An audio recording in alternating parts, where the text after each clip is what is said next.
Cattle Brands. A collection of Western campfire stories. By Andy Adams. 1906. To Mr. and Mrs. Henry Russell Ray I. Drifting North 2. Seegerman's Percent 3. Bad Medicine 4. A Winter Roundup V. A College Vagabond 6. The Double Trail 7. Rangering 8. At Comanche Ford 9. Around the Spade Wagon X. The Ransom of Don Ramon Mora 11. The Passing of Pegleg 12. In the Hands of His Friends 13. A Question of Possession 14. The Story of a Poker Steer. The Passing of Pegleg, and A Question of Possession, appeared originally in Leslie's Monthly, and are here reprinted by permission of the publishers of that magazine. Brands. Illustration bar X bar. Illustration Ohio. Illustration barbed wire. Illustration hat. Illustration apple. Illustration diamond tail. Illustration Iowa. Illustration Johnson and Hosmer. Illustration United States 1. Illustration sold 1. Illustration dead tree. Illustration tin cup. Illustration snake. Illustration bar Z bar. Illustration running W. Illustration 3 circle. Illustration 2 bars. Illustration broken arrow. Illustration 4D. Illustration turkey track. Illustration owned by Barbecue, Campbell. Illustration LX. Illustration inspected and condemned. 1. Illustration spade. Illustration flower pot. Illustration frying pan. Illustration laurel leaf. Illustration X bar 2. Footnote 1. These three belong to the United States government. Cattle Brands I Drifting North. It was a wet, bad year on the old Western Trail. From Red River north and all along was herd after herd water bound by high water in the rivers. Our outfit lay over nearly a week on the South Canadian, but we were not alone, for there were 5 other herds waiting for the river to go down. This river had tumbled over her banks for several days, and the driftwood that was coming down would have made it dangerous swimming for cattle. We were expected to arrive in Dodge early in June, but when we reached the North Fork of the Canadian, we were 2 weeks behind time. Old George Carter, the owner of the herd, was growing very impatient about us, for he had had no word from us after we had crossed Red River at Doan's Crossing. Other cowmen lying around Dodge, who had herds on the trail, could hear nothing from their men, but in their experience and confidence in their outfits guessed the cause. It was water. Our surprise when we came opposite Camp Supply to have Carter and a stranger ride out to meet us was not to be measured. They had got impatient waiting, and had taken the mail buckboard to Supply, making inquiries along the route for the Hat herd, which had not passed up the trail, so they were assured. Carter was so impatient that he could not wait, as he had a prospective buyer on his hands, and the delay in the appearing of the herd was very annoying to him. Old George was as tickled as a little boy to meet us all. The cattle were looking as fine as silk. The layovers had rested them. The horses were in good trim, considering the amount of wet weather we had had. Here and there was a nigger brand, but these saddle galls were unavoidable when using wet blankets. The cattle were 2s and 3s. We had left western Texas with a few over 3,200 head and were none shy. We could have counted out more, but on some of them the Hat brand had possibly faded out. We went into a cozy camp early in the evening. Everything needful was at hand: wood, water, and grass. Cowmen in those days prided themselves on their outfits, and Carter was a trifle gone on his men. With the cattle on hand, drinking was out of the question, so the only way to show us any regard was to bring us a box of cigars. He must have brought those cigars from Texas, for they were wrapped in a copy of the Fort Worth Gazette. It was a month old, and full of news. Every man in the outfit read and reread it. There were several train robberies reported in it, but that was common in those days. They had nominated for governor the little cavalryman, So Ross, and this paper estimated that his majority would be at least 200,000. We were all anxious to get home in time to vote for him. Theodore Ballman was foreman of our outfit. Ball was a typical trail boss. He had learned to take things as they came, play the cards as they fell, and not fret himself about little things that could not be helped. If we had been a month behind, he would never have thought to explain the why or wherefore to old man Carter. Several years after this, when he was scouting for the army, he rode up to a herd over on the Chisholm Trail and asked one of the tail men, "Son, have you seen anything of about 300 nigger soldiers?" "No," said the cowboy. "Well," said Baugh, "I've lost about that many." That night around camp the smoke was curling upward from those cigars in clouds. When supper was over and the guards arranged for the night, storytelling was in order. This cattle buyer with us lived in Kansas City and gave us several good ones. He told us of an attempted robbery of a bank which had occurred a few days before in a western town. As a prelude to the tale, he gave us the history of the robbers. "Cow Springs, Kansas," said he, "earned the reputation honestly of being a hard cow town. When it became the terminus of one of the many eastern trails, it was at its worst. The death rate amongst its city marshals, always due to a six-shooter in the hands of some man who never hesitated to use it, made the office not over-desirable. The office was vacated so frequently in this manner that at last no local man could be found who would have it. Then the city fathers sent to Texas for a man who had the reputation of being a killer. He kept his record of vivid green by shooting first and asking questions afterward. Well, the first few months he filled the office of marshal. He killed 2 white men and an Indian, and had the people thoroughly buffaloed. When the cattle season had ended and winter came on, the little town grew tame and listless. There was no man to dare him to shoot, and he longed for other worlds to conquer.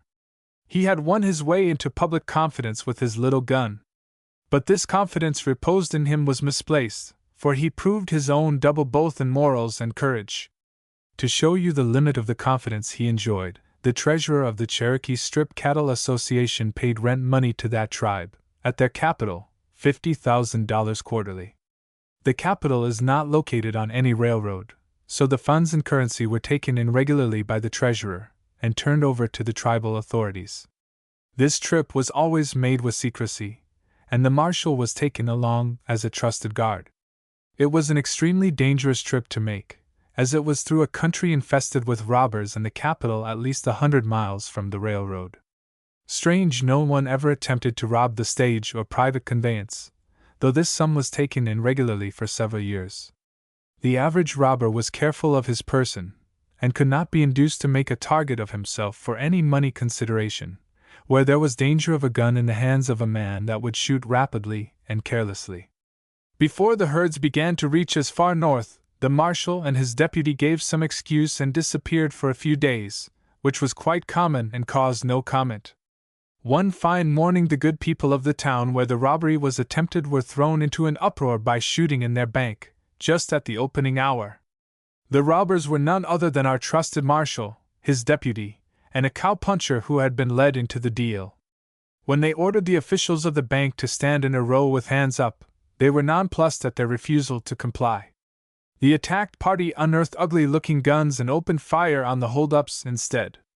This proved bad policy, for when the smoke cleared away the cashier, a very popular man, was found dead, while an assistant was dangerously wounded. The shooting, however, had aroused the town to the situation, and men were seen running to and fro with guns. This unexpected refusal and the consequent shooting spoiled the plans of the robbers, so that they abandoned the robbery and ran to their horses. After mounting, they parleyed with each other a moment, and seemed bewildered as to which way they should ride, finally riding south toward what seemed a broken country. Very few minutes elapsed before every man who could find a horse was joining the posse that was forming to pursue them. Before they were out of sight, the posse had started after them. They were well mounted and as determined a set of men as were ever called upon to meet a similar emergency. They had the decided advantage of the robbers, as their horses were fresh, and the men knew every foot of the country. The broken country to which the hold-ups headed was a delusion as far as safety was concerned. They were never for a moment out of sight of the pursuers, and this broken country ended in a deep coulee. When the posse saw them enter this, they knew that their capture was only a matter of time. Nature seemed against the robbers, for as they entered the coulee their horses bogged down in a springy rivulet, and they were so hard pressed that they hastily dismounted, and sought shelter in some shrubbery that grew about. The pursuing party, now swollen to quite a number, had spread out and by this time surrounded the men. They were seen to take shelter in a clump of wild plum brush, and the posse closed in on them. Seeing the numbers against them, they came out on demand and surrendered. Neither the posse nor themselves knew at this time that the shooting in the bank had killed the cashier. Less than an hour's time had elapsed between the shooting and the capture. When the posse reached town on their return, they learned of the death of the cashier, and the identity of the prisoners was soon established by citizens who knew the marshal and his deputy. The latter admitted their identity. That afternoon they were photographed, and later in the day were given a chance to write to any friends to whom they wished to say goodbye. The cowpuncher was the only one who availed himself of the opportunity. He wrote to his parents. He was the only one of the trio who had the nerve to write, and seemed the only one who realized the enormity of his crime, and that he would never see the sun of another day. As darkness settled over the town, the mob assembled. There was no demonstration. The men were taken quietly out and hanged. At the final moment there was a remarkable variety of nerve shown. The marshal and deputy were limp, unable to stand on their feet. With piteous appeals and tears they pleaded for mercy, something they themselves had never shown their own victims. The boy who had that day written his parents his last letter met his fate with Indian stoicism. He cursed the crouching figures of his partners for enticing him into this crime, and begged them not to die like curs, but to meet bravely the fate which he admitted they all deserved. Several of the men in the mob came forward and shook hands with him, and with no appeal to man or his maker, he was swung into the great unknown at the end of a rope. Such nerve is seldom met in life, and those that are supposed to have it, when they come face to face with their end, are found lacking that quality. It is a common anomaly in life that the bad man with his record often shows the white feather when he meets his fate at the hands of an outraged community. We all took a friendly liking to the cattle buyer. He was an interesting talker. While he was a city man, he mixed with us with a certain freedom and abandon that was easy and natural. We all regretted it the next day when he and the old man left us. "I've heard my father tell about those Cherokees," said Port Cole. "They used to live in Georgia, those Indians. They must have been honest people, for my father told us boys at home that once in the old state while the Cherokees lived there, his father hired one of their tribe to guide him over the mountains. There was a pass through the mountains that was used and known only to these Indians. It would take 6 weeks to go and come, and to attend to the business in view. My father was a small boy at the time, and says that his father hired the guide for the entire trip for $40 in gold. One condition was that the money was to be paid in advance. The morning was set for the start, and my grandfather took my father along on the trip. Before starting from the Indian's cabin, my grandfather took out his purse and paid the Indian 4 $10 gold pieces. The Indian walked over to the corner of the cabin, and in the presence of other Indians laid this gold, in plain sight of all, on the end of a log that projected where they crossed outside, and got on his horse to be gone 6 weeks.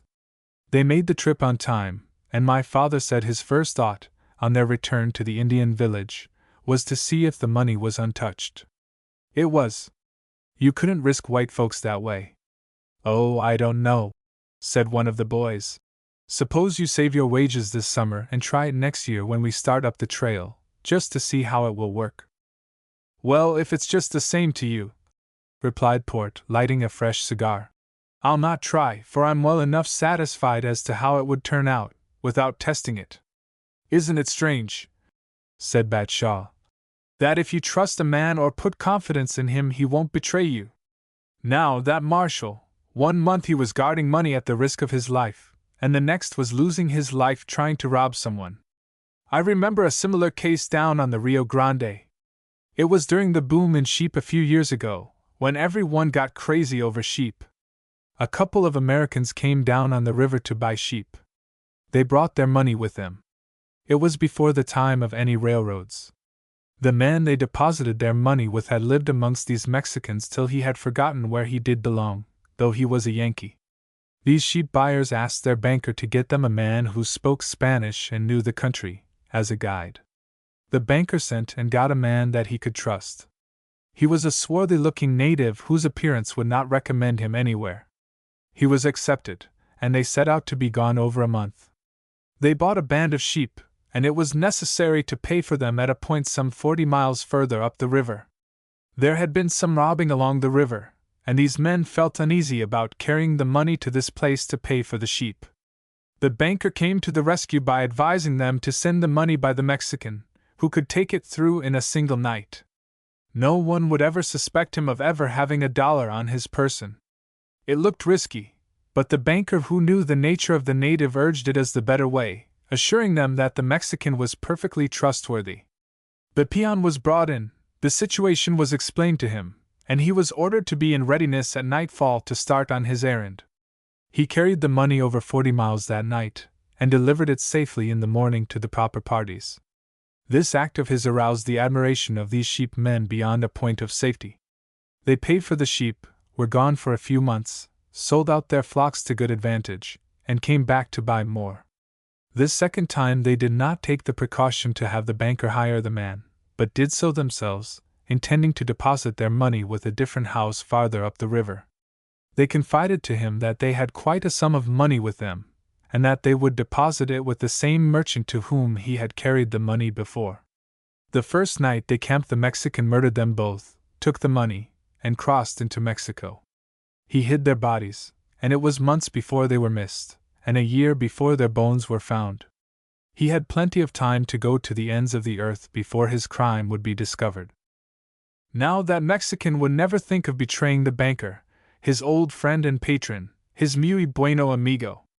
There were obligations that he could not think of breaking with the banker, but these fool sheep men, supposing it was simple honesty, paid the penalty of their confidence with their lives.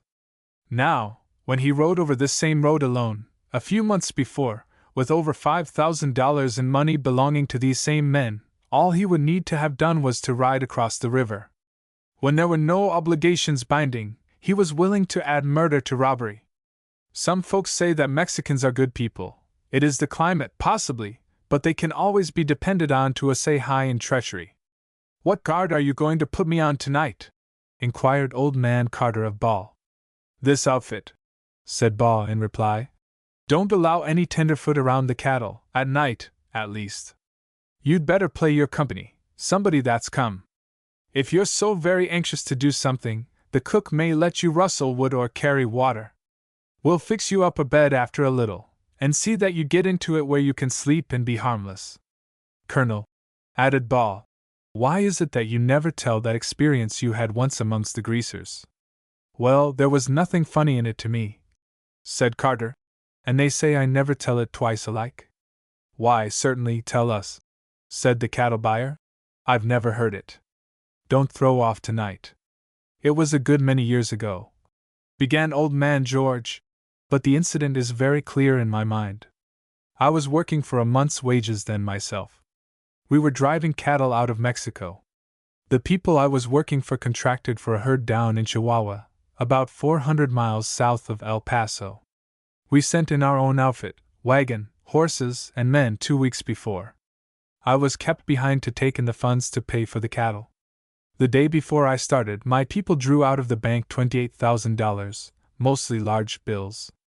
They wired ahead and engaged a rig to take me from the station where I left the railroad to the ranch, something like 90 miles. I remember I bought a new moleskin suit, which was very popular about then. I had nothing but a small handbag, and it contained only a 6-shooter. I bought a book to read on the train and on the road out, called Other People's Money. The title caught my fancy, and it was very interesting. It was written by a Frenchman, full of love and thrilling situations. I had the money belted on me securely, and started out with flying colors. The railroad runs through a dreary country, not worth a second look, so I read my new book. When I arrived at the station, I found the conveyance awaiting me. The plan was to drive halfway, and stay overnight at a certain hacienda. The driver insisted on starting at once, telling me that we could reach the Hacienda Grande by 10 o'clock that night, which would be half my journey. We had a double-seated buckboard and covered the country rapidly. There were 2 Mexicans on the front seat, while I had the rear one all to myself. Once on the road, I interested myself in other people's money, almost forgetful of the fact that at that very time I had enough of other people's money on my person to set all the bandits in Mexico on my trail. There was nothing of incident that evening, until an hour before sundown. We reached a small ranchito, where we spent an hour changing horses, had coffee and a rather light lunch. Before leaving I noticed a pinto horse hitched to a tree some distance in the rear of the house, and as we were expecting to buy a number of horses, I walked back and looked this one carefully over. He was very peculiarly color-marked in the mane. I inquired for his owner, but they told me that he was not about at present. It was growing dusk when we started out again. The evening was warm and sultry, and threatening rain. We had been on our way about an hour when I realized we had left the main road and were bumping along on a byroad. I asked the driver his reason for this, and he explained that it was a cut-off, and that by taking it we would save 3 miles in half an hour's time. As a further reason he expressed his opinion that we would have rain that night, and that he was anxious to reach the hacienda in good time. I encouraged him to drive faster, which he did. Within another hour I noticed we were going down a dry arroyo, with mesquite brush on both sides of the road, which was little better than a trail. My suspicions were never aroused sufficiently to open the little handbag and belt on the 6-shooter. I was dreaming along when we came to a sudden stop before what seemed a deserted jackal. The Mexicans mumbled something to each other over some disappointment, when the driver said to me, "Here's where we stay all night. This is the hacienda." They both got out and insisted on my getting out, but I refused to do so. I reached down and picked up my little grip and was in the act of opening it, when one of them grabbed my arm and jerked me out of the seat to the ground. I realized then for the first time that I was in for it in earnest. I never knew before that I could put up such a fine defense, for inside a minute I had them both blinded in their own blood. I gathered up rocks and had them flying when I heard a clatter of hoofs coming down the arroyo like a squadron of cavalry. They were so close on to me that I took to the brush, without hat, coat, or pistol. Men that pack a gun all their lives never have it when they need it. That was exactly my fix. Darkness was in my favor, but I had no more idea where I was or which way I was going than a baby. One thing sure, I was trying to get away from there as fast as I could. The night was terribly dark, and about 10 o'clock it began to rain a deluge. I kept going all night, but must have been circling. Towards morning I came to an arroyo which was running full of water. My idea was to get that between me and the scene of my trouble, so I took off my boots to wade it. When about 1/3 way across, I either stepped off a bluff bank or into a well, for I went under and dropped the boots. When I came to the surface I made a few strokes swimming and landed in a clump of mesquite brush, to which I clung, got on my feet, and waded out to the opposite bank more scared than hurt. Right there I lay until daybreak. The thing that I remember best now was the peculiar odor of the wet moleskin. If there had been a strolling artist about looking for a picture of despair, I certainly would have filled the bill. The sleeves were torn out of my shirt, and my face and arms were scratched and bleeding from the thorns of the mesquite. No one who could have seen me then would ever have dreamed that I was a walking depositary of other people's money. When it got good daylight I started out and kept the shelter of the brush to hide me. After nearly an hour's travel, I came out on a divide, and about a mile off I saw what looked like a jackal. Directly I noticed a smoke arise, and I knew then it was a habitation. My appearance was not what I desired, but I approached it. In answer to my knock at the door a woman opened it about 2 inches and seemed to be more interested in examination of my anatomy than in listening to my troubles. After I had made an earnest sincere talk she asked me, "No este loco too?" I assured her that I was perfectly sane, and that all I needed was food and clothing, for which I would pay her well. It must have been my appearance that aroused her sympathy, for she admitted me and fed me. The woman had a little girl of probably 10 years of age. This little girl brought me water to wash myself, while the mother prepared me something to eat. I was so anxious to pay these people that I found a $5 gold piece in one of my pockets and gave it to the little girl, who in turn gave it to her mother. While I was drinking the coffee and eating my breakfast, the woman saw me looking at a picture of the Virgin Mary which was hanging on the adobe wall opposite me. She asked me if I was a Catholic, which I admitted. Then she brought out a shirt and offered it to me. Suddenly the barking of a dog attracted her to the door. She returned breathless, and said in good Spanish, "For God's sake, run! Fly! Don't let my husband and brother catch you here, for they are coming home." She thrust the shirt into my hand and pointed out the direction in which I should go. From a concealed point of the brush I saw two men ride up to the jackal and dismount. One of them was riding the pinto horse I had seen the day before. I kept the brush for an hour or so, and finally came out on the mesa. Here I found a flock of sheep and a pastor. From this shepherd I learned that I was about 10 miles from the main road. He took the sandals from his own feet and fastened them on mine, gave me directions, and about night I reached the hacienda, where I was kindly received and cared for. This ranchero sent after officers and had the country scoured for the robbers.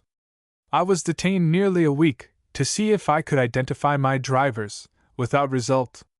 They even brought in the owner of the pinto horse, and no doubt husband of the woman who saved my life. After a week's time I joined our own outfit, and I never heard a language that sounded so sweet as the English of my own tongue.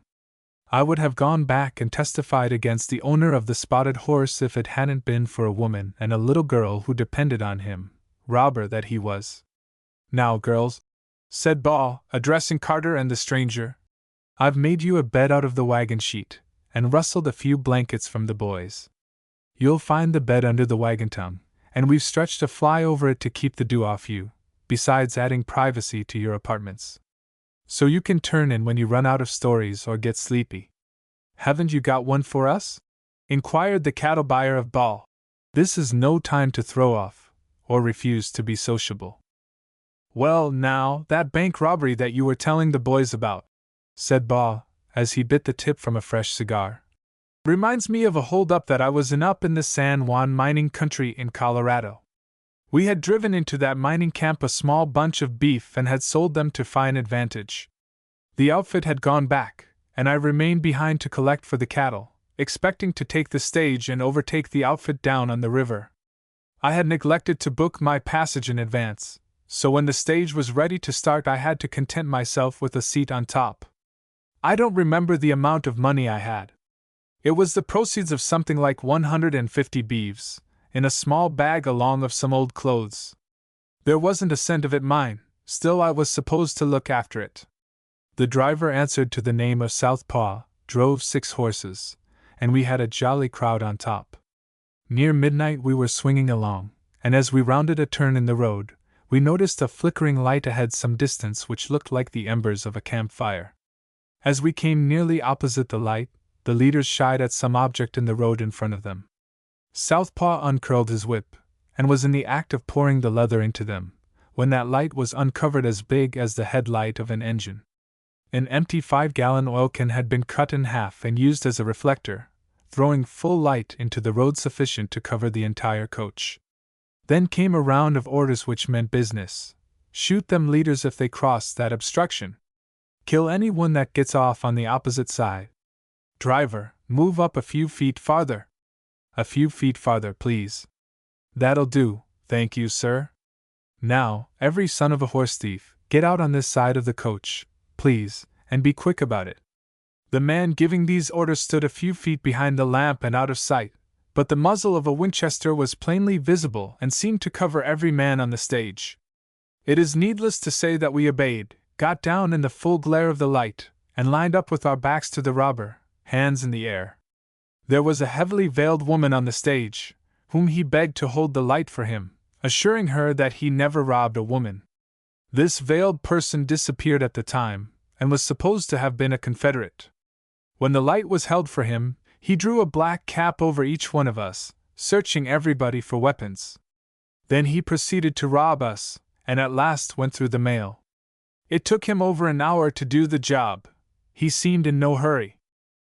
It was not known what he got out of the mail, but the passengers yielded about 900 revenue to him, while there was 3 times that amount on top the coach in my grip, wrapped in a dirty flannel shirt. When he disappeared we were the cheapest lot of men imaginable. It was amusing to hear the excuses, threats, and the like, but the fact remained the same, that a dozen of us had been robbed by a lone highwayman. I felt good over it, as the money in the grip had been overlooked. Well, we cleared out the obstruction in the road, and got aboard the coach once more. About 4 o'clock in the morning we arrived at our destination, only 2 hours late. In the hotel office where the stage stopped was the very man who had robbed us. He had gotten an hour ahead of us, and was a very much interested listener to the incident as retold. There was an early train out of town that morning, and at a place where they stopped for breakfast he sat at the table with several drummers who were in the hold-up, a most attentive listener. He was captured the same day. He had hired a horse out of a livery stable the day before, to ride out to look at a ranch he thought of buying. The liveryman noticed that he limped slightly. He had collided with lead in Texas, as was learned afterward. The horse which had been hired to the ranch buyer of the day before was returned to the corral of the livery barn at an unknown hour during the night, and suspicion settled on the lame man. When he got off the train at Pueblo, he walked into the arms of officers. The limp had marked him clearly. In a grip which he carried were a number of sacks, which he supposed contained gold dust, but held only talk on its way to a Sayers in Denver. These he had gotten out of the express the night before, supposing they were valuable. We were all detained as witnesses. He was tried for robbing the mails, and was the coolest man in the courtroom. He was a tall, awkward-looking fellow, light-complexioned, with a mild blue eye. His voice, when not disguised, would mark him amongst 1,000 men. It was peculiarly mild and soft, and would lure a babe from its mother's arms. At the trial he never tried to hide his past, and you couldn't help liking the fellow for his frank answers. "Were you ever charged with any crime before?" asked the prosecution. "If so, when and where?" "Yes," said the prisoner, "in Texas, for robbing the mails in '77. "What was the result?" continued the prosecution. "They sent me over the road for 99 years. "Then how does it come that you are at liberty?" quizzed the attorney. "Well, you see, the President of the United States at that time was a warm personal friend of mine, though we had drifted apart somewhat. When he learned that the federal authorities had interfered with my liberties, he pardoned me out instantly." "What did you do then?" asked the attorney. "Well, I went back to Texas, and was attending to my own business, when I got into a little trouble and had to kill a man. Lawyers down there won't do anything for you without you have money, and as I didn't have any for them, I came up to this country to try and make an honest dollar." He went over the road a second time, and wasn't in the federal prison a year before he was released through influence. Prison walls were never made to hold as cool a rascal as he was. "Have you a match?" It was an ideal night. Millions of stars flecked the sky overhead. No one seemed willing to sleep. We had heard the evening gun and the trumpets sounding tattoo over at the fort, but their warnings of the closing day were not for us. The guards changed, the cattle sleeping like babes in a trundle bed. Finally, one by one, the boys sought their blankets, while sleep and night wrapped these children of the plains in her arms. 2 segermans per cent. Towards the wind-up of the Cherokee Strip Cattle Association, it became hard to ride a chuck line in winter. Some of the cattle companies on the range, whose headquarters were far removed from the scene of active operations, saw fit to give orders that the common custom of feeding all comers and letting them wear their own welcome out must be stopped. This was hard on those that kept open house the year round. There was always a surplus of men on the range in the winter. Sometimes there might be 10 men at a camp, and only 2 on the payroll. These extra men were called chuckline riders. Probably 8 months in the year they all had employment. At many camps they were welcome, as they would turn to and help do anything that was wanted done. After a hard freeze it would be necessary to cut the ice, so that the cattle could water. A reasonable number of guests were no drawback at a time like this, as the chuckline men would be the most active in opening the ice with axes. The cattle belonging to those who kept open house never got so far away that someone didn't recognize the brand and turn them back towards their own pasture. It was possible to cast bread upon the waters, even on the range. The new order of things was received with many protests. Late in the fall 3 worthies of the range formed a combine, and laid careful plans of action, in case they should get let out of a winter's job. "I've been on the range a good while," said Baugh, the leader of this trio, "but hereafter I'll not ride my horses down, turning back the brand of any hidebound cattle company. That won't save you from getting hit with a check for your time when the snow begins to drift," commented Stubb. "When we make our grand tour of the state this winter," remarked Arabub, "we'll get that check of Baw's cashed, together with our own. One thing's sure, we won't fret about it.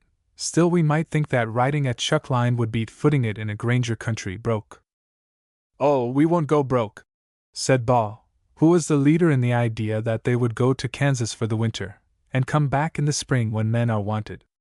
So when the beef season had ended, the calves had all been branded up and everything made snug for the winter, the foreman said to the boys at breakfast one morning. "Well, lads, I've kept you on the payroll as long as there has been anything to do, but this morning I'll have to give you your time. These recent orders of mine are sweeping, for they cut me down to one man, and we are to do our own cooking. I'm sorry that any of you that care to can't spend the winter with us. It's there that my orders are very distasteful to me, for I know what it is to ride a chuck line myself. You all know that it's no waste of affection by this company that keeps even two of us on the payroll."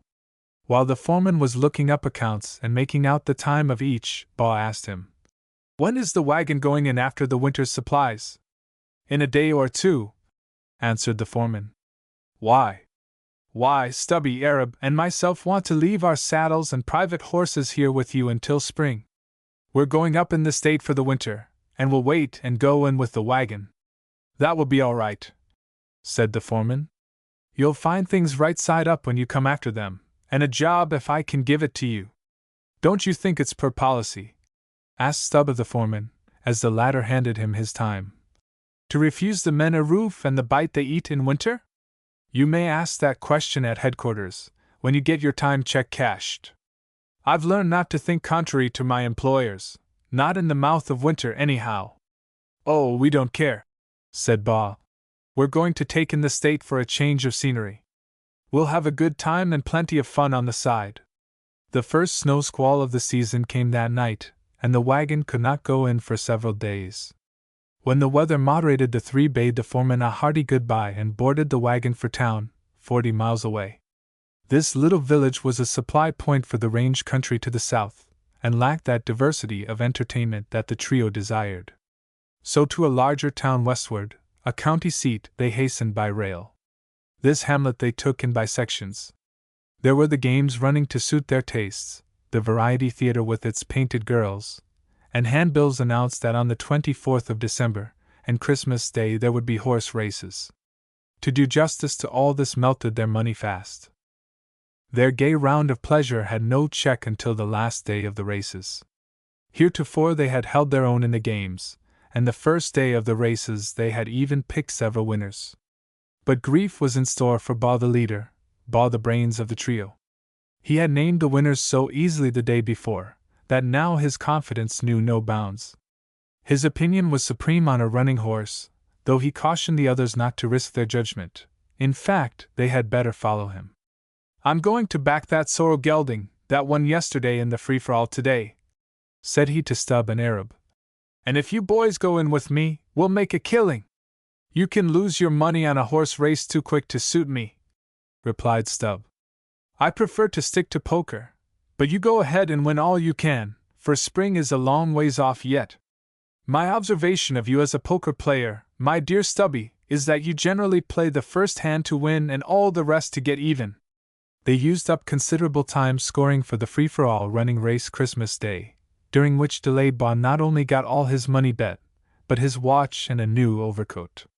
The race went off with the usual dash, when there were no more bets in sight, and when it ended Baugh buttoned up the top button of his coat, pulled his hat down over his eyes, and walked back from the race track in a meditative state of mind, to meet Stubb and Arabub. "When I gamble and lose I never howl," said Baugh to his friends. "But I do love a run for my money, though I didn't have any more chance today than a rabbit. I'll take my hat off to the man that got it, however, and charge it up to my tuition account. You big chump, you! If you hadn't bet your overcoat it wouldn't be so bad." "What possessed you to bet it?" asked Stubb half reprovingly. "Oh, hell, I'll not need it. It's not going to be a very cold winter nohow," replied Baugh, as he threw up one eye toward the warm sun. We need exercise. Let's walk back to town. Now, this is a little unexpected, but what have I got you boys for, if you can't help a friend in trouble? There's one good thing. I've got my board paid 3 weeks in advance.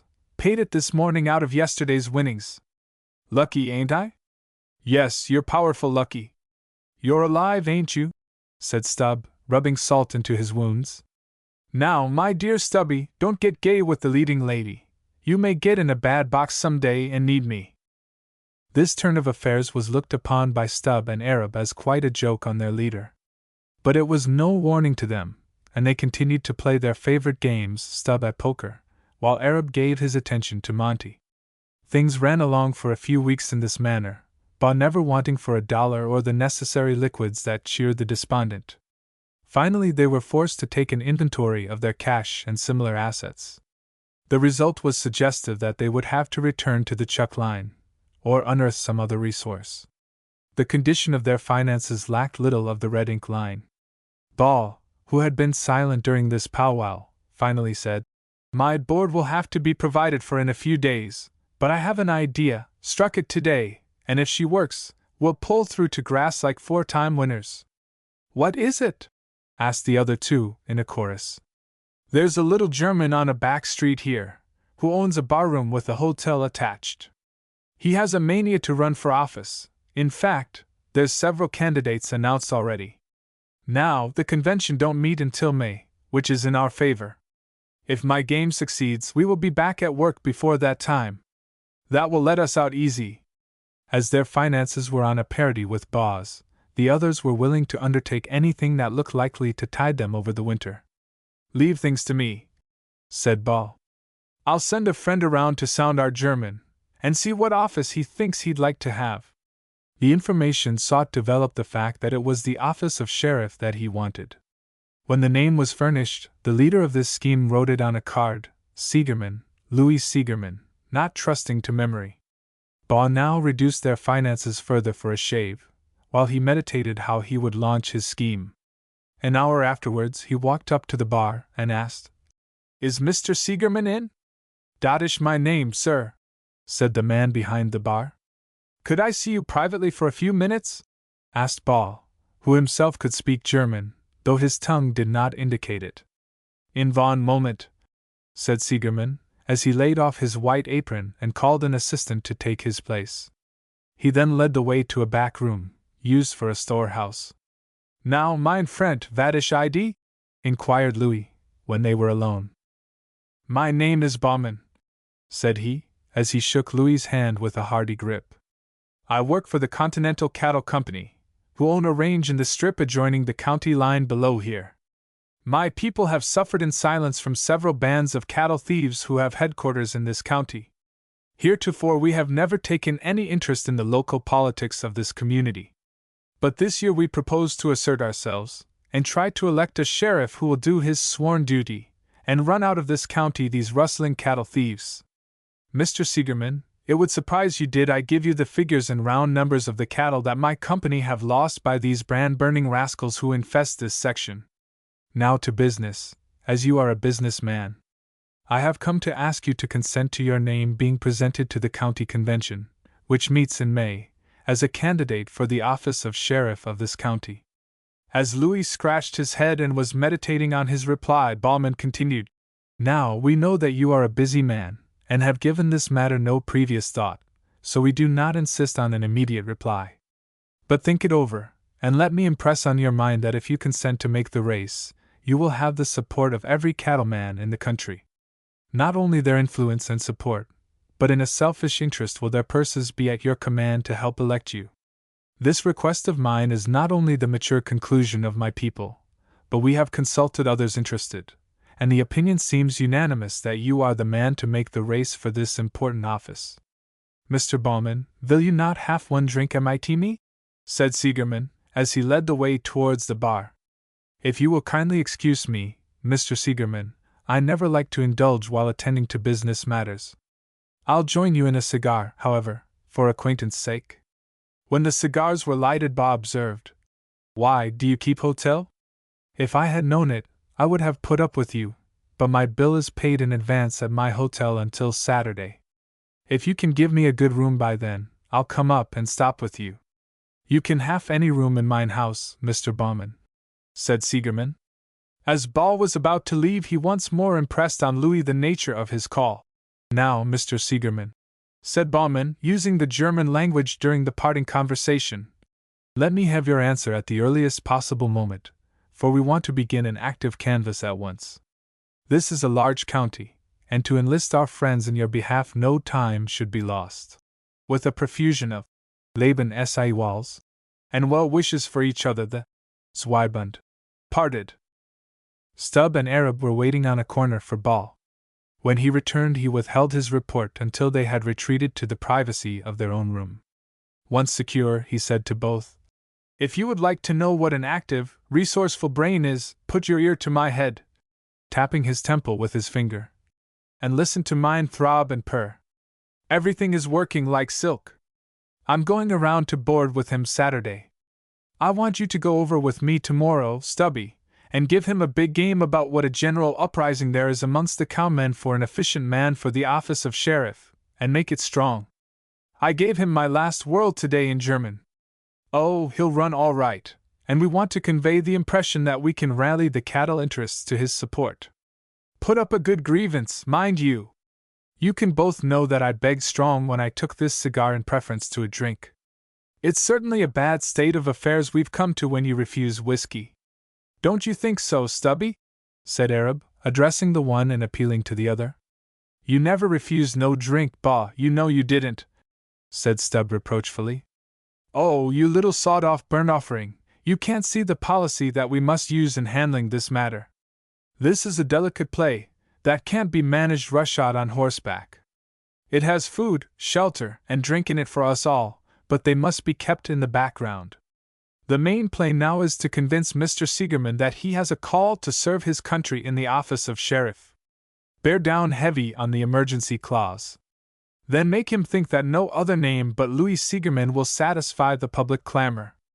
Now, my dear Stubby, I know that you are a gifted and accomplished liar, and for that reason I insist that you work your brain and tongue in this matter. Keep your own motive in the background and bring his to the front. That's the idea. Now, can you play your part? Well, as I have until tomorrow to think it over, I'll try, said Stubb. The next afternoon, Baw and Stubb sauntered into Louis's place, and received a very cordial welcome at the hands of the proprietor. Baw introduced Stubb as a friend of his whom he had met in town that day, and who, being also interested in cattle, he thought might be able to offer some practical suggestions. Their polite refusal to indulge in a social glass with the proprietor almost hurt his feelings. Let us retire to the rear room for a few moments of conversation, if you have the leisure, said Baw. Once secure in the back room, Stubb opened his talk. As my friend Mr. Bauman has said, I'm local manager of the Ohio Cattle Company operating in the Strip. I'm spending considerable time in your town at present, as I'm overseeing the wintering of something like 100 saddle horses and 250 of our thoroughbred bulls. We worked our saddle stock so late last fall that on my advice the superintendent sent them into the state to be corn-fed for the winter. The bulls were too valuable to be risked on the range. We had over 50 stolen last season, that cost us over $300 a head. I had a letter this morning from our superintendent, asking me to unite with what seems to be a general movement to suppress this high-handed stealing that has run riot in this county in the past. Mr. Bauman has probably acquainted you with the general sentiment in cattle circles regarding what should be done. I wish to assure you further that my people stand ready to use their best endeavors to nominate a candidate who will pledge himself to stamp out this disgraceful brand burning and cattle rustling. The little protection shown the livestock interests in this western country has actually driven capital out of one of the best paying industries in the West. But it is our own fault. We take no interest in local politics. Any one is good enough for sheriff with us. But this year there seems to be an awakening. It may be a selfish interest that prompts this uprising, I think it is. But that is the surest hope in politics for us. The cattlemen's pockets have been touched, their interests have been endangered. Mr. Seegerman, I feel confident that if you will enter the race for this office, it will be a walk away for you. Now consider the matter fully, And I might add that there is a brighter future for you politically than you possibly can see. I wish I had brought our superintendent's letter with me for you to read. He openly hints that if we elect a sheriff in this county this fall who makes an efficient officer, he will be strictly in line for the office of United States Marshal of Western Kansas and all the Indian Territory.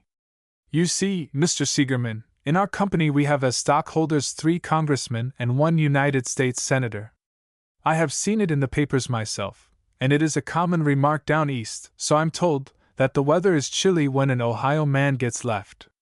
Now with these men of our company interested in you, there would be no refusing them the appointment.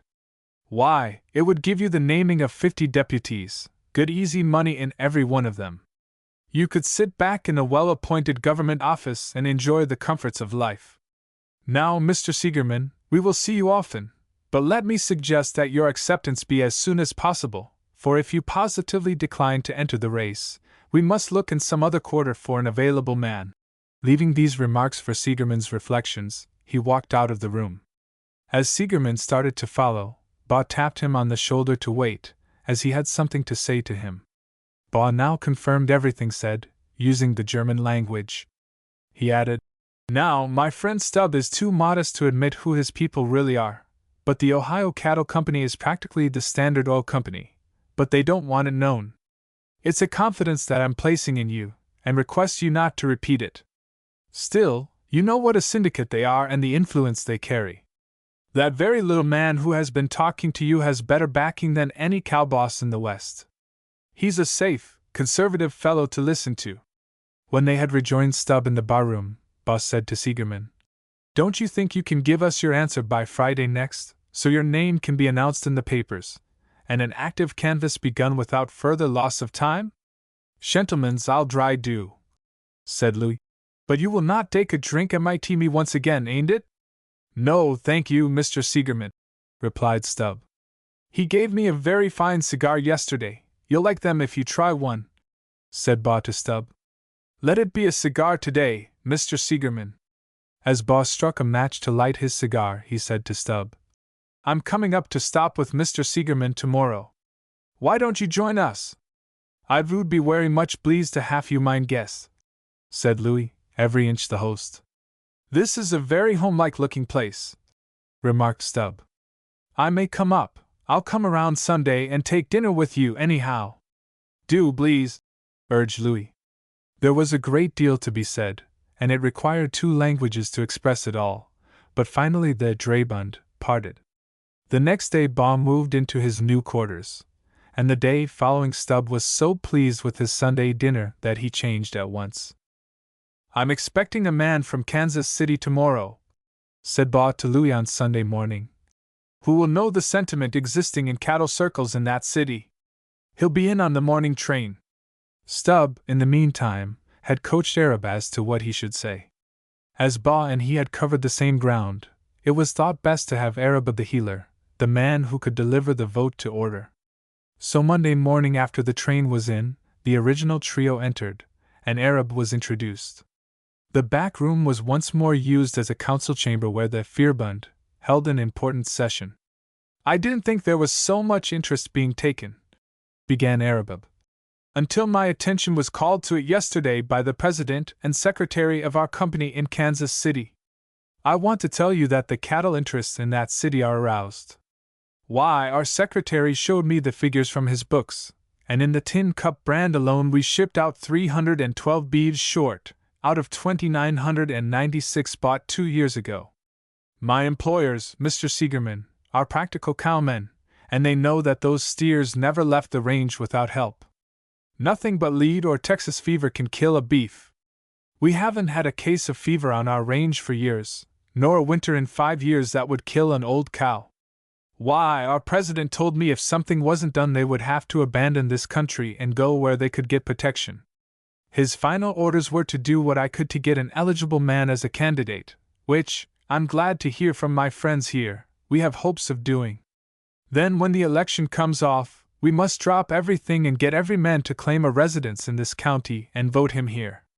I'll admit that I'm no good as a wire puller, but when it comes to getting out the voters, there's where you will find me as solid as a bridge abutment." Why, Mr. Seegerman, when I was skinning mules for Creech and Lee, contractors on the Rock Island, one fall, they gave me my orders, which was to get every man on the works ready to ballot. I lined them up and voted them like running cattle through a branding chute to put on a tally mark or vent a brand. There were 175 of those Dagos from the rock cut. I handled them like dipping sheep for the scab. My friends here can tell you how I manage voting the bonds at a little town east of here. I had my orders from the same people I'm working for now, to get out the cowpuncher element in the strip for the bonds. The bosses simply told me that what they wanted was a competing line of railroad. And as they didn't expect to pay the obligations, only authorize them, the next generation could attend to the paying of them, we got out a full vote. Well, we ran in from 400 to 500 men from the strip, and out of over 700 ballots cast, only one against the bonds. We hunted the town all over to find the man that voted against us. We wanted to hang him. The only trouble I had was to make the boys think it was a straight-up Democratic play, as they were nearly all originally from Texas. Now, my friends here have told me that they are urging you to accept the nomination for sheriff. I can only add that in case you consent, my people stand ready to give their every energy to this coming campaign. As far as funds are concerned to prosecute the election of an acceptable sheriff to the cattle interests, we would simply be flooded with it. It would be impossible to use one half of what would be forced on us. One thing I can say positively, Mr. Seegerman, they wouldn't permit you to contribute 1 cent to the expense of your election. Cattlemen are big-hearted fellows. They are friends worth having, Mr. Seegerman. Louis drew a long breath, and it seemed that a load had been lifted from his mind by these last remarks of Arab's. How many men are there in the strip? Asked Arab of the others. On all 3 divisions of the last roundup there were something like 2,000, replied Ball. And this county adjoins the cattle country for 60 miles on the north, said Arab, still continuing his musing. Or 1/3 of the strip. Well, gentlemen, he went on, waking out of his mental reverie and striking the table with his fist. If there's that many men in the country below, I'll agree to vote 1/2 of them in this county this fall. Hold on a minute, aren't you a trifle high on your estimate? Asked Stubb, the conservative, protestingly. Not a man too high. Give them a week's lay-off, with plenty to drink at this end of the string, and every man will come in for 50 miles either way. The time we voted the bonds won't be a marker to this election. He's not far wrong, said Baugh to Stubb. Give the rascals a chance for a holiday like that, and they will come from the south line of the strip. That's right, Mr. Seegerman, said Arab. They'll come from the west and south to a man, and as far east as the middle of the next county. I tell you they will be 1,000 strong and a unit in voting. Watch my smoke on results. Well, said Stubb, slowly and deliberately, I think it's high time we had Mr. Seegerman's consent to make the race. This counting of our forces and the sinews of war is good enough in advance, but I must insist on an answer from Mr. Seegerman. Will you become our candidate? Gentlemens, how can I refuse to be one sheriff? The cattlemen's must be protect, I accept. The trio now arose, and with a round of oaths that would have made the captain of a pirate ship green with envy swore Seegerman had taken a step he would never regret. After the hearty congratulation on his acceptance, they reseated themselves, when Louis, in his gratitude, insisted that on pleasant occasions like this he should be permitted to offer some refreshments of a liquid nature. I never like to indulge at a bar, said Stubb. The people whom I work for are very particular regarding the habits of their trusted men. It might be permissible on occasions like this to break certain established rules, suggested Ball. Besides, Mr. Seegerman can bring it in here, where we will be unobserved. Very well, then, said Stubb. I waive my objections for sociability's sake. When Louis had retired for this purpose, Ball rose to his full dignity and 6'3", and said to the other 2, bowing, Your uncle, my dears, will never allow you to come to want. Pin your faith to the old man. Why, we'll wallow in the fat of the land until the grass comes again, gentle Annie. Gentlemen, if you are gentlemen, which I doubt like hell, salute the victor. The refreshment was brought in, and before the session adjourned, they had lowered the contents of a black bottle of private stock by several fingers. The announcement of the candidacy of Mr. Louis Seigerman in the next week's paper, by aid of the accompanying fiver which went with the copy, encouraged the editor, that others might follow, to write a short, favorable editorial. The article spoke of Mr. Seigerman as a leading citizen, who would fill the office with credit to himself and the community. The trio read this short editorial to Louis daily for the first week.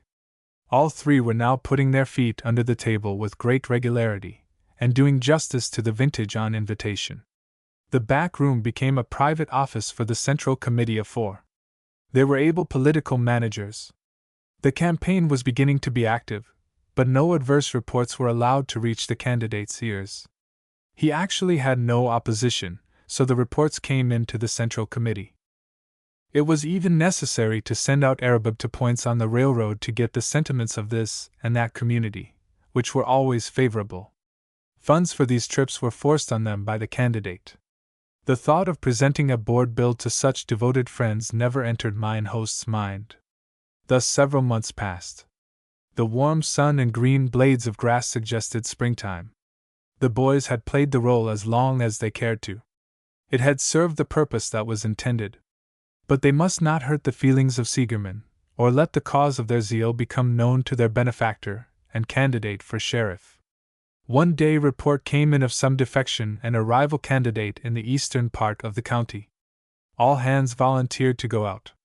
Funds were furnished, which the Central Committee assured their host would be refunded whenever they could get in touch with headquarters, or could see some prominent cowman. At the end of a week Mr. Seigerman received a letter. The excuses offered at the rich man's feast were discounted by pressing orders. One had gone to Texas to receive a herd of cattle, instead of a few oxen. One had been summoned to Kansas City, one to Ohio. The letter concluded with the assurance that Mr. Seigerman need have no fear but that he would be the next sheriff. The same night that the letter was received by mine host, this tale was retold at a cow camp in the Strip by the trio. The hard winter was over. At the county convention in May, Seigerman's name was presented. On each of 3 ballots he received 1 lone vote. When the news reached the boys in the Strip, they dubbed this 1 vote Seigerman's percent, meaning the worst of anything, and that expression became a byword on the range, from Brownsville, Texas, to the Milk River in Montana. 3 bad medicine.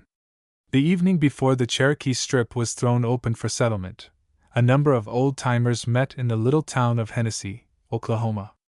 On the next day the Strip would pass from us and our employers, the cowmen. Some of the boys had spent from 5 to 15 years on this range. But we realized that we had come to the parting of the ways. This was not the first time that the government had taken a hand in cattle matters. Some of us in former days had moved cattle at the command of Negro soldiers, with wintry winds howling in accompaniment. The cowman was never a government favorite. If the Indian wards of the nation had a few million acres of idle land, let it lie idle, said the guardian. Some of these civilized tribes maintained a fine system of public schools from the rental of unoccupied lands. Nations, like men, revived the fable of the dog and the ox. But the guardian was supreme, the cowman went. This was not unexpected to most of us. Still, this country was a home to us. It mattered little if our names were on the payroll or not, it clothed and fed us. We were seated around a table in the rear of a saloon talking of the morrow. The place was run by a former cowboy. It therefore became a rendezvous for the craft. Most of us had made up our minds to quit cattle for good and take claims. Before I take a claim, said Tom Roll, I'll go to Minnesota and peon myself to some Swede farmer for my keep the balance of my life. Making hay and plowing fire guards the last few years have given me all the taste of farming that I want. I'm going to Montana in the spring.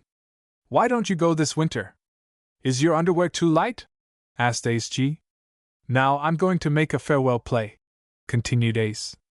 I'm going to take a claim, and before I file on it sell my rights, go back to old Van Zandt County, Texas, this winter, rear up my feet, and tell it to them scary. That's where all my folks live.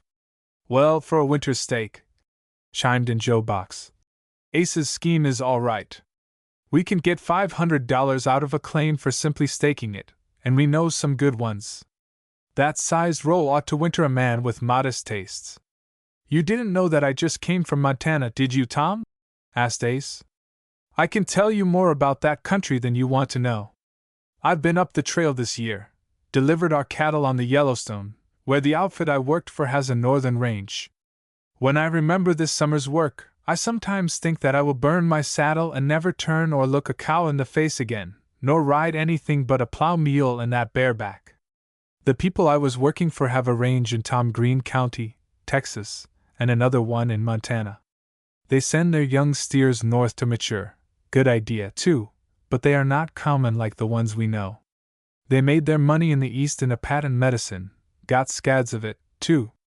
But that's no argument that they know anything about a cow. They have a board of directors. It is one of those cattle companies. Looks like they started in the cattle business to give their income a healthy outlet from the medicine branch.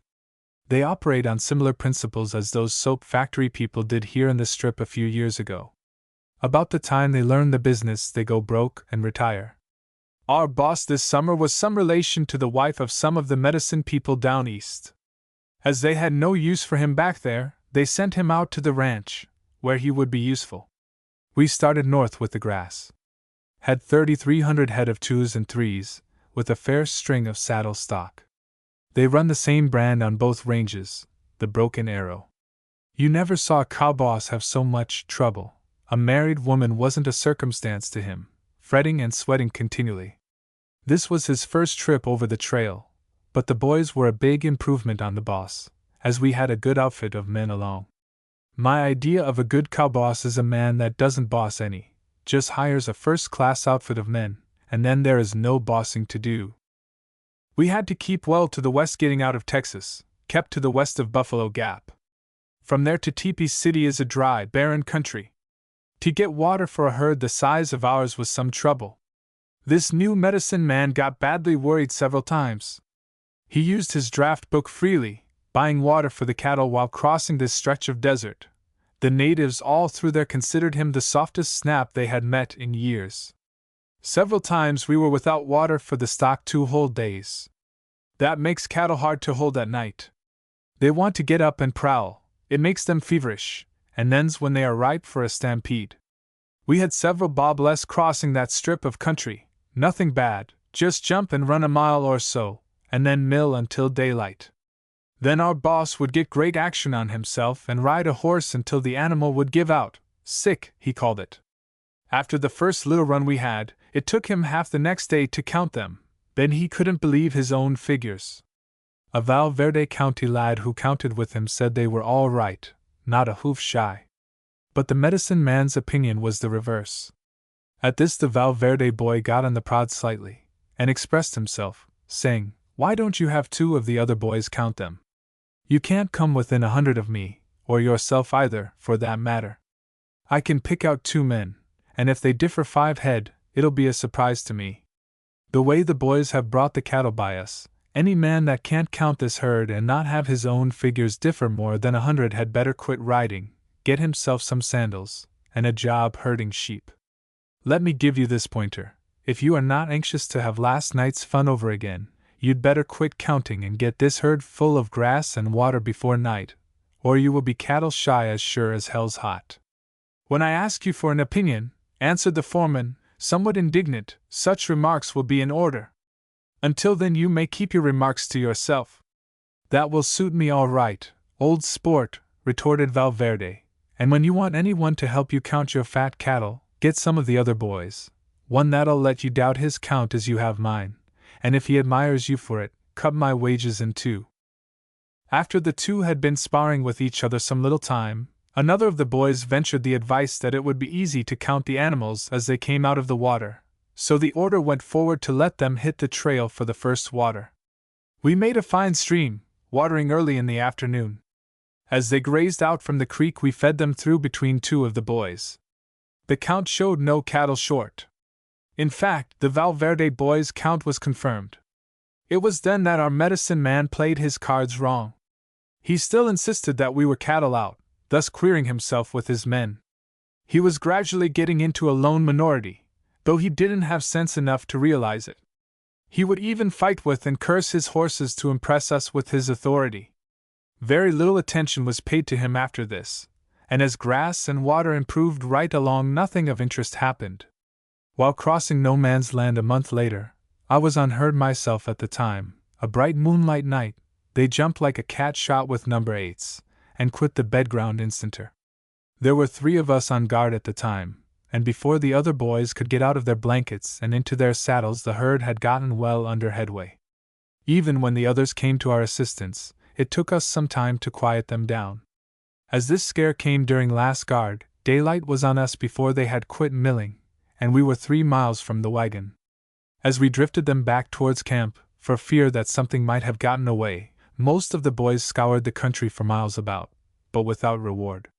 When all had returned to camp, had breakfasted, and changed horses, the counting act was ordered by Mr. Medicine. Our foreman naturally felt that he would have to take a hand in this count, evidently forgetting his last experience in that line. He was surprised, when he asked one of the boys to help him, by receiving a flat refusal. "Why won't you count with me?" he demanded. "Because you don't possess common cow sense enough, nor is the crude material in you to make a cowhand. You found fault with the men the last count we had, and I don't propose to please you by giving you a chance to find fault with me. That's why I won't count with you." "Don't you know, sir, that I'm in authority here?" retorted the foreman. "Well, if you are, no one seems to respect your authority, as you're pleased to call it, and I don't know of any reason why I should. You have plenty of men here who can count them correctly. I'll count them with any man in the outfit but yourself." "Our company sent me as their representative with this herd," replied the foreman, "while you have the insolence to disregard my orders. I'll discharge you the first moment I can get a man to take your place." "Oh, that'll be all right," answered the lad, as the foreman rode away. He then tackled me, but I acted foolish, fessing up that I couldn't count 100. Finally he rode around to a quiet little fellow, with pox marks on his face, who always rode on the point, kept his horses fatter than anybody, rode a San Jose saddle, and was called California. The boss asked him to help him count the herd. "Now look here, boss," said California, "I'll pick one of the boys to help me, and we'll count the cattle to within a few head. Won't that satisfy you?" "No, sir, it won't." "What's got into you boys?" questioned the foreman. "There's nothing the matter with the boys, but the cattle business has gone to the dogs when a valuable herd like this will be trusted to cross a country for 2,000 miles in the hands of a man like yourself. You have men that will pull you through if you'll only let them," said the point rider, his voice mild and kind as though he were speaking to a child. "You're just like the rest of them," roared the boss, "want to act contrary. Now let me say to you that you'll help me to count these cattle or I'll discharge, unhorse, and leave you afoot here in this country. I'll make an example of you as a warning to others." "It's strange that I should be signaled out as an object of your wrath and displeasure," said California. "Besides, if I were you, I wouldn't make any examples as you were thinking of doing." "When you talk of making an example of me as a warning to others," said the poxmarked lad, as he reached over, taking the reins of the foreman's horse firmly in his hand, "you're a simpering idiot for entertaining the idea, and a cowardly bluffer for mentioning it. When you talk of unhorsing and leaving me here afoot in a country 1,000 miles from nowhere, you don't know what that means, but there's no danger of your doing it. I feel easy on that point. But I'm sorry to see you make such a fool of yourself. Now, you may think for a moment that I'm afraid of that ivory-handled gun you wear, but I'm not. Men wear them on the range, not so much to emphasize their demands with, as you might think. If it were me, I'd throw it in the wagon. It may get you into trouble. One thing certain, if you ever so much as lay your hand on it, when you are making threats as you have done today, I'll build a fire in your face that you can read the San Francisco Examiner by at midnight. You'll have to revise your ideas a trifle, in fact, change your tactics. You're off your reservation bigger than a wolf, when you try to run things by force. There's lots better ways. Don't try and make talk stick for actions, nor use any prelude to the real play you wish to make. Unroll your little game with the real thing. You can't throw alkaline dust in my eyes and tell me it's snowing. I'm sorry to have to tell you all this, though I have noticed that you needed it for a long time." As he released his grip on the bridle reins, he continued, "Now ride back to the wagon, throw off that gun, tell some of the boys to take a man and count these cattle, and it will be done better than if you helped." "Must I continue to listen to these insults on every hand?" hissed the medicine man, livid with rage. "First remove the cause before you apply the remedy. That's in your line," answered California. "Besides, what are you going to do about it? You don't seem to be gifted with enough cow sense to even use a modified amount of policy in your everyday affairs," said he, as he rode away to avoid hearing his answer. Several of us, who were near enough to hear this dressing down of the boss at California's hands, rode up to offer our congratulations, when we noticed that old bad medicine had gotten a stand on one of the boys called Pink. After leaving him, he continued his ride towards the wagon. Pink soon joined us, a broad smile playing over his homely, florid countenance. "Some of you boys must have given him a heavy dose for so early in the morning," said Pink, "for he ordered me to have the cattle counted, and report to him at the wagon. Acted like he didn't aim to do the trick himself. Now, as I'm foreman," continued Pink, "I want you 2-point men to go up to the first little rise of ground, and we'll put the cattle through between you. I want a close count, understand? You're working under a boss now that will shove you through hell itself. So if you miss them over 100, I'll speak to the management, and see if I can't have your wages raised, or have you made a foreman or something with big wages and nothing to do." The point men smiled at Pink's orders, and one asked, "Are you ready now?" "All set," responded Pink. "Let the fiddlers cut loose." Well, we lined them up and got them strung out in shape to count, and our point men picking out a favorite rise, we lined them through between our counters. We fed them through, and as regularly as a watch you could hear California call out to his partner tally. Alternately they would sing out this check on the even 100 head, slipping a knot on their tally string to keep the hundreds. It took a full half-hour to put them through, and when the rear guard of Crips and Dogies passed this impromptu review, we all waited patiently for the verdict. Our counters rode together, and California, leaning over on the pommel of his saddle, said to his partner, "What you got?" 33.6 was the answer. "Why, you can't count a little bit," said California. "I got 33.7. How does the count suit you, boss?" "Easy suited, gents," said Pink, "but I'm surprised to find such good men with a common cow herd. I must try and have you appointed by the government on this commission that's to investigate Texas fever. You're altogether too accomplished for such a common calling as claims you at present." Turning to the rest of us, he said, "Throw your cattle on the trail, you vulgar peons, while I ride back to order forward my wagon and saddle stock. By rights, I ought to have one of those center fire cigars to smoke, to set off my authority properly on this occasion." He jogged back to the wagon and satisfied the dethroned medicine man that the cattle were there to a hoof. We soon saw the saddle horses following, and an hour afterward Pink and the foreman rode by us, big as fat cattle buyers from Kansas City, not even knowing anyone, so absorbed in their conversation were they, rode on by and up the trail, looking out for grass and water. It was over 2 weeks afterward when Pink said to us, "When we strike the Santa Fe Railway, I may advise my man to take a needed rest for a few weeks in some of the mountain resorts." I hope you all noticed how worried he looks, and to my judgment, he seems to be losing flesh. I don't like to suggest anything, but the day before we reach the railroad, I think a day's curlew shooting in the sand hills along the Arkansas River might please His Highness. In case he'll go with me, if I don't lose him, I'll never come back to this herd. It won't hurt him any to sleep out one night with the dry cattle.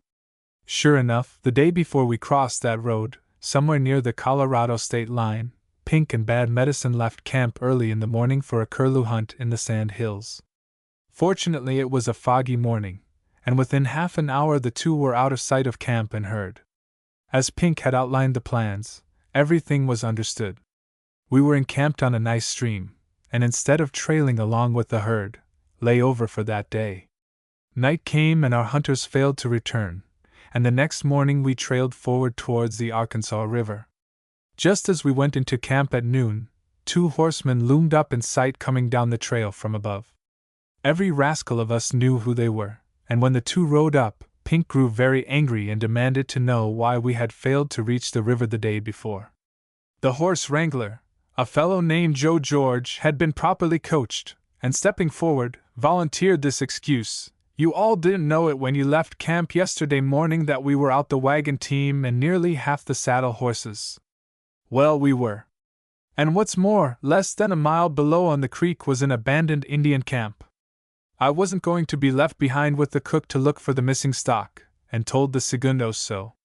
We divided into squads of 3 or 4 men each and went out and looked up the horses, but it was after 6 o'clock before we trailed them down and got the missing animals. If anybody thinks I'm going to stay behind to look for missing stock in a country full of lurking Indians, well, they simply don't know me. The scheme worked all right. On reaching the railroad the next morning, Bad Medicine authorized Pink to take the herd to Ogallala on the Platte, while he took a train for Denver. Around the campfire that night, Pink gave us his experience in losing Mr. Medicine. "Oh, I lost him late enough in the day so he couldn't reach any shelter for the night," said Pink. "At noon, when the sun was straight overhead, I sounded him as to directions and found that he didn't know straight up or east from west. After giving him the slip, I kept an eye on him among the sand hills, at the distance of a mile or so, until he gave up and unsaddled at dusk. The next morning when I overtook him, I pretended to be trailing him up, and I threw enough joy into my rapture over finding him, that he never doubted my sincerity." On reaching Ogallala, a man from Montana put in an appearance in company with poor old Medicine, and as they did business strictly with Pink, we were left out of the grave and owly council of medicine men. Well, the upshot of the whole matter was that Pink was put in charge of the herd, and a better foreman I never worked under. We reached the company's Yellowstone range early in the fall, counted over and bade our dogies goodbye, and rode into headquarters.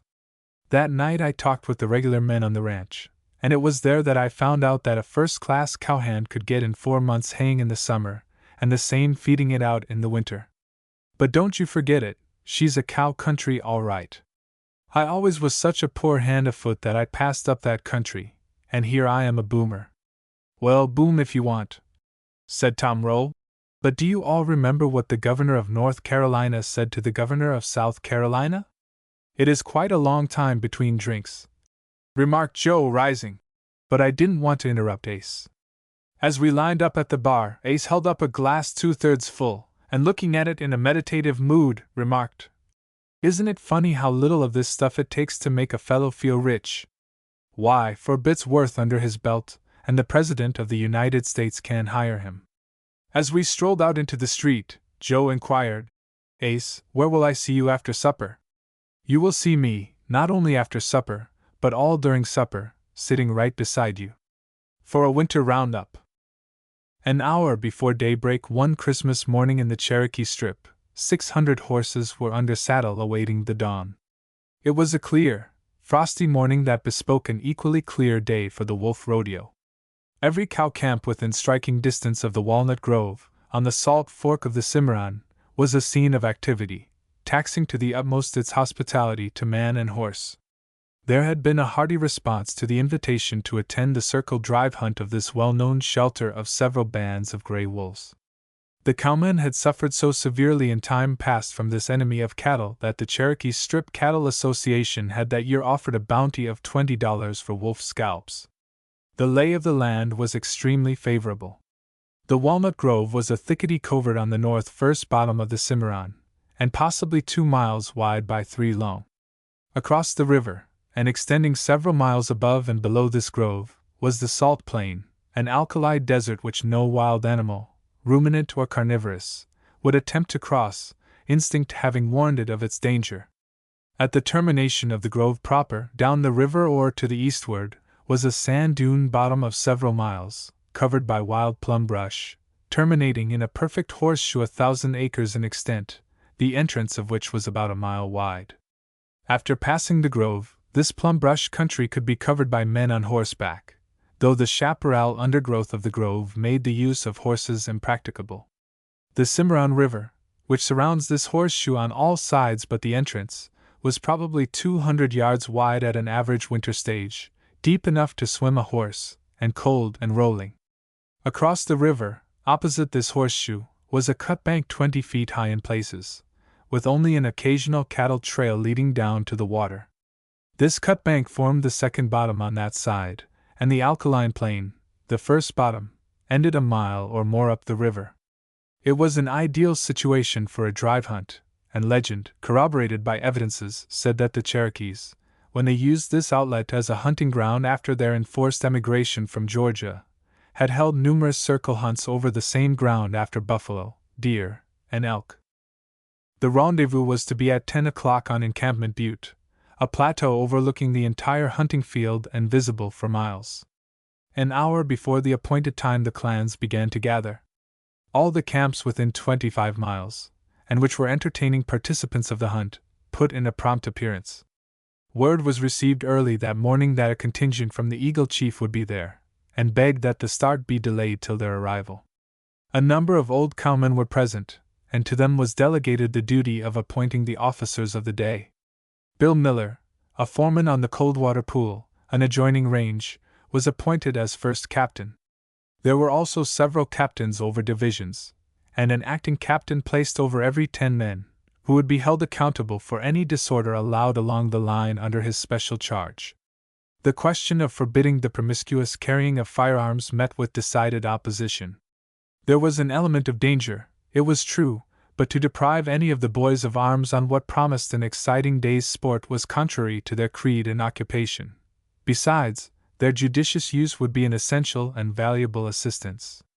To deny one the right and permit another would have been to divide their forces against a common enemy, so in the interests of harmony it was finally concluded to assign an acting captain over every 10 men.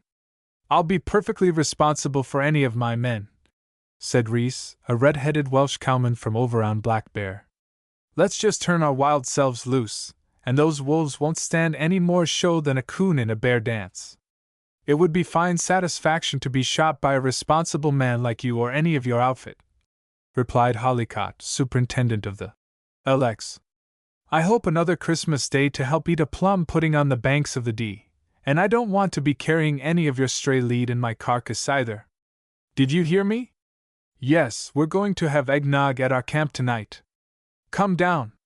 The boys were being told off in squads of 10, when a suppressed shout of welcome arose, as a cavalcade of horsemen was sighted coming over the divide several miles distant. Before the men were allotted and their captains appointed, the last expected squad had arrived, their horses frosty and sweaty. They were all well-known West End strippers, numbering 54 men and having ridden from the Eagle Chief, 35 miles, starting 2 hours before daybreak. With the arrival of this detachment, Miller gave his orders for the day. Tom Cave was given 200 men and sent to the upper end of the grove, where they were to dismount, form in a half-circle skirmish line covering the width of the thicket, and commence the drive down the river. Their saddle horses were to be cut into 2 bunches and driven down on either side of the grove, and to be in readiness for the men when they emerged from the chaparral, 4 of the oldest men being detailed as horse wranglers. Reese was sent with 150 men to left flank the grove, deploying his men as far back as the second bottom, and close his line as the drive moved forward. Billy Edwards was sent with 20 picked men down the river 5 miles to the Old Beef Ford at the Ripples. His instructions were to cross and scatter his men from the ending of the Salt Plain to the Horseshoe, and to concentrate them around it at the termination of the drive. He was allowed the best ropers and a number of shotguns, to be stationed at the cattle trails leading down to the water at the river's bend.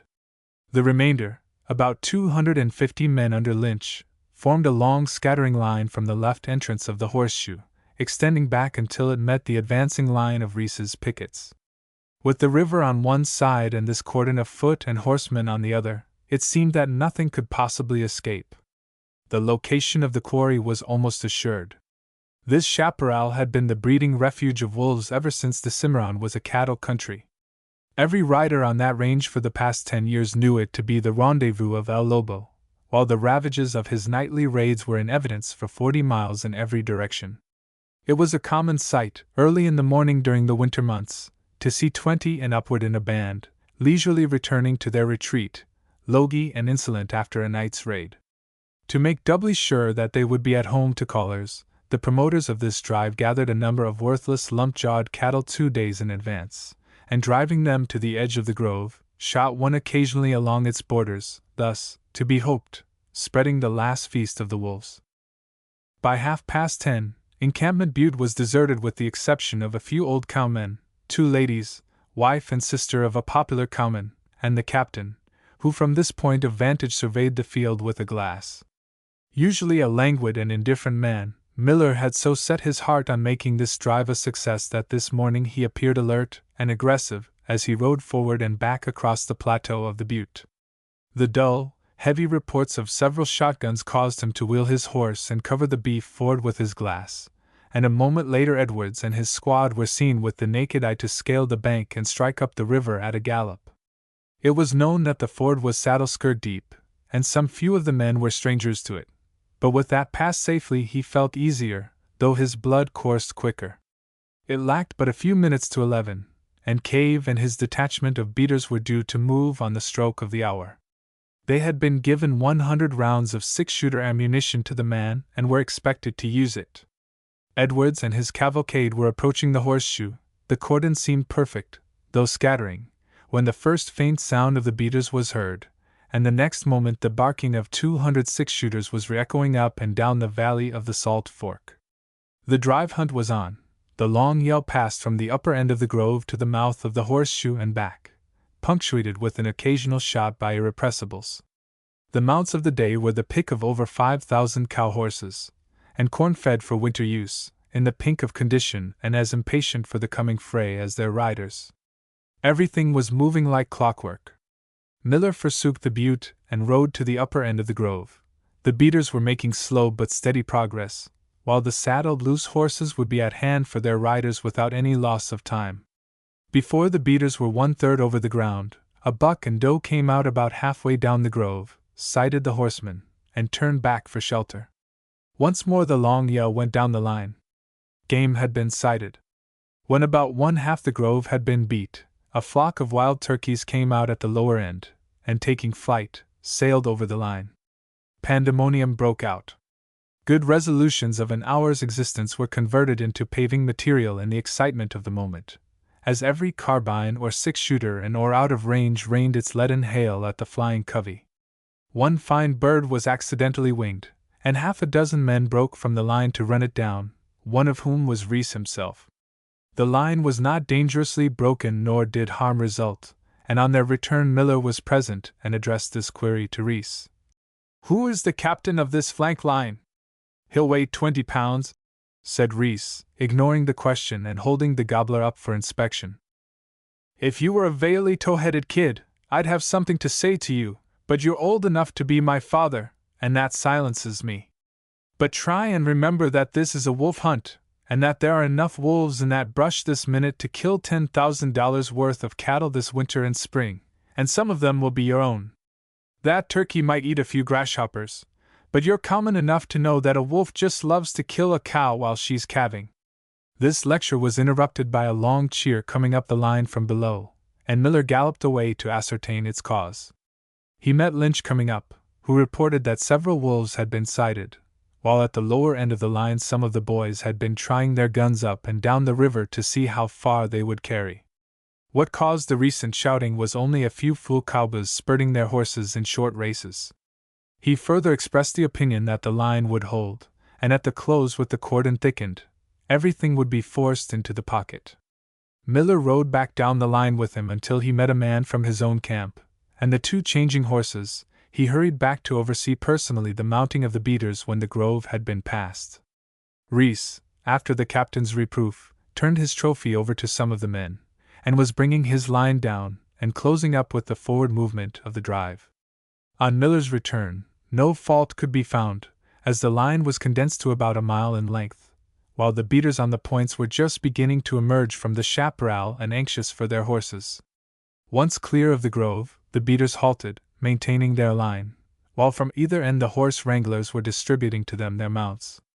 Again secure in their saddles, the long yell circled through the plum thickets and re-echoed down the line, and the drive moved forward at a quicker pace. "If you have any doubts about hell," said Cave to Miller, as the latter rode by, "just take a little pyre through that thicket once, and you'll come out a defender of the faith." The buck and doe came out within sight of the line once more, lower down opposite the sand dunes, and again turned back, and a half-hour later all ears were strained listening to the rapid shooting from the farther bank of the river. Rebuffed in their several attempts to force the line, they had taken to the water and were swimming the river. From several sand dunes their landing on the opposite bank near the ending of the salt plain could be distinctly seen. As they came out of the river, half a dozen six-shooters were paying them a salute in lead, but the excitability of the horses made aim uncertain, and they rounded the cut bank at the upper end and escaped. While the deer were making their escape, a band of antelope were sighted sunning themselves amongst the sand dunes a mile below. Attracted by the shooting, they were standing at attention. Now when an antelope scents danger, he has an unreasonable and unexplainable desire to reach high ground, where he can observe and be observed, at a distance. Once this conclusion has been reached, he allows nothing to stop him, not even recently built wire fences or man himself, and like the cat despises water except for drinking purposes. So when this band of antelope decided to adjourn their siesta from the warm, sunny slope of a sand dune, they made an effort and did break the cordon, but not without a protest. As they came out of the sand dunes, heading straight for the line, all semblance of control was lost in the men. Nothing daunted by the yelling that greeted the antelope, once they came within range 50 men were shooting at them without bringing one to grass. With guns empty they loosened their ropes and met them. A dozen men made casts, and Juan Mesa, a Mexican from the Eagle Chief, lassoed a fine buck, while Pard Sevenoaks, from the J+H, fastened to the smallest one in the band. He was so disgusted with his catch that he dismounted, earmarked the kid, and let it go. Mesa had made his cast with so large a loop that one foreleg of the antelope had gone through, and it was struggling so desperately that he was compelled to tie the rope in a hard knot to the pommel of his saddle. His horse was a wheeler on the rope, so Juan dismounted to pet his buck. While he held on to the rope assisting his horse, an Eagle Chief man slipped up and cut the rope through the knot, and the next moment a Mexican was burning the grass, calling on saints and others to come and help him turn the antelope loose. When the rope had burned its way through his gloved hands, he looked at them in astonishment, saying, "That was one bravo buck. How come these rope untie?" But there was none to explain, and an antelope was dragging 35 feet of rope in a frantic endeavor to overtake his band. The line had been closing gradually until at this juncture it had been condensed to about 5 miles, or a horseman to every 50 feet. Wolves had been sighted numerous times running from covert to covert, but few had shown themselves to the flank line, being contented with such shelter as the scraggy plum brush afforded. Whenever the beaters would rout or sight a wolf, the yelling would continue up and down the line for several minutes. Cave and his well-formed circle of beaters were making good time. Reese on the left flank was closing and moving forward, while the line under Lynch was as impatient as it was hilarious. Miller made the circle every half hour or so, and had only to mention it to pick any horse he wanted from the entire line for a change. By 1 o'clock the drive had closed to the entrance of the pocket, and within a mile and a half of the termination. There was yet enough cover to hide the quarry, though the extreme point of this horseshoe was a sandbar with no shelter except driftwood trees. Edwards and his squad were at their post across the river, in plain view of the advancing line.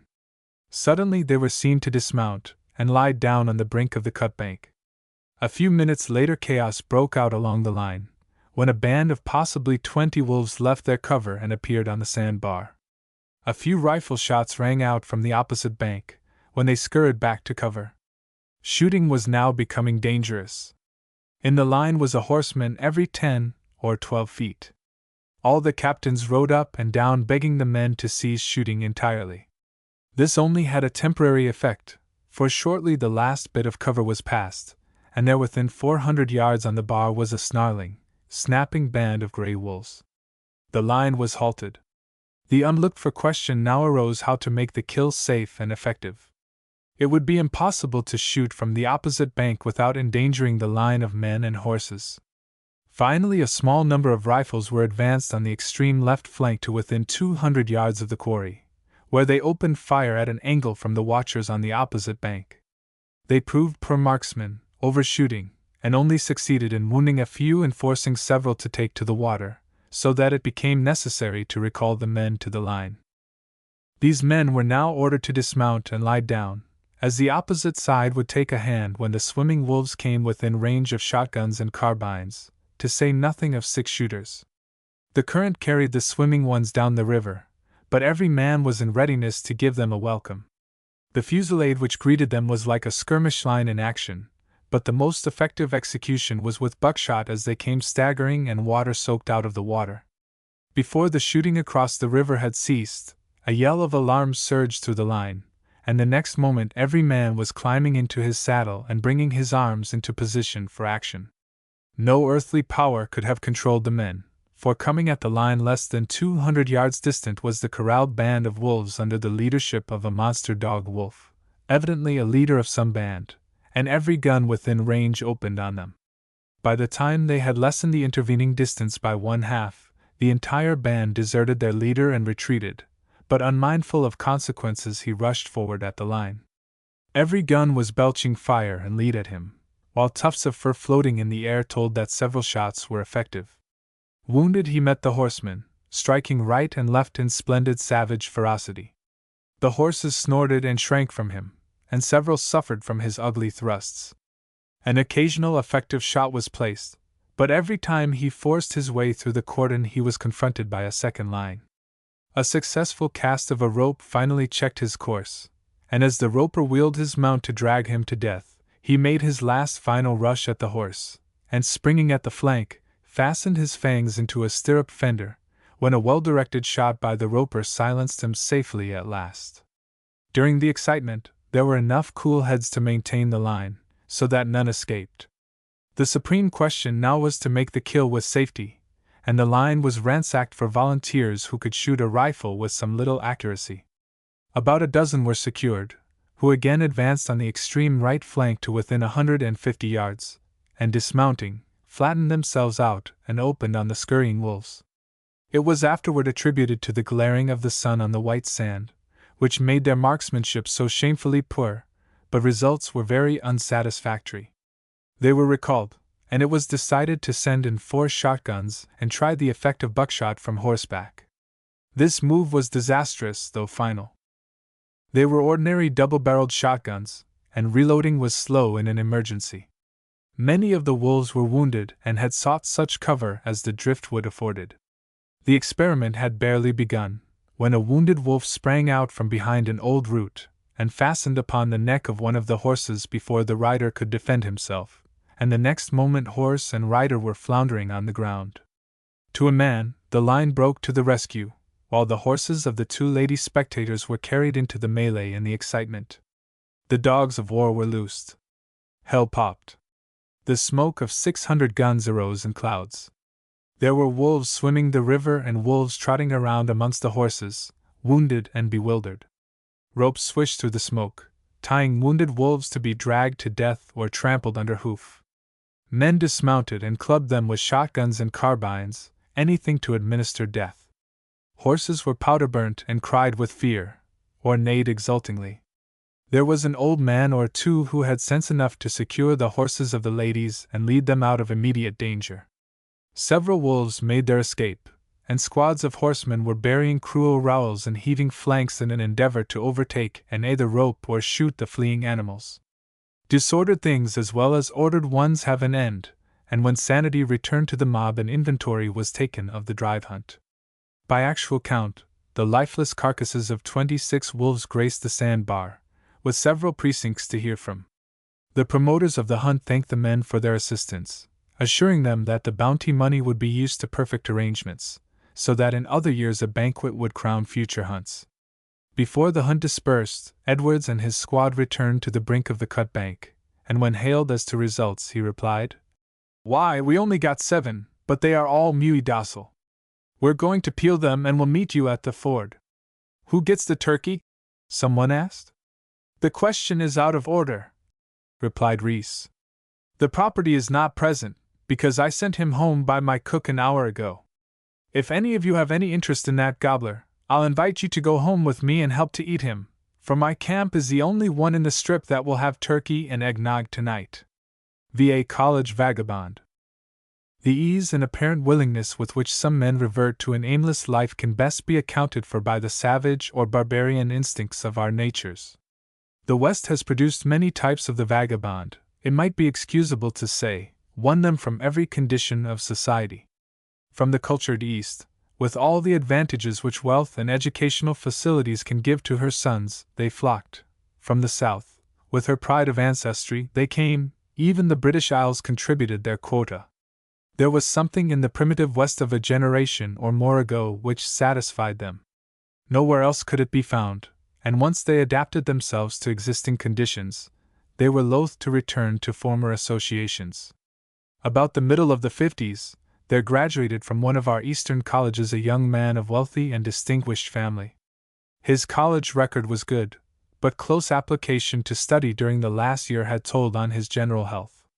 His ambition, coupled with a laudable desire to succeed, had buoyed up his strength until the final graduation day had passed. Alexander Wells had the advantage of a good physical constitution. During the first year at college, his reputation as an athlete had been firmly established by many a hard-fought contest in the college games. The last 2 years he had not taken an active part in them, as his studies had required his complete attention. On his return home, it was thought by parents and sisters that rest and recreation would soon restore the health of this overworked young graduate, who was now 2 years past his majority. 2 months of rest, however, failed to produce any improvement, but the family physician would not admit that there was immediate danger, and declared the trouble simply the result of overstudy, advising travel. This advice was very satisfactory to the young man, for he had a longing to see other sections of the country. The elder Wells some years previously had become interested in Western and Southern real estate, and among other investments which he had made was the purchase of an old Spanish land grant on a stream called the Salado, west of San Antonio, Texas. These land grants were made by the Crown of Spain to favorite subjects. They were known by name, which they always retained when changing ownership. Some of these tracts were princely domains, and were bartered about as though worthless, often changing owners at the card table. So when travel was suggested to Wells, Jr., he expressed a desire to visit this family possession, and possibly spend a winter in its warm climate. This decision was more easily reached from the fact that there was an abundance of game on the land, and being a devoted sportsman, his own consent was secured in advance. No other reason except that of health would ever have gained the consent of his mother to a 6 months' absence. But within a week after reaching the decision, the young man had left New York and was on his way to Texas. His route, both by water and rail, brought him only within 80 miles of his destination, and the rest of the distance he was obliged to travel by stage. San Antonio at this time was a frontier village, with a mixed population, the Mexican being the most prominent inhabitant. There was much to be seen which was new and attractive to the young Easterner, and he tarried in it several days, enjoying its novel and picturesque life. The arrival and departure of the various stage lines for the accommodation of travelers like himself was of more than passing interest. They rattled in from Austin and Laredo. They were sometimes late from El Paso, 600 miles to the westward. Probably a brush with the Indians, or the more to be dreaded Mexican bandits, for these stages carried treasure, gold and silver, the currency of the country, was the cause of the delay. Frequently they carried guards, whose presence was generally sufficient to command the respect of the average robber. Then there were the freight trains, the motive power of which was mules and oxen. It was necessary to carry forward supplies and bring back the crude products of the country. The Chihuahua wagon was drawn sometimes by 12, sometimes by 20 mules, 4 abreast in the swing, the leaders and wheelers being single teams. For mutual protection, trains were made up of from 10 to 20 wagons. Drivers frequently meeting a chance acquaintance going in an opposite direction would ask, "What is your cargo?" And the answer would be frankly given, "Specie." Many a Chihuahua wagon carried 3 or 4 tons of gold and silver, generally the latter. Here was a new book for this college lad, one he had never studied, though it was more interesting to him than some he had read. There was something thrilling in all this new life. He liked it. The romance was real. It was not an imitation. People answered his few questions and asked none in return. In this frontier village at a late hour one night young Wells overheard this conversation. "Hello, Bill," said the casekeeper in a faro game, as he turned his head halfway round to see who was the owner of the monster hand which had just reached over his shoulder and placed a stack of silver dollars on a card, marking it to win. "I've missed you the last few days. Where have you been so long?" "Oh, I've just been out to El Paso on a little pyre guarding the stage," was the reply. Now the little pyre was a continuous night and day round trip of 1,200 miles. Bill had slept and eaten as he could. When mounted, he scouted every possible point of ambush for lurking Indian or bandit. Crossing open stretches of country, he climbed up on the stage and slept. Now, having returned, he was anxious to get his wages into circulation. Here were characters worthy of a passing glance. Interesting as this frontier life was to the young man, he prepared for his final destination. He had no trouble in locating his father's property, for it was less than 20 miles from San Antonio. Securing an American who spoke Spanish, the two set out on horseback. There were several small ranchitos on the tract, where 5 or 6 Mexican families lived. Each family had a field and raised corn for bread. A flock of goats furnished them milk and meat. The same class of people in older states were called squatters, making no claim to ownership of the land. They needed little clothing, the climate being in their favor. The men worked at times. The pecan crop which grew along the creek bottoms was beginning to have a value in the coast towns for shipment to northern markets, and this furnished them revenue for their simple needs. All kinds of game was in abundance, including waterfowl in winter, though winter here was only such a name. These simple people gave a welcome to the New Yorker which appeared sincere. They offered no apology for their presence on this land, nor was such an order, for it was the custom of the country. They merely referred to themselves as his people, as though belonging to the land. When they learned that he was the son of the owner of the grant, and that he wanted to spend a few months hunting and looking about, they considered themselves honored. The best jackal in the group was tendered him and his interpreter. The food offered was something new, but the relish with which his companion partook of it assisted young Wells in overcoming his scruples, and he ate a supper of dishes he had never tasted before. The coffee, he declared, was delicious. On the advice of his companion, they had brought along blankets. The women of the ranchito brought other bedding, and a comfortable bed soon awaited the Americanos. The owner of the jackal in the meantime informed his guest through the interpreter that he had sent to a nearby ranchito for a man who had at least the local reputation of being quite a hunter. During the interim, while awaiting the arrival of the man, he plied his guest with many questions regarding the outside world, of which his ideas were very simple, vague, and extremely provincial. His conception of distance was what he could ride in a given number of days on a good pony. His ideas of wealth were no improvement over those of his Indian ancestors of a century previous. In architecture, the jackal in which they sat satisfied his ideals. The footsteps of a horse interrupted their conversation. A few moments later, Tiburcio, the hunter, was introduced to the two Americans with a profusion of politeness. There was nothing above the ordinary in the old hunter, except his hair, eyes, and swarthy complexion, which indicated his Aztec ancestry. It might be in perfect order to remark here that young Wells was perfectly composed, almost indifferent to the company and surroundings. He shook hands with Tiburcio in a manner as dignified, yet agreeable, as though he was the governor of his native state or the minister of some prominent church at home. From this juncture, he at once took the lead in the conversation, and kept up a line of questions, the answers to which were very gratifying. He learned that deer were very plentiful everywhere, and that on this very tract of land were several wild turkey roosts, where it was no trouble to bag any number desired. On the prairie portion of the surrounding country could be found large droves of antelope. During droughty periods they were known to come 20 miles to quench their thirst in the Salado, which was the main watercourse of this grant.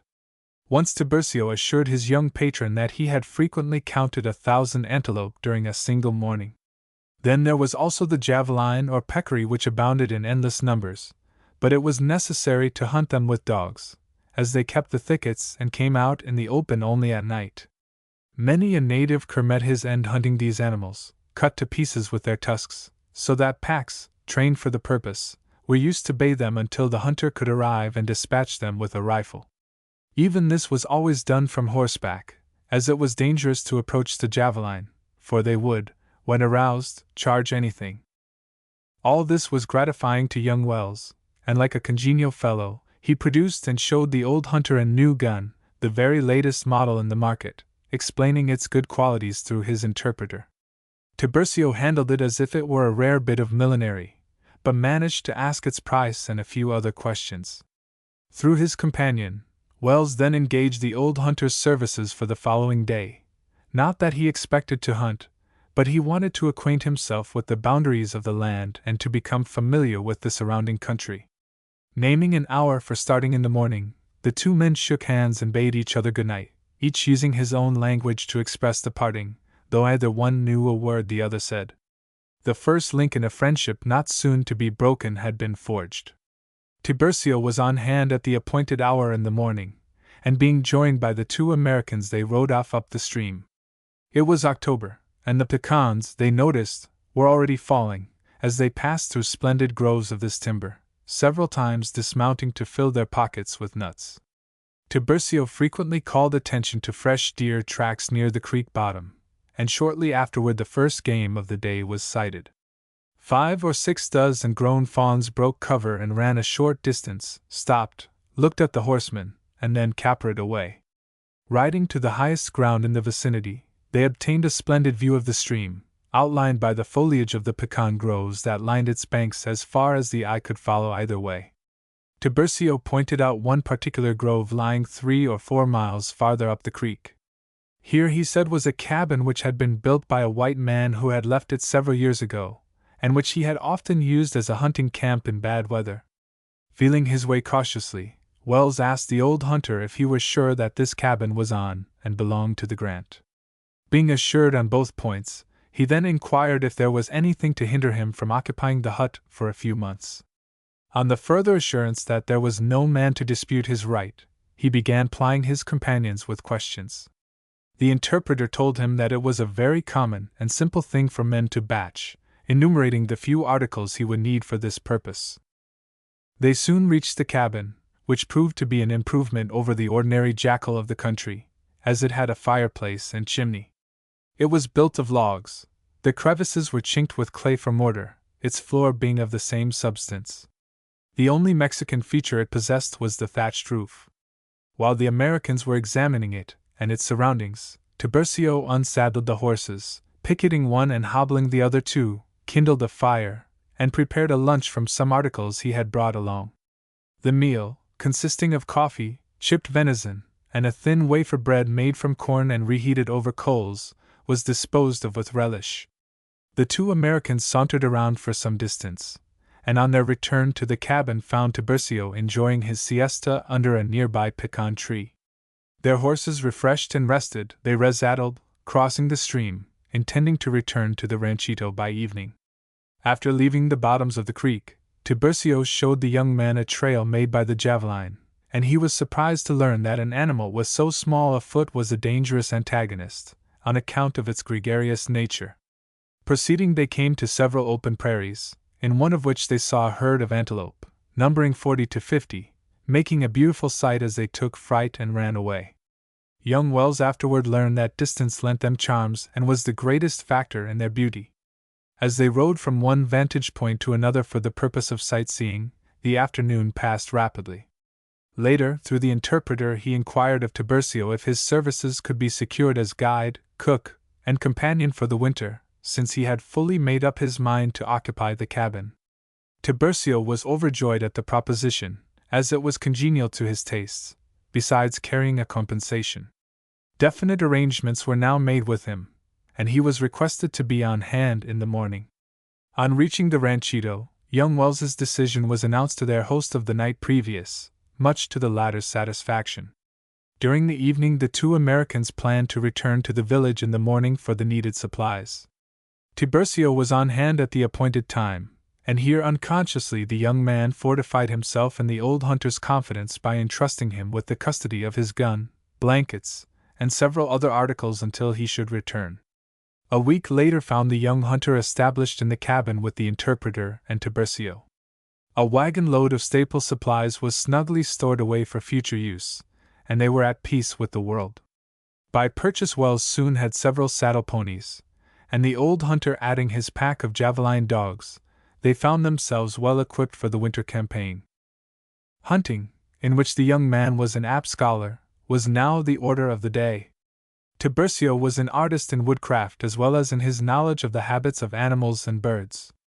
On chilly or disagreeable days they would take out the pack of dogs and beat the thickets for the javelin. It was exciting sport to bring to bay a drove of these animals. To shoot from horseback lent a charm, yet made aim uncertain, nor was it advisable to get too close range. Many a young dog made a fatal mistake in getting too near this little animal, and the doctoring of crippled dogs became a daily duty. All surplus game was sent to the ranchito below, where it was always appreciated. At first the young man wrote regularly long letters home, but as it took Tiburcio a day to go to the post office, he justified himself in putting writing off, sometimes several weeks, because it ruined a whole day and tired out a horse to mail a letter. Hardships were enjoyed. They thought nothing of spending a whole night going from one turkey roost to another, if half a dozen fine birds were the reward. They would saddle up in the evening and ride 10 miles, sleeping out all night by a fire in order to stalk a buck at daybreak, having located his range previously.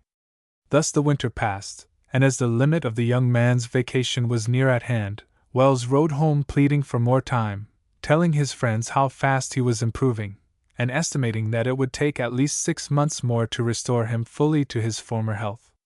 This request being granted, he contented himself by riding about the country, even visiting cattle ranches south on the Frio River. Now and then he would ride into San Antonio for a day or two, but there was nothing new to be seen there, and his visits were brief. He had acquired a sufficient knowledge of Spanish to get along now without an interpreter. When the summer was well spent, he began to devise some excuse to give his parents for remaining another winter. Accordingly, he wrote his father what splendid opportunities there were to engage in cattle ranching, going into detail very intelligently in regard to the grasses on the tract and the fine opportunity presented for establishing a ranch. The water privileges, the faithfulness of Tiburcio, and other minor matters were fully set forth, and he concluded by advising that they buy or start a brand of cattle on this grant. His father's reply was that he should expect his son to return as soon as the state of his health would permit. He wished to be a dutiful son, yet he wished to hunt just one more winter. So he felt that he must make another tack to gain his point. Following letters noted no improvement in his health.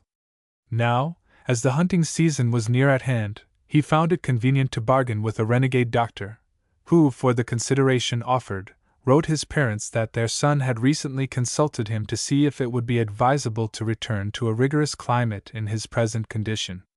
Professionally, he felt compelled to advise him not to think of leaving Texas for at least another year. To supplement this, the son wrote that he hoped to be able to go home in the early spring. This had the desired effect. Any remorse of conscience he may have felt over the deception resorted to was soon forgotten in following a pack of hounds or stalking deer, for hunting now became the order of the day. The antlered buck was again in his prime. His favorite range was carefully noted. Very few hunts were unrewarded by at least one or more shots at this noble animal. With an occasional visitor, the winter passed as had the previous one. Some congenial spirit would often spend a few days with them, and his departure was always sincerely regretted. The most peculiar feature of the whole affair was the friendship of the young man for Tiburcio. The latter was the practical hunter, which actual experience only can produce. He could foretell the coming of a norther 24 hours in advance. Just which course deer would graze he could predict by the quarter of the wind. In woodcraft he was a trustworthy though unquoted authority. His young patron often showed him his watch and explained how it measured time, but he had no use for it. He could tell nearly enough when it was noon, and if the stars were shining he knew midnight within a few minutes. This he had learned when a shepherd. He could track a wounded deer for miles, when another could not see a trace of where the animal had passed. He could recognize the footprint of his favorite saddle pony among the 1,000 others. How he did these things he did not know himself. These companions were graduates of different schools, extremes of different nationalities. Yet Alexander Wells had no desire to elevate the old hunter to his own standard, preferring to sit at his feet. But finally the appearance of blades of grass and early flowers warned them that winter was gone and that spring was at hand. Their occupation, therefore, was at an end. Now how to satisfy the folks at home and get a further extension of time was the truant's supreme object. While he always professed obedience to parental demands, yet rebellion was brewing, for he did not want to go east, not just yet. Imperative orders to return were artfully parried. Finally remittances were withheld, but he had no use for money. Coercion was bad policy to use in his case. Thus a third and a fourth winter passed, and the young hunter was enjoying life on the Salado, where questions of state and nation did not bother him. But this existence had an end. One day in the spring a conveyance drove up to the cabin, and an elderly, well-dressed woman alighted. With the assistance of her driver she ran the gauntlet of dogs and reached the cabin door, which was open.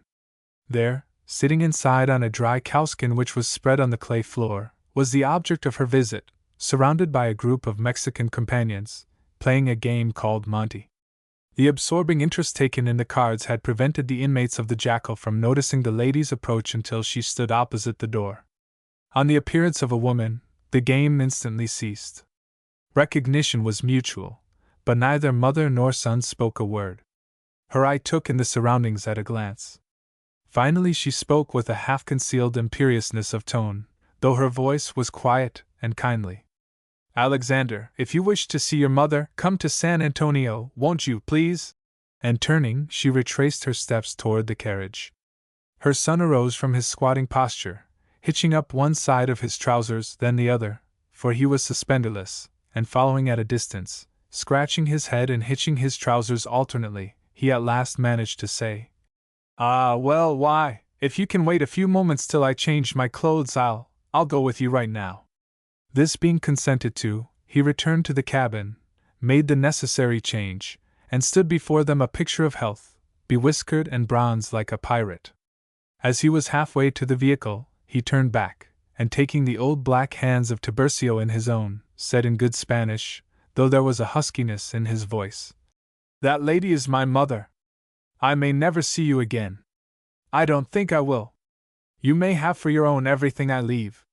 There were tears in the old hunter's eyes as he relinquished young Wells's hands and watched him fade from his sight. His mother, unable to live longer without him, had made the trip from New York, and now that she had him in her possession there was no escape. They took the first stage out of the village that night on their return trip for New York State. But the mother's victory was short-lived and barren. Within 3 years after the son's return, he failed in 2 business enterprises in which his father started him. Nothing discouraged, his parents offered him a third opportunity, it containing, however, a marriage condition. But the voice of a siren, singing of flowery prairies and pecan groves on the Salado, in which could be heard the music of hounds and the clattering of horses' hoofs at full speed following, filled every niche and corner of his heart, and he balked at the marriage offer. When the son had passed his 30th year, his parents became resigned and gave their consent to his return to Texas. Long before parental consent was finally obtained, it was evident to his many friends that the West had completely won him, and once the desire of his heart was secured, the languid son beamed with energy in outfitting for his return. He wrung the hands of old friends with a new grip, and with boyish enthusiasm announced his early departure. On the morning of leaving, quite a crowd of friends and relatives gathered at the depot to see him off. But when a former college chum attempted to remonstrate with him on the social sacrifice which he was making, he turned to the group of friends, and smilingly said, "That's all right. You are honest in thinking that New York is God's country. But out there in Texas also is, for it is just as God made it. Why, I'm going to start a cattle ranch as soon as I get there and go back to nature. Don't pity me. Rather let me pity you, who think, act, and look as if turned out of the same mill. Any social sacrifices which I make in leaving here will be repaid tenfold by the freedom and advantages of the boundless West." 6. The Double Trail. Early in the summer of '78 we were rocking along with a herd of laurel leaf cattle, going up the old Chisholm Trail in the Indian Territory. The cattle were in charge of Ike Inks as foreman, and had been sold for delivery somewhere in the Strip. There were 3,100 head straight. Twos, and in the single ranch brand.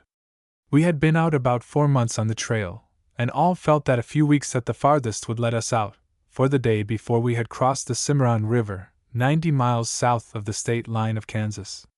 The foreman was simply killing time, waiting for orders concerning the delivery of the cattle. All kinds of jokes were in order, for we all felt that we would soon be set free. One of our men had been taken sick, as we crossed Red River into the Nations, and not wanting to cross this Indian country short-handed, Inks had picked up a young fellow who evidently had never been over the trail before. He gave the outfit his correct name, on joining us, but it proved unpronounceable, and for convenience someone rechristened him Lucy, as he had quite a feminine appearance. He was anxious to learn, and was in evidence in everything that went on. The trail from the Cimarron to Little Turkey Creek, where we were now camped, had originally been to the east of the present one, skirting a blackjack country. After being used several years it had been abandoned, being sandy, and the new route followed up the bottoms of Big Turkey, since it was firmer soil, affording better footing to cattle. These two trails came together again at Little Turkey. At no place were they over 2 or 3 miles apart, and from where they separated to where they came together again was about 7 miles. It troubled Lucy not to know why this was thus. Why did these routes separate and come together again? He was fruitful with inquiries as to where this trail or that road led. The boss man had a vein of humor in his make-up, though it was not visible, so he told the young man that he did not know, as he had been over this route but once before, but he thought that Stubb, who was then unheard, could tell him how it was. He had been over the trail every year since it was laid out. This was sufficient to secure Stubb an interview, as soon as he was relieved from duty and had returned to the wagon. So I posted one of the men who was next on guard to tell Stubb what to expect, and to be sure to tell it to him scary. A brief description of Stubb necessarily intrudes, though this nickname describes the man. Extremely short in stature, he was inclined to be fleshy. In fact, a rear view of Stubb looked as though someone had hollowed out a place to set his head between his ample shoulders. But a front view revealed a face like a full moon. In disposition he was very amiable. His laugh was enough to drive away the worst case of the blues. It bubbled up from some inward source and seemed perennial. His worst fault was his barroom astronomy. If there was any one thing that he shone in, it was rustling coffin varnish during the early Prohibition days along the Kansas border. His patronage was limited only by his income, coupled with what credit he enjoyed. Once, about midnight, he tried to arouse a drug clerk who slept in the store, and as he had worked this racket before, he coppered the play to repeat. So he tapped gently on the window at the rear where the clerk slept, calling him by name. This he repeated any number of times. Finally, he threatened to have a fit. Even this did not work to his advantage. Then he pretended to be very angry, but there was no response. After 15 minutes had been fruitlessly spent, he went back to the window, tapped on it once more, saying, "Lon, lie still, you little son of a sheep thief," which may not be what he said, and walked away. A party who had forgotten his name was once inquiring for him, describing him thus: "He's a little short, fat fellow, sits around the Maverick Hotel, talks cattle talk, and punishes a power of whiskey." So before Stubb had even time to unsaddle his horse, he was approached to know the history of these two trails. "Well," said Stubb somewhat hesitatingly, "I never like to refer to it. You see, I killed a man the day that right-hand trail was made. I'll tell you about it some other time." "But why not now?" said Lucy, his curiosity aroused, as keen as a woman's. "Some other day," said Stubb. "But did you notice those 3 graves on the last ridge of sand hills to the right as we came out of the Cimarron bottoms yesterday? You did? Their tenants were killed over that trail. You see now why I hate to refer to it, don't you? I was afraid to go back to Texas for 3 years afterward." "But why not tell me?" said the young man. "Oh," said Stubb, as he knelt down to put a hobble on his horse, "it would injure my reputation as a peaceable citizen, and I don't mind telling you that I expect to marry soon." Having worked up the proper interest in his listener, besides exacting a promise that he would not repeat the story where it might do injury to him, he dragged his saddle up to the campfire. Making a comfortable seat with it, He riveted his gaze on the fire, and with a splendid sang-froid reluctantly told the history of the double trail. "You see," began Stubb, "the Chisholm route had been used more or less for 10 years. This right-hand trail was made in '73. I bossed that year from Van Zandt County, for old Andy Arath, who, by the way, was a dead square cowman with not a hidebound idea in his make-up. Son, it was a pleasure to know old Andy. You can tell he was a good man, for if he ever got a drink too much, though he would never mention her otherwise, he always praised his wife. I've been with him up beyond the Yellowstone, 2,000 miles from home, and you always knew when the old man was primed. He would praise his wife, and would call on us boys to confirm the fact that Mary, his wife, was a good woman. That year we had the better of 2,900 head, all steer cattle, 3s and up, a likely bunch, better than these we are shadowing now. You see, my people are not driving this year, which is the reason that I am making a common hand with Inks. If I was to lay off a season, or go to the seacoast, I might forget the way. In those days I always hired my own men. The year that this right-hand trail was made, I had an outfit of men who would rather fight than eat. In fact, I selected them on account of their special fitness in the use of firearms. Why, Inks here couldn't have cooked for my outfit that season, let alone rode. There was no particular incident worth mentioning till we struck Red River, where we overtook 5 or 6 herds that were laying over on account of a freshet in the river. I wouldn't have a man those days who was not as good in the water as out. When I rode up to the river, 1 or 2 of my men were with me. It looked red and muddy and rolled just a trifle, but I ordered one of the boys to hit it on his horse, to see what it was like. Well, he never wet the seat of his saddle going or coming, though his horse was in swimming water good 60 yards. All the other bosses rode up, and each one examined his peg to see if the rise was falling. One fellow named Bob Brown, boss man for John Blocker, asked me what I thought about the crossing. I said to him, "If this ferryman can cross our wagon for me, and you fellows will open out a little and let me in, I'll show you all a crossing, and it'll be no miracle either." Well, the ferryman said he'd set the wagon over, so the men went back to bring up the herd. They were delayed some little time, changing to their swimming horses. It was nearly an hour before the herd came up, the others opening out, so as to give us a clear field, in case of a mill or balk. I never had to give an order, my boys knew just what to do. Why, there's men in this outfit right now that couldn't have greased my wagon that year. Well, the men on the points brought the herd to the water with a good head on, and before the leaders knew it, they were halfway across the channel, swimming like fish. The swingmen fed them in, free and plenty. Most of my outfit took to the water, and kept the cattle from drifting downstream. The boys from the other herds, good men too, kept shooting them into the water, and inside 15 minutes' time we were in the big Injun territory. After crossing the saddle stock and the wagon, I swam my horse back to the Texas side. I wanted to eat dinner with Blocker's man, just to see how they fed. Might want to work for him sometime, you see. I pretended that I'd help him over if he wanted to cross, but he said his dogies could never breast that water. I remarked to him at dinner, "You're feeding a mite better this year, ain't you?" "Not that I can notice," he replied, as the cook handed him a tin plate heaping with navy beans, "and I'm eating rather regular with the wagon, too." I killed time around for a while, and then we rode down to the river together. The cattle had tramped out his peg, so after setting a new one, and powwowing around, I told him goodbye and said to him, "Bob, old man, when I hit Dodge I'll take a drink and think of you back here on the trail, and regret that you are not with me, so as to make it two-handed." We said our so-longs to each other, and I gave the gray his head and he took the water like a duck. He could outswim any horse I ever saw, but I drowned him in the Washita 2 weeks later. Yes, tangled his feet in some vines in a sunken treetop, and the poor fellow's light went out. My own candle came near being snuffed. I never felt so bad over a little thing since I burned my new red top boots when I was a kid, as in drowning that horse. There was nothing else worth mentioning until we struck the Cimarron back here, where we overtook a herd of Chisholms that had come in from the east. They had crossed through the Arbuckle Mountains, came in over the old Whiskey Trail.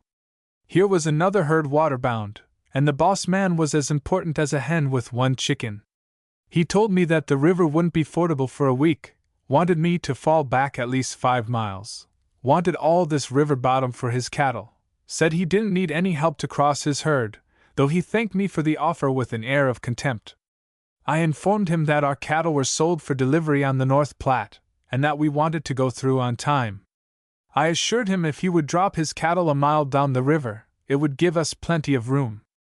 I told him plainly that our cattle, horses, and men could all swim, and that we never let a little thing like swimming water stop us. No. He couldn't do that. We might as well fall back and take our turn. Oh, well, said I, if you want to act contrary about it, I'll go up to the Kingfisher crossing, only 3 miles above here. I've almost got time to cross yet this evening. Then he wilted and inquired, do you think I can cross if it swims them any? I'm not doing your thinking, sir, I answered, but I'll bring up 8 or 9 good men and help you rather than make a 6-mile elbow. I said this with some spirit and gave him a mean look. All right, said he, bring up your boys, say 8 o'clock, and we will try the ford. Let me add right here, he continued, and I'm a stranger to you, young man, but my outfit don't take anybody's slack, and as I am older than you, let me give you this little bit of advice. When you bring your men here in the morning, don't let them whirl too big a loop or drag their ropes looking for trouble, for I've got fellows with me that don't turn out of the trail for anybody. All right, sir, I said. Really, I'm glad to hear that you have some good men, still I'm pained to find them on the wrong side of the river for travelers. But I'll be here in the morning, I called back as I rode away. So telling my boys that we were likely to have some fun in the morning, and what to expect, I gave it no further attention.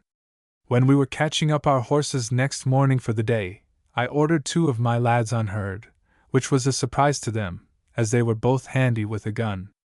I explained it to them all, that we wished to avoid trouble, but if it came up unavoidable, to overlook no bets, to copper every play as it fell. We got to the river too early to suit Chisholm's boss man.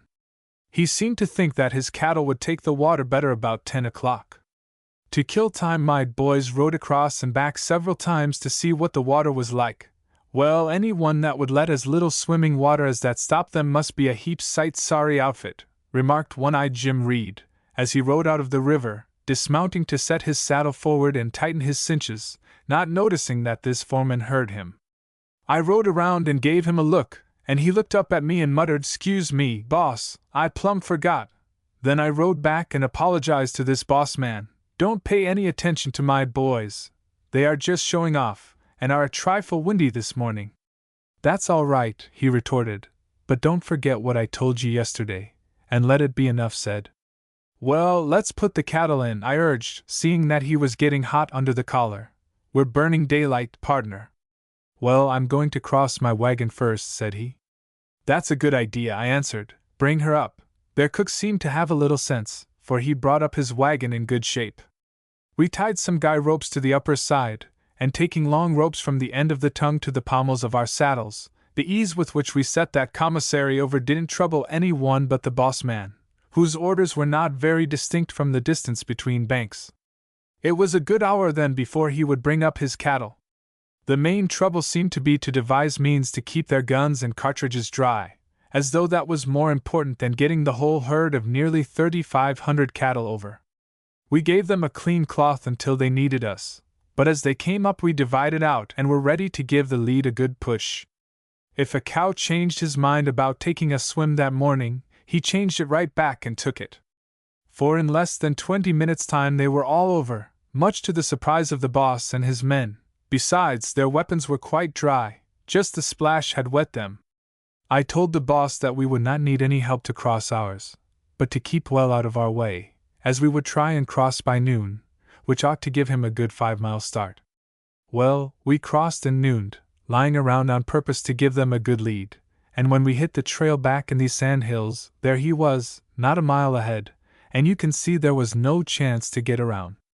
I intended to take the Dodge Trail, from this creek where we are now, but there we were, blocked in. I was getting a trifle wolfish over the way they were acting, so I rode forward to see what the trouble was. Oh, I'm in no hurry. You're driving too fast. This is your first trip, isn't it? He inquired, as he felt of a pair of checked pants drying on the wagon wheel.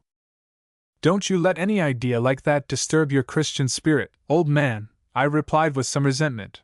But if you think I am driving too fast, you might suggest some creek where I could delude myself with the idea, for a week or so, that it was not fordable. Assuming an air of superiority, he observed, You seem to have forgot what I said to you yesterday. No, I haven't, I answered, but are you going to stay all night here?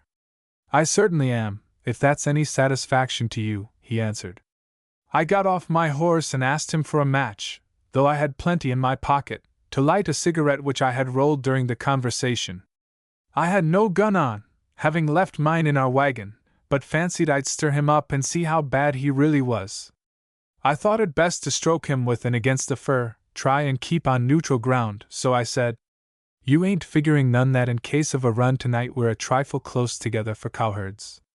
Besides, my men on a guard last night heard gray wolves in these sand hills. They are liable to show up tonight. Didn't I notice some young calves among your cattle this morning? Young calves, you know, make larruping fine eating for grays. Now look here, Shorty, he said in a patronizing tone, as though he might let a little of his superior cow sense shine in on my darkened intellect, I haven't asked you to crowd up here on me. You are perfectly at liberty to drop back to your heart's content. If wolves bother us tonight, you stay in your blankets snug and warm, and pleasant dreams of old sweethearts on the Trinity to you. We won't need you. We'll try and worry along without you. 2 or 3 of his men laughed gruffly at these remarks, and threw leer-eyed looks at me. I asked one who seemed bad what caliber his gun was. 45 har trigger, he answered. I nosed around over their plunder purpose. They had things drying around like bannock squaws jerking venison. When I got on my horse, I said to the boss, I want to pass your outfit in the morning, as you are in no hurry and I am. That will depend, said he. Depend on what? I asked. Depend on whether we are willing to let you, he snarled. I gave him as mean a look as I could command and said tauntingly, Now, look here, old girl, there's no occasion for you to tear your clothes with me this way. Besides, I sometimes get on the prod myself, and when I do, I don't bar no man, Jew nor Gentile, horse, mare or gelding. You may think different, but I'm not afraid of any man in your outfit, from the gimlet to the big auger.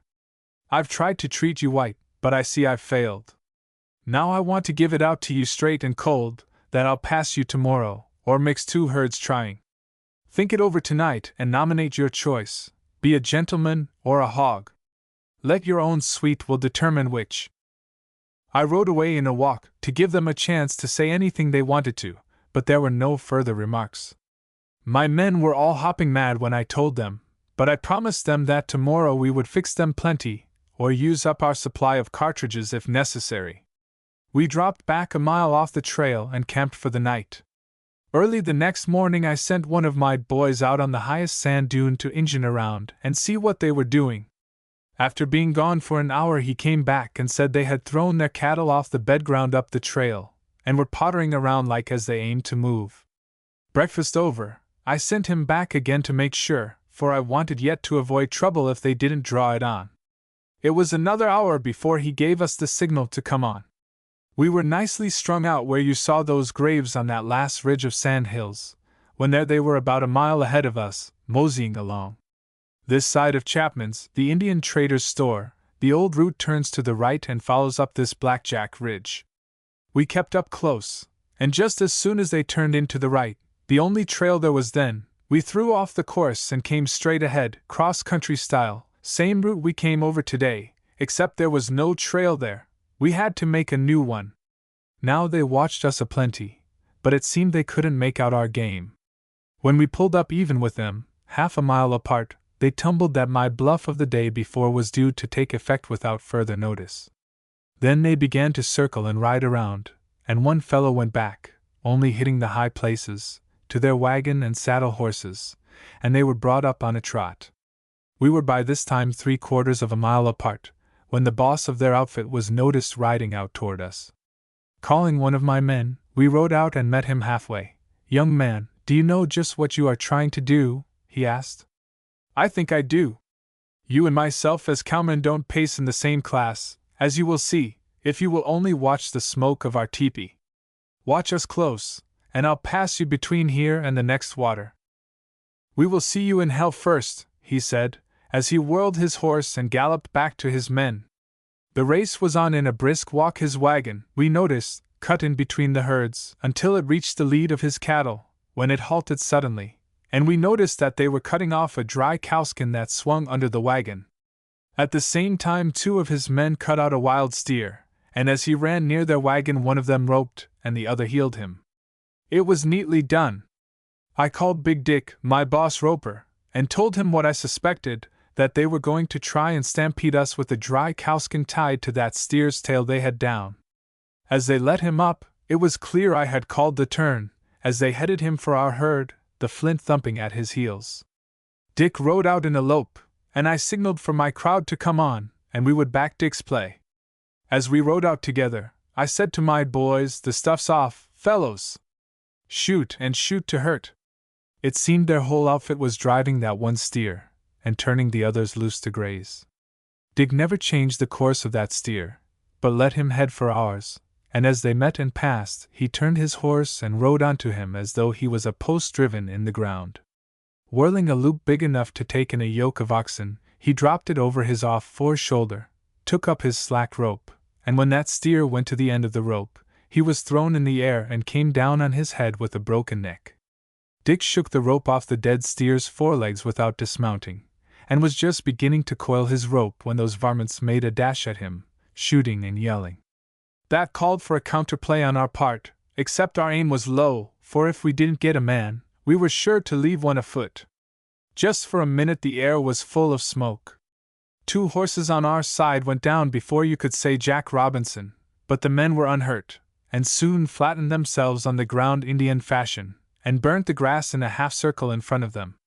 When everybody had emptied his gun, each outfit broke back to its wagon to reload. 2 of my men came back afoot, each claiming that he had got his man all right, all right. We were no men shy, which was lucky. Filling our guns with cartridges out of our belts, we rode out to reconnoiter and try and get the boys' saddles. The first swell of the ground showed us the field. There were the dead steer, and 5 or 6 horses scattered around likewise, but the grass was too high to show the men that we felt were there. As the opposition was keeping close to their wagon, we rode up to the scene of carnage. While some of the boys were getting the saddles off the dead horses, we found 3 men taking their last nap in the grass. I recognized them as the boss man, the fellow with the ha'r-trigger gun, and a fool kid that had 2 guns on him when we were crossing their cattle the day before. 1 gun wasn't plenty to do the fighting he was hankering for. He had about as much use for 2 guns as a toad has for a stinger. The boys got the saddles off the dead horses, and went flying back to our men afoot, and then rejoined us. The fight seemed over, or there was some hitch in the program, for we could see them hovering near their wagon, tearing up white biled shirts out of a trunk and bandaging up arms and legs, that they hadn't figured on any. Our herd had been overlooked during the scrimmage, and had scattered so that I had to send 1 man and the horse wrangler to round them in. We had 10 men left, and it was beginning to look as though hostilities had ceased by mutual consent. "You can see, son, we didn't bring it on." We turned over the dead steer, and he proved to be a stray. At least he hadn't their road brand on. One-Eyed Jim said the ranch brand belonged in San Saba County. He knew it well, the X, too. Well, it wasn't long until our men afoot got a remount, and only 2 horses shy on the first round. We could stand another on the same terms in case they attacked us. We rode out on a little hill about a 1/4 mile from their wagon, scattering out so as not to give them a pot shot, in case they wanted to renew the unpleasantness. When they saw us there, 1 fellow started toward us, waving his handkerchief. We began speculating which one it was, but soon made him out to be the cook. His occupation kept him out of the first round. When he came within 100 yards, I rode out and met him. He offered me his hand and said, "We are in a bad fix. 2 of our crowd have bad flesh wounds. Do you suppose we could get any whiskey back at this Indian trader's store?" "If there is any man in this territory can get any, I can if they have it," I told him. "Besides, if your layout has had all the satisfaction fighting they want, we'll turn to and give you a lift. It seems like you all have some dead men over back here. They will have to be planted. So if your outfit feel as though you had your belly full of fighting for the present, consider us at your service. You're the cook, ain't you? Yes, sir, he answered. Are all three dead? He then inquired. Dead as heck, I told him. Well, we are certainly in a bad box, said he meditatingly. But won't you all ride over to our wagon with me? I think our fellows are pacified for the present. I motioned to our crowd, and we all rode over to their wagon with him. There wasn't a gun in sight. The ragged edge of despair don't describe them. I made them a little talk, told them that their boss had cashed in, back over the hill, also if there was any segundo in their outfit, the position of big auger was open to him, and we were at his service. There wasn't a man among them that had any sense left but the cook.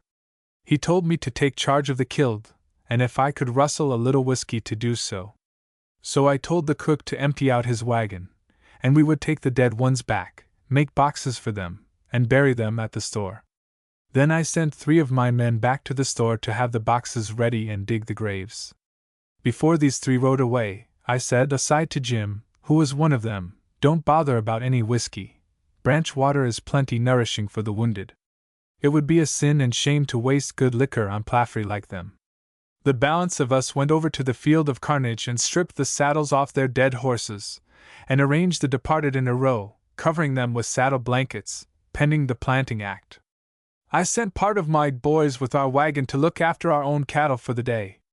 It took us all the afternoon to clean up a minute's work in the morning. I never like to refer to it. Fact was, all the boys felt gloomy for weeks, but there was no avoiding it. 2 months later, we met Old Man Andy, way up at Fort Laramie on the North Platte. He was tickled to death to meet us all. The herd had come through in fine condition. We never told him anything about this until the cattle were delivered, and we were celebrating the success of that drive at a nearby town. Big Dick told him about this incident, and the old man, feeling his oats, as he leaned with his back against a bar, said to us with a noticeable degree of pride, "Lads, I'm proud of every one of you. Men who will fight to protect my interests has my purse at their command. This year's drive has been a success. Next year we will drive twice as many. I want every rascal of you to work for me. You all know how I mount, feed, and pay my men, and as long as my name is Erath and I own a cow, you can count on a job with me. But why did you take them back to the sand hills to bury them? Cut in Lucy. Oh, that was Big Dick's idea. He thought the sand would dig easier, and laziness guided every act of his life. That was 5 years ago, son, that this lower trail was made, and for the reasons I have just given you. No, I can't tell you any more personal experiences tonight. I'm too sleepy. 7. Rangering. No state in the Union was ever called upon to meet and deal with the criminal element, as was Texas. She was border territory upon her admission to the Sisterhood of States. An area equal to 4 ordinary states, and a climate that permitted of outdoor life the year round, made it a desirable rendezvous for criminals. The sparsely settled condition of the country, the flow of immigration being light until the 70s, was an important factor. The fugitives from justice of the older states with a common impulse turned toward this empire of isolation. Europe contributed her quota, more particularly from the South, bringing with them the mafia and vendetta. Once it was the Ultima Thule of the criminal Western world. From the man who came for not building a church to the one who had taken human life, the catalogue of crime was fully represented. Humorous writers tell us that it was a breach of good manners to ask a man his name, or what state he was from, or to examine the brand on his horse very particularly. It can be safely said that there was a great amount of truth mingled with the humor. Some of these fugitives from justice became good citizens, but the majority sooner or later took up former callings. Along with this criminal immigration came the sturdy settler, the man intent on building a home and establishing a fireside. Usually following lines of longitude, he came from other southern states. He also brought with him the fortitude of the pioneer that reclaims the wilderness and meets any emergency that confronts him. To meet and deal with this criminal element as a matter of necessity soon became an important consideration. His only team of horses was frequently stolen. His cattle ran off their range, their earmarks altered and brands changed. Frequently it was a band of neighbors, together in a posse, who followed and brought to bay the marauders. It was an unlucky moment for a horse thief when he was caught in possession of another man's horse. The impromptu court of emergency had no sentiment in regard to passing sentence of death. It was a question of guilt, and when that was established, Judge Lynch passed sentence. As the state advanced, the authorities enlisted small companies of men called rangers. The citizens' posse soon gave way to this organized service. The companies, few in number at first, were gradually increased until the state had over a dozen companies in the field. These companies numbered anywhere from 10 to 60 men. It can be said with no discredit to the state that there were never half enough companies of men for the work before them. There was a frontier on the south and west of over 2,000 miles to be guarded. A fair specimen of the large things in that state was a shoestring congressional district, over 1,100 miles long. To the ranger, then, is all credit due for guarding this western frontier against the Indians and making life and the possession of property a possibility. On the south was to be met the bandit, the smuggler, and every grade of criminal known to the code. A generation had come and gone before the ranger's work was fairly done. The emergency demanded brave men. They were ready. Not necessarily born to the soil, as a boy the guardian of the frontier was expert in the use of firearms, and in the saddle a tireless rider. As trailers, many of them were equal to hounds. In the use of that arbiter of the frontier, the six-shooter, they were artists. As a class, never before or since have their equals in the use of that arm come forward to question this statement. The average criminal, while familiar with firearms, was as badly handicapped as woman would be against man. The ranger had no equal. The emergency that produced him no longer existing, he will never have a successor. Any attempt to copy the original would be hopeless imitation. He was shot at short range oftener than he received his monthly wage. He admired the criminal that would fight, and despised one that would surrender on demand.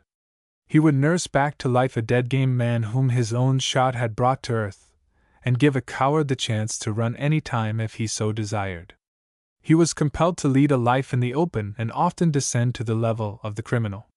He had few elements in his makeup, and but a single purpose, but that one purpose, to rid the state of crime, he executed with a vengeance. He was poorly paid for the service rendered. Frequently there was no appropriation with which to pay him, then he lived by rewards and the friendship of ranchmen. The ranger always had a fresh horse at his command, no one thought of refusing him this. Rust-proof, rugged, and tireless, he gave the state protection for life and property. The emergency had produced a man. "Here, take my glass and throw down on that grove of timber yonder, and notice if there is any sign of animal life to be seen," said Sergeant Smoky C. addressing Ramrod, a private in Company X of the Texas Rangers. The sergeant and the 4 men had been out on special duty, and now we had halted after an all-night's ride looking for shade and water, the latter especially. We had 2 prisoners, horse thieves, some extra saddle stock, and 3 pack mules. It was an hour after sunup. We had just come out of the foothills, where the Brazos has its source, and before us lay the plains, dusty and arid. This grove of green timber held out a hope that within it might be found what we wanted. Eyesight is as variable as men, but Ramrod's was known to be reliable for 5 miles with the naked eye, and 10 with the aid of a good glass. He dismounted at the sergeant's request, and focused the glass on this oasis, and after sweeping the field for a minute or so, remarked languidly, "There must be water there. I can see a band of antelope grazing out from the grove. Hold your mules. Something is raising a dust over to the south.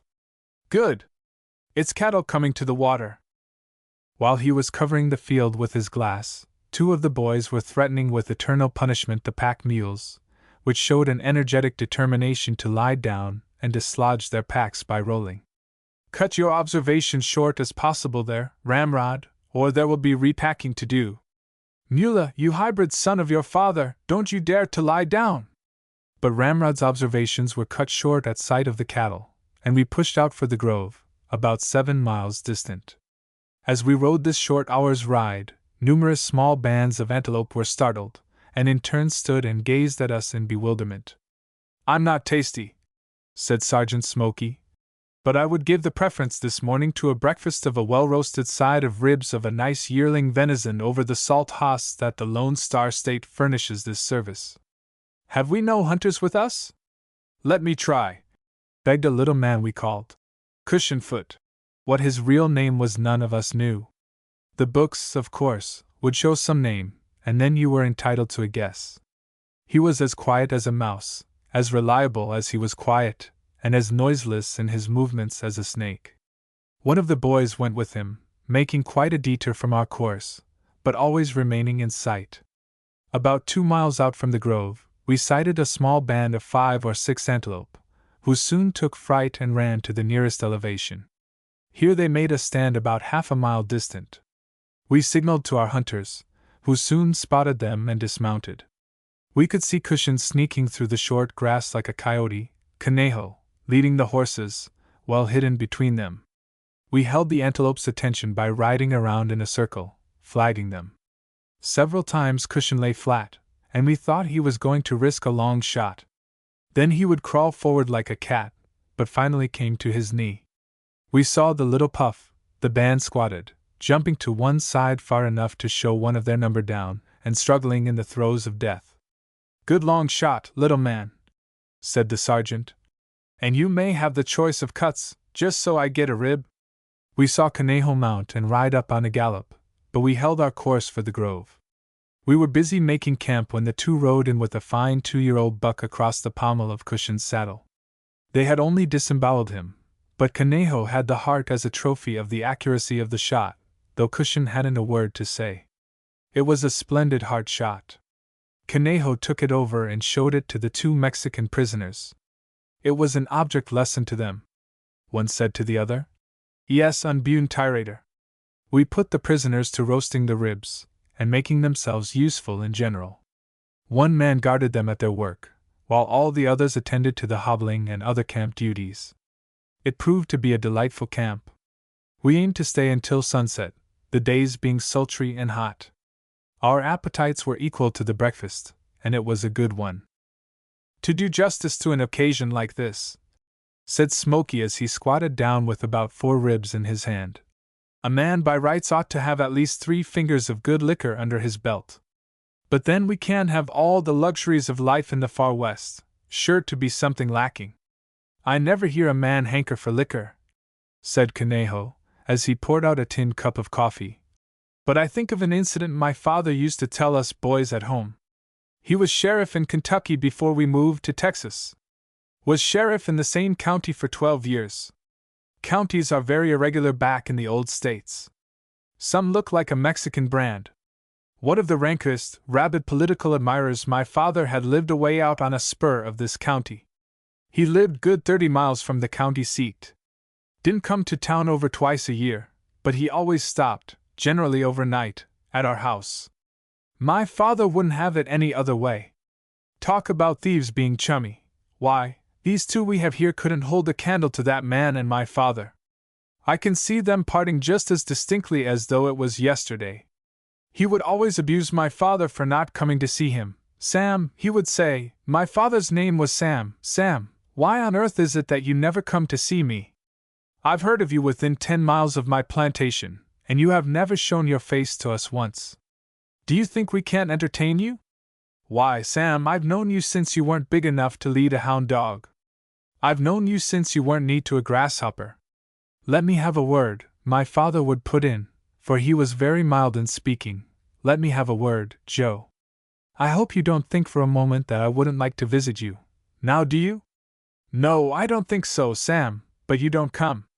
That's why I'm complaining. You never have come in the whole 10 years you've been sheriff.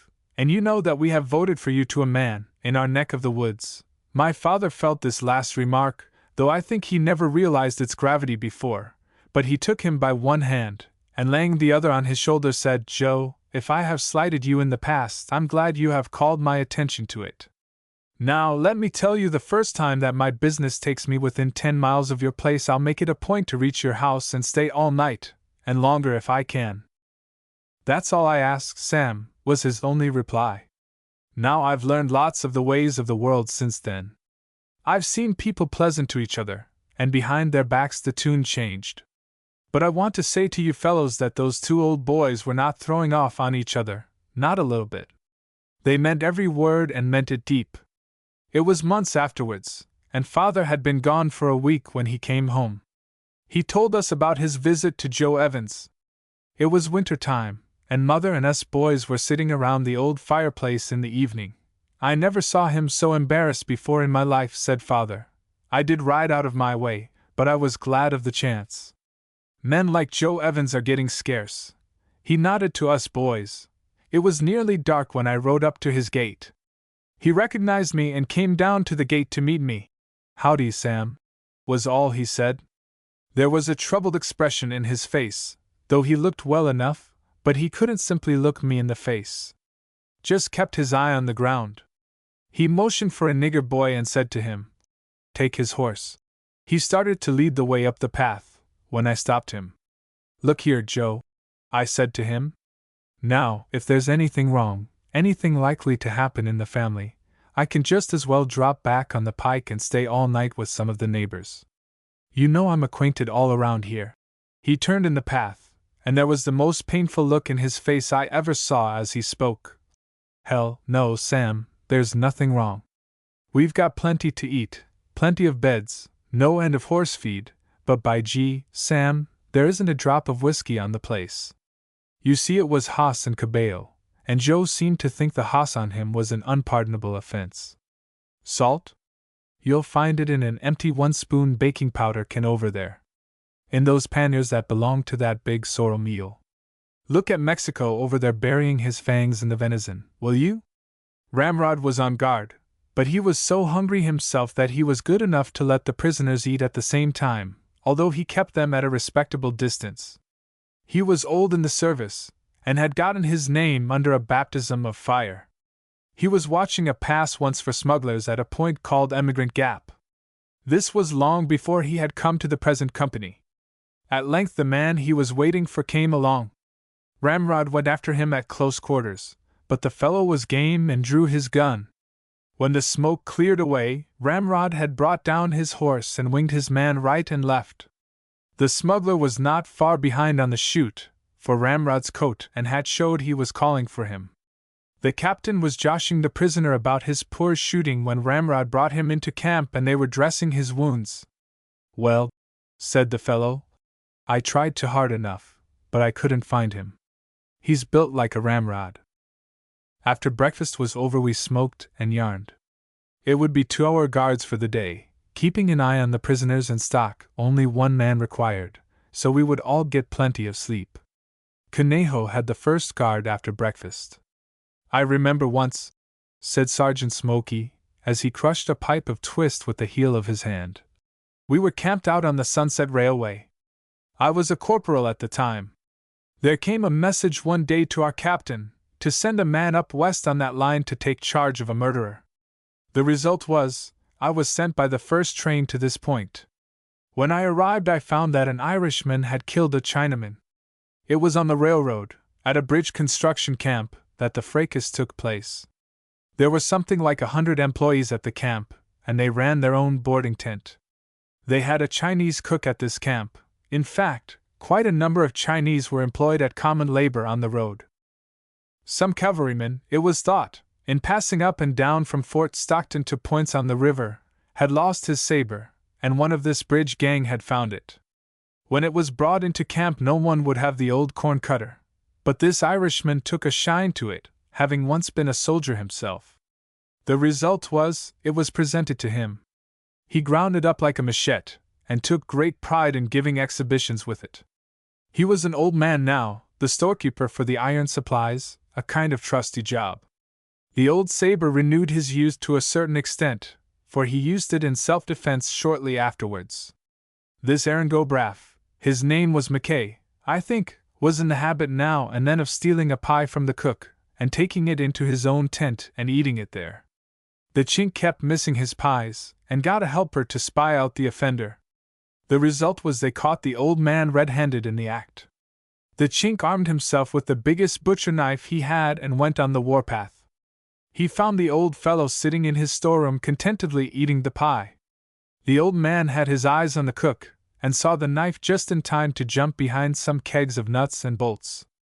The Chink followed him with murder in his eye, and as the old man ran out of the tent he picked up the old saber. Once clear of the tent he turned and faced him, made only one pass, and cut his head off as though he were beheading a chicken. They hadn't yet buried the Chinaman when I got there. I'm willing to testify it was an artistic job. They turned the old man over to me, and I took him down to the next station, where an old alcalde lived, Roy Bean by name. This old judge was known as Law west of the Pecos, as he generally construed the law to suit his own opinion of the offense. He wasn't even strong on testimony. He was a ranchman at this time, so when I presented my prisoner he only said, "Killed a Chinese, did he? Well, I ain't got time to try the case today. Cattle suffering for water, and 3 windmills out of repair. Bring him back in the morning." I took the old man back to the hotel, and we had a jolly good time together that day. I never put a string on him, only locked the door, but we slept together. The next morning I took him before the alcalde. Bean held court in an outhouse, the prisoner seated on a bale of flint hides. Bean was not only judge but prosecutor, as well as counsel for the defense. "Killed a Chinaman, did you?" "I did, Your Honor," was the prisoner's reply. I suggested to the court that the prisoner be informed of his rights, that he need not plead guilty unless he so desired. "That makes no difference here," said the court. "Gentlemen, I'm busy this morning. I've got to raise the piping out of a 200-foot well today, something the matter with the valve at the bottom. I'll just glance over the law a moment." He rummaged over a book or two for a few moments and then said, "Here, I reckon this is near enough. I find in the revised statute before me, in the killing of a nigger the offending party was fined $5. A Chinaman ought to be half as good as a nigger. Stand up and receive your sentence." "What's your name?" "Jerry McKay, Your Honor." Just then the court noticed one of the vaqueros belonging to the ranch standing in the door, hat in hand, and he called to him in Spanish, "Have my horse ready, I'll be through here just in a minute." "McKay," said the court as he gave him a withering look, "I'll fine you $2.50 and costs. Officer, take charge of the prisoner until it's paid." It took about $10 to cover everything, which I paid, McKay returning it when he reached his camp. Whoever named that alcalde Law west of the Pecos knew his man. "I'll bet a twist of dog," said Ramrod. "That prisoner with the black whiskers sobeys English. Did you notice him paying strict attention to Smokey's little talk? He reminds me of a fellow that crouched behind his horse at the fight we had on the head of the Arroyo Colorado and plugged me in the shoulder." "What, you never heard of it?" "That's so, Cushion hasn't been with us but a few months." "Well, it was in '82, down on the river, about 50 miles northwest of Brownsville. Word came in one day that a big band of horse thieves were sweeping the country of every horse they could gather. There was a number of the old Cortina's gang known to be still on the rustle. When this report came, it found 11 men in camp. We lost little time saddling up, only taking 5 days' rations with us, for they were certain to recross the river before that time in case we failed to intercept them. Every Mexican in the country was terrorized. All they could tell us was that there was plenty of ladrones and lots of horses, muchos being the qualifying word as to the number of either. It was night before we came to their trail, and to our surprise they were heading inland, to the north. They must have had a contract to supply the Mexican army with cavalry horses. They were simply sweeping the country, taking nothing but gentle stock. These they bucked in strings, and led. That made easy trailing, as each string left a distinct trail. The moon was splendid that night, and we trailed as easily as though it had been day. We didn't halt all night long on either trail, pegging along at a steady gait that would carry us inland some distance before morning. Our scouts aroused every ranch within miles that we passed on the way, only to have reports exaggerated as usual. One thing we did learn that night, and that was that the robbers were led by a white man. He was described in the superlatives that the Spanish language possesses abundantly. Everything from the horse he rode to the solid braid on his sombrero was described in the same strain. But that kind of prize was the kind we were looking for. On the head of the Arroyo Colorado there is a broken country interspersed with glades and large openings. We felt very sure that the robbers would make camp somewhere in that country. When day broke, the freshness of the trail surprised and pleased us. They couldn't be far away. Before an hour passed, we noticed a smoke cloud hanging low in the morning air about a mile ahead. We dismounted and securely tied our horses and pack stock. Every man took all the cartridges he could use, and was itching for the chance to use them. We left the trail, and to conceal ourselves took to the brush or dry arroyos as a protection against alarming the quarry. They were a quarter of a mile off when we first sighted them. We began to think the reports were right, for there seemed no end of horses, and at least 25 men. By dropping back we could gain one of those dry arroyos which would bring us within 100 yards of their camp. A young fellow by the name of Ruzu, a crack shot, was acting captain in the absence of our officers. As we backed into the arroyo he said to us, "If there's a white man there, leave him to me." We were all satisfied that he would be cared for properly at Ruzu's hands, and silence gave consent. Opposite the camp we wormed out of the arroyo like a skirmish line, hugging the ground for the one remaining little knoll between the robbers and ourselves. I was within a few feet of Ruzu as we sighted the camp about 75 yards distant. We were trying to make out a man that was asleep, at least he had his hat over his face, lying on a blanket with his head in a saddle. We concluded he was a white man, if there was one. Our survey of their camp was cut short by 2 shots fired at us by 2 pickets of theirs posted to our left about 100 yards. No one was hit, but the sleeping man jumped to his feet with a 6-shooter in each hand. I heard Ruzu say to himself, "You're too late, my friend." His carbine spoke, and the fellow fell forward, firing both guns into the ground at his feet as he went down. Then the stuff was off and she opened up in earnest. They fought all right. I was on my knee pumping lead for dear life, and as I threw my carbine down to refill the magazine, a bullet struck it in the heel of the magazine with sufficient force to knock me backward. I thought I was hit for an instant, but it passed away in a moment. When I tried to work the lever I saw that my carbine was ruined. I called to the boys to notice a fellow with black whiskers who was shooting from behind his horse. He would shoot over and under alternately. I thought he was shooting at me. I threw down my carbine and drew my 6-shooter. Just then I got a plug in the shoulder, and things got dizzy and dark. It caught me an inch above the nipple, ranging upward, shooting from under, you see. But some of the boys must have noticed him, for he decorated the seam badly leaded when it was over. I was unconscious for a few minutes, and when I came around the fight had ended. During the few brief moments that I was knocked out, our boys had closed in on them and mixed it with them at short range. The thieves took to such horses as they could lay their hands on, and one fellow went no farther. A 6-shooter halted him at 50 yards. The boys rounded up over 100 horses, each one with a fiberglass halter on, besides killing over 20 wounded ones to put them out of their misery. It was a nasty fight. 2 of our own boys were killed and 3 were wounded. But then you ought to have seen the other fellows. We took no prisoners that day. 9 men lay dead. Horses were dead and dying all around, and the wounded ones were crying in agony.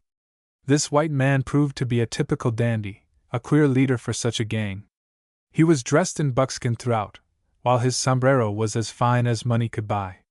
You can know it was a fine one, for it was sold for company prize money, and brought $350. He had nearly $4,000 on his person and in his saddle. A belt which we found on him had 1,100 in bills and 600 in good old yellow gold. The silver in the saddle was mixed, Mexican and American about equally. He had as fine a gold watch in his pocket as you ever saw, while his firearms and saddle were beauties. He was a dandy all right, and a fine-looking man, over 6 feet tall, with swarthy complexion and hair like a raven's wing. He was too nice a man for the company he was in. We looked the black book over afterward for any description of him. At that time there were over 4,000 criminals and outlaws described in it, but there was no description that would fit him. For this reason we supposed that he must live far in the interior of Mexico. Our saddle stock was brought up, and our wounded were bandaged as best they could be. My wound was the worst, so they concluded to send me back. One of the boys went with me, and we made a 50-mile ride before we got medical attention.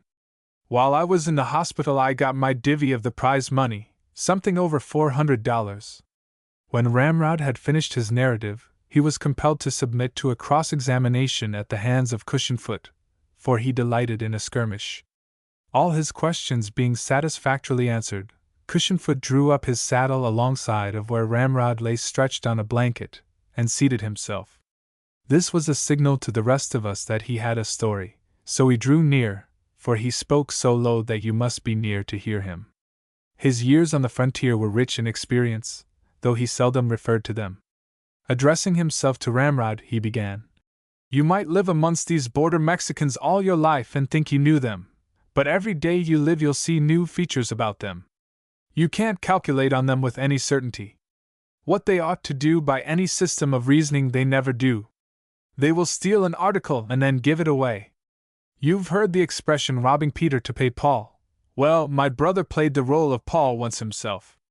It was out in Arizona at a place called Las Palomas. He was a stripling of a boy, but could palaver Spanish in a manner that would make a Mexican ashamed of his ancestry. He was about 18 at this time and was working in a store. One morning as he stepped outside the store, where he slept, he noticed quite a commotion over around the custom house. He noticed that the town was full of strangers, as he crossed over toward the crowd. He was suddenly halted and searched by a group of strange men. Fortunately, he had no arms on him, and his ability to talk to them, together with his boyish looks, ingratiated him in their favor, and they simply made him their prisoner. Just at that moment an alcalde rode up to the group about him, and was ordered to halt. He saw at a glance they were revolutionists, and whirling his mount attempted to escape, when one of them shot him from his horse. The young fellow then saw what he was into. They called themselves Timochis. They belonged in Mexico, and a year or so before they refused to pay taxes that the Mexican government levied on them, and rebelled. Their own government sent soldiers after them, resulting in about 800 soldiers being killed, when they dispersed into small bands, one of which was paying Las Palomas a social call that morning. Along the Rio Grande it is only a short step at best from revolution to robbery, and either calling has its variations. Well, they took my brother with them to act as spokesman in looting the town. The custom house was a desired prize, and when my brother interpreted their desires to the collector, he consented to open the safe, as life had charms for him, even in Arizona. Uncle Sam's strongbox yielded up over 1,000 dobes. They turned their attention to the few small stores of the town, looting them of the money and goods as they went. There was quite a large store kept by a Frenchman, who refused to open, when he realized that the Timochi was honoring the town with his presence. They put the boy in the front and ordered him to call on the Frenchman to open up.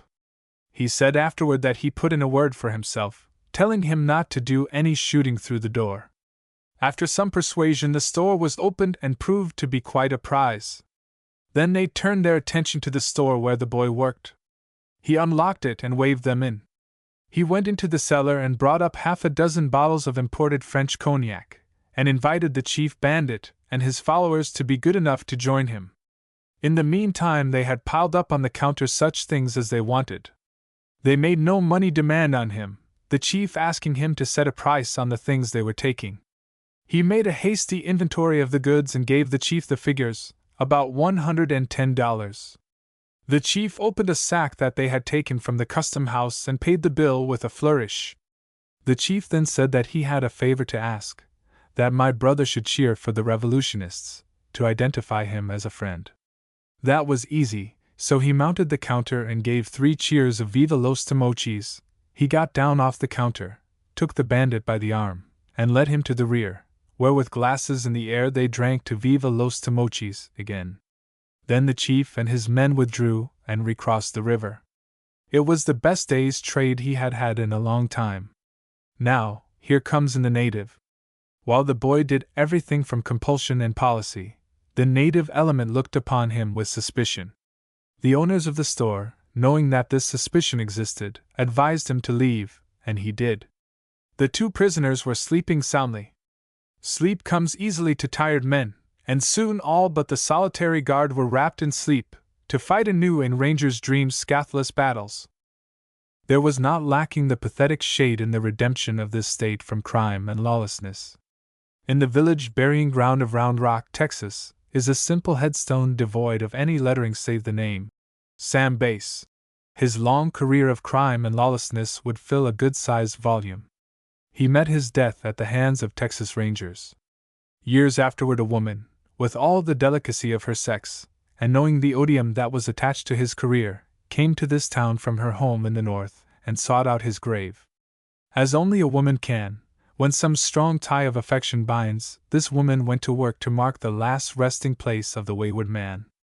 Concealing her own identity, she performed these sacred rites, clothing in mystery her relation to the criminal. The people of the village would not have withheld their services and well-meant friendship, but she shrank from them, being a stranger. A year passed, and she came again. This time she brought the stone which marks his last resting place. The chivalry of this generous people was aroused in admiration of a woman that would defy the calumny attached to an outlaw. While she would have shrunk from kindness, had she been permitted, such devotion could not go unchallenged. So she disclosed her identity. She was his sister. Bass was northern born, and this sister was the wife of a respectable practicing physician in Indiana. Womanlike, her love for a wayward brother followed him beyond his disgraceful end. With her own hands she performed an act that has few equals, as a testimony of love and affection for her own.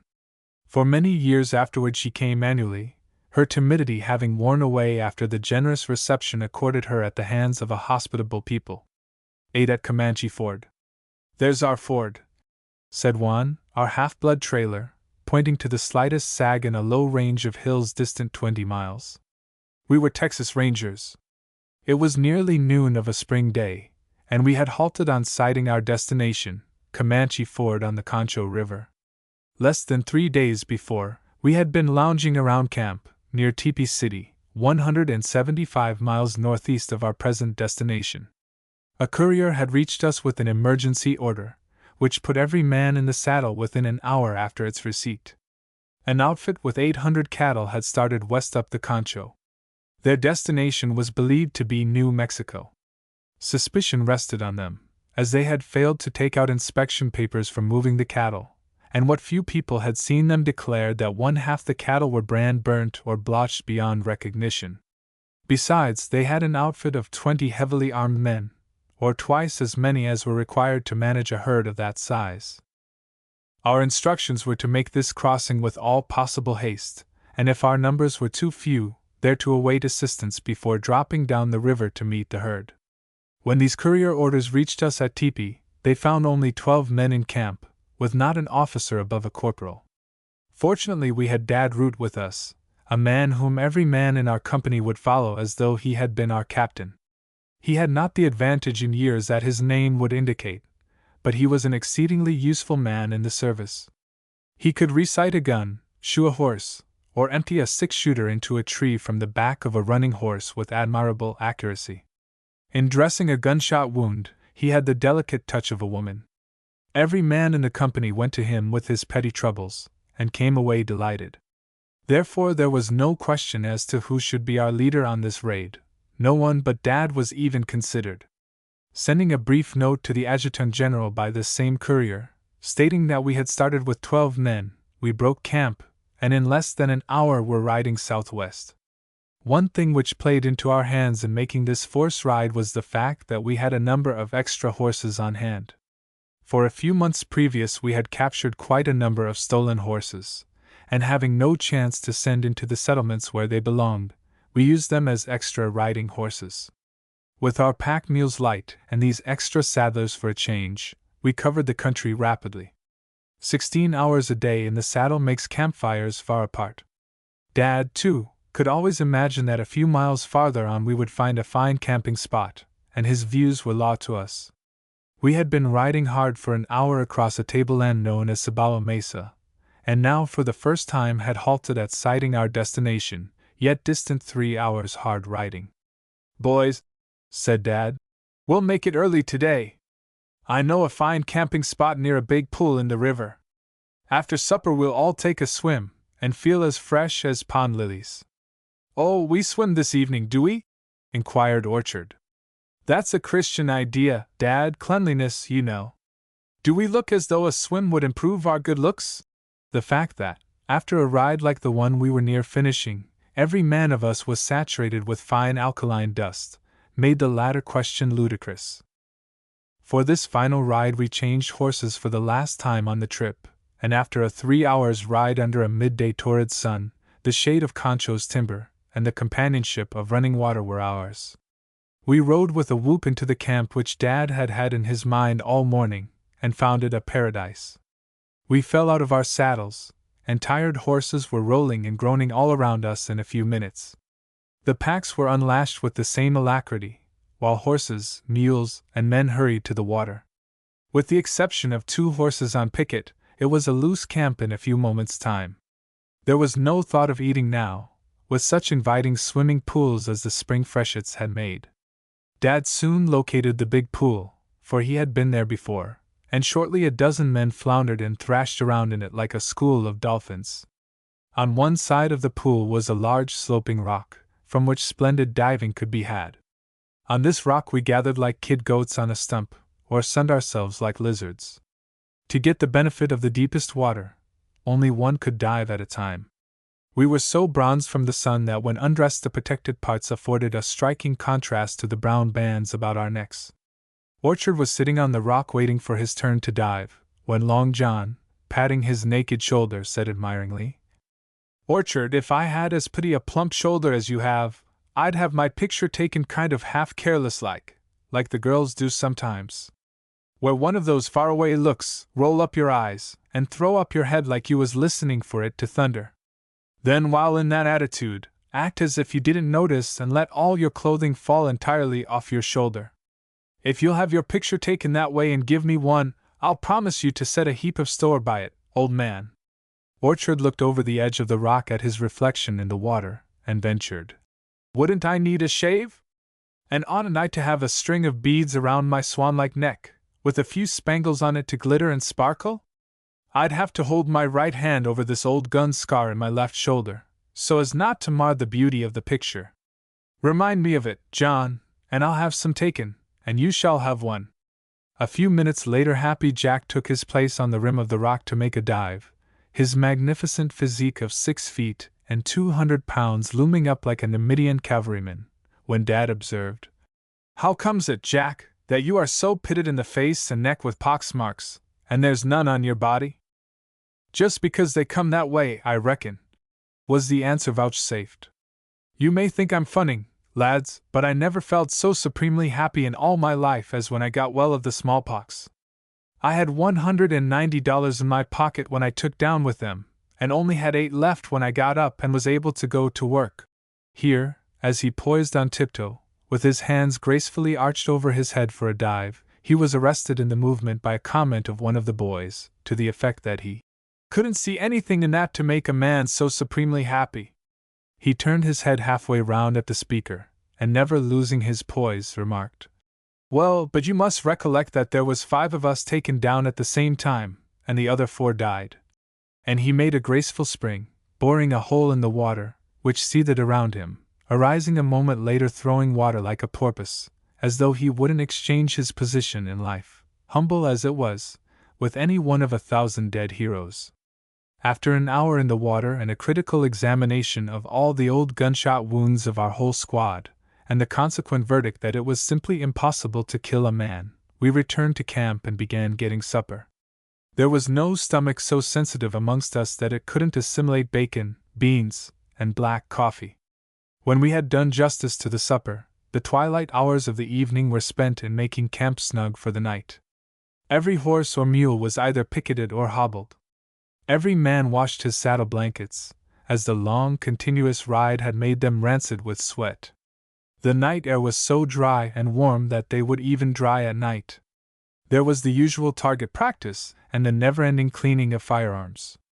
As night settled over the camp, everything was in order. The blankets were spread, and smoking and yarning occupied the time until sleep claimed us. "Talking about the tight places," said Orchard, "in which a man often finds himself in this service, reminds me of a funny experience which I once had, out on the headwaters of the Brazos. I've smelled powder at short range, and I'm willing to admit there's nothing fascinating in it. But this time I got buffaloed by a bear. There are a great many breaks on the head of the Brazos, and in them grow cedar thickets.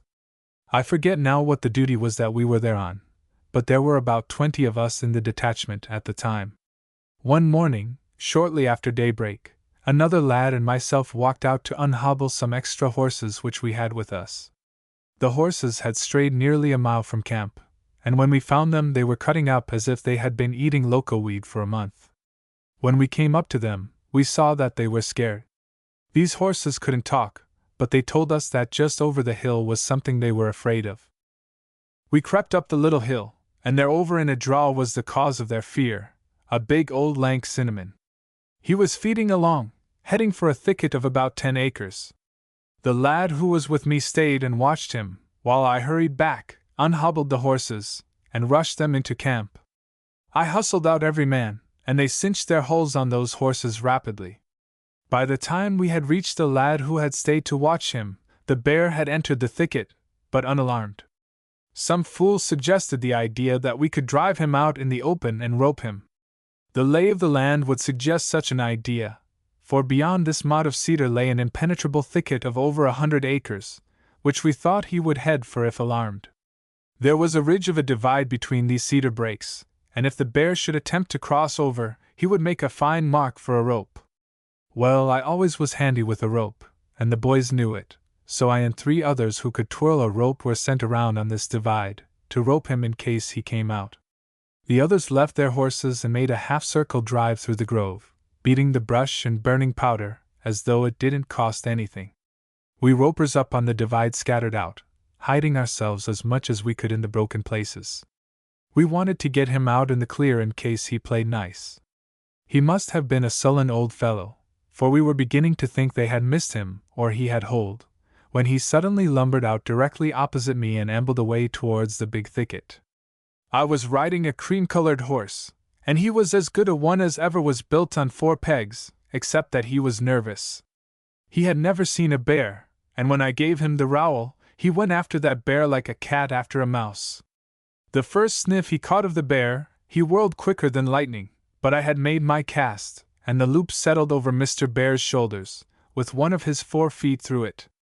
I had tied the rope in a hard knot to the pommel, and the way my horse checked that bear was a caution. It must have made Bruin mad.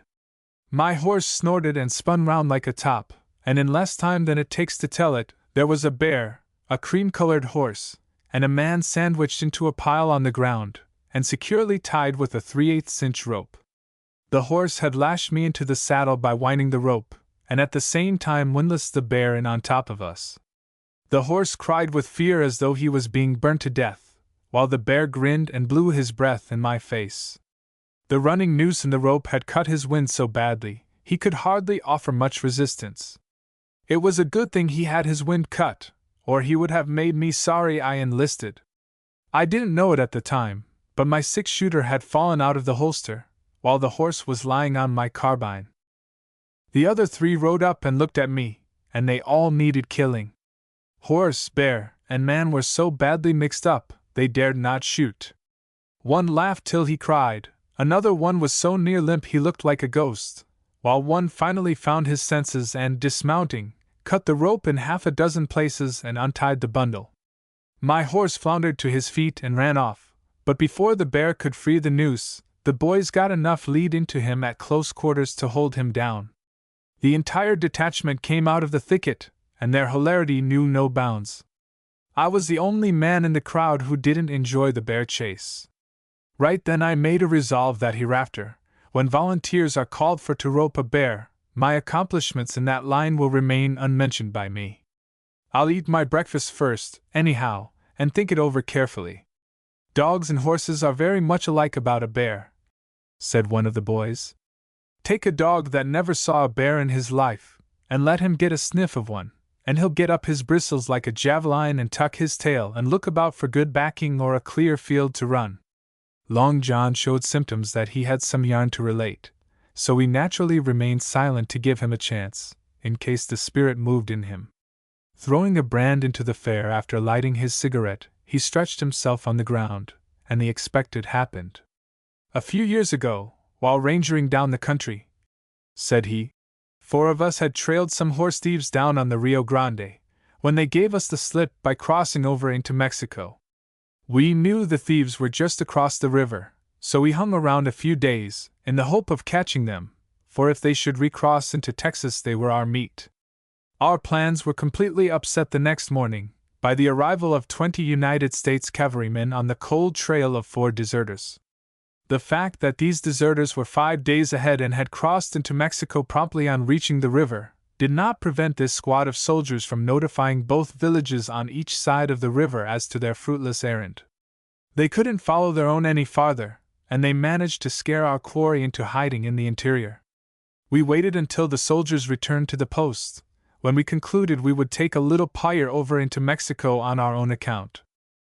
We called ourselves horse buyers. The government was paying like $30 for deserters, and in case we run across them, we figured it would pay expenses to bring them out. These deserters were distinguishable wherever they went by the size of their horses. Besides, they had 2 fine big American mules for packs. They were marked right for that country. Everything about them was muy grande. We were 5 days overtaking them, and then at a town 140 miles in the interior. They had celebrated their desertion the day previous to our arrival by getting drunk, and when the horse buyers arrived they were in jail. This last condition rather frustrated our plans for their capture, as we expected to kidnap them out. But now we had red tape authorities to deal with. We found the horses, mules, and accoutrements in a corral. There would be no trouble to get, as the bill for their keep was the only concern of the corral keeper. 2 of the boys who were in the party could palaver Spanish, so they concluded to visit the alcalde of the town, inquiring after horses in general and incidentally finding out when our deserters would be released. The alcalde received the boys with great politeness, for Americans were rare visitors in his town, and after giving them all the information available regarding horses, the subject innocently changed to the American prisoners in jail. The alcalde informed them that he was satisfied they were deserters, and not knowing just what to do with them he had sent a courier that very morning to the governor for instructions in the matter. He estimated it would require at least 10 days to receive the governor's reply. In the meantime, much as he regretted it, they would remain prisoners. Before parting, those 2 innocents permitted their host to open a bottle of wine as an evidence of the friendly feeling, and at the final leave-taking, they wasted enough politeness on each other to win a woman. When the boys returned to us other 2, we were at our wits' end. We were getting disappointed too often. The result was that we made up our minds that rather than throw up, we would take those deserters out of jail and run the risk of getting away with them. We had everything in readiness an hour before nightfall. We explained, to the satisfaction of the Mexican hostler who had the stock in charge, that the owners of these animals were liable to be detained in jail possibly a month, and to avoid the expense of their keeping, we would settle the bill for our friends and take the stock with us. When the time came, every horse was saddled and the mules packed and in readiness. We had even moved our own stock into the same corral, which was only a short distance from the jail. As night set in, we approached the carcel. The turnkey answered our questions very politely through a grated iron door, and to our request to speak with the prisoners, he regretted that they were being fed at that moment, and we would have to wait a few minutes. He unbolted the door, however, and offered to show us into a side room, an invitation we declined. Instead, we relieved him of his keys and made known our errand. When he discovered that we were armed and he was our prisoner, he was speechless with terror. It was short work to find the men we wanted and march them out, locking the gates behind us and taking jailer and keys with us. Once in the saddle, we bade the poor turnkey goodbye and returned him his keys. We rode fast, but in less than a quarter of an hour there was a clanging of bells which convinced us that the alarm had been given. Our prisoners took kindly to the rescue and rode willingly, but we were careful to conceal our identity or motive. We felt certain there would be pursuit, if for no other purpose, to justify official authority. We felt easy, for we were well mounted, and if it came to a pinch, we would burn powder with them, 1 round at least. Before half an hour had passed, we were aware that we were pursued. We threw off the road at right angles and rode for an hour. Then, with the North Star for a guide, we put over 50 miles behind us before sunrise. It was impossible to secrete ourselves the next day, for we were compelled to have water for ourselves and stock. To conceal the fact that our friends were prisoners, we returned them their arms after throwing away their ammunition. We had to enter several ranches during the day to secure food and water, but made no particular effort to travel. About 4 o'clock we set out, and to our surprise, too, a number of horsemen followed us until nearly dark. Passing through a slight shelter, in which we were out of sight some little time, 2 of us dropped back and awaited our pursuers. As they came up within hailing distance, we ordered them to halt, which they declined by whirling their horses and burning the earth getting away. We threw a few rounds of lead after them, but they cut all desire for our acquaintance right there. We reached the river at a nearer point than the one at which we had entered, and crossed to the Texas side early the next morning. We missed a good ford by 2 miles and swam the river. At this ford was stationed a squad of regulars, and we turned our prizes over within an hour after crossing. We took a receipt for the men, stock, and equipments, and when we turned it over to our captain a week afterwards, we got the riot act read to us right. I noticed, however, the first time there was a division of prize money, one item was for the capture of 4 deserters. I don't reckon that captain had any scruples about taking his share of the prize money, did he? Inquired Gotch. No, I never knew anything like that to happen since I've been in the service. There used to be a captain in one of the upper country companies that held religious services in his company, and the boys claimed that he was equally good on a prayer, a fight, or holding aces in a poker game, said Gotch, as he filled his pipe. Amongst Dad's other accomplishments was his unfailing readiness to tell of his experiences in the service.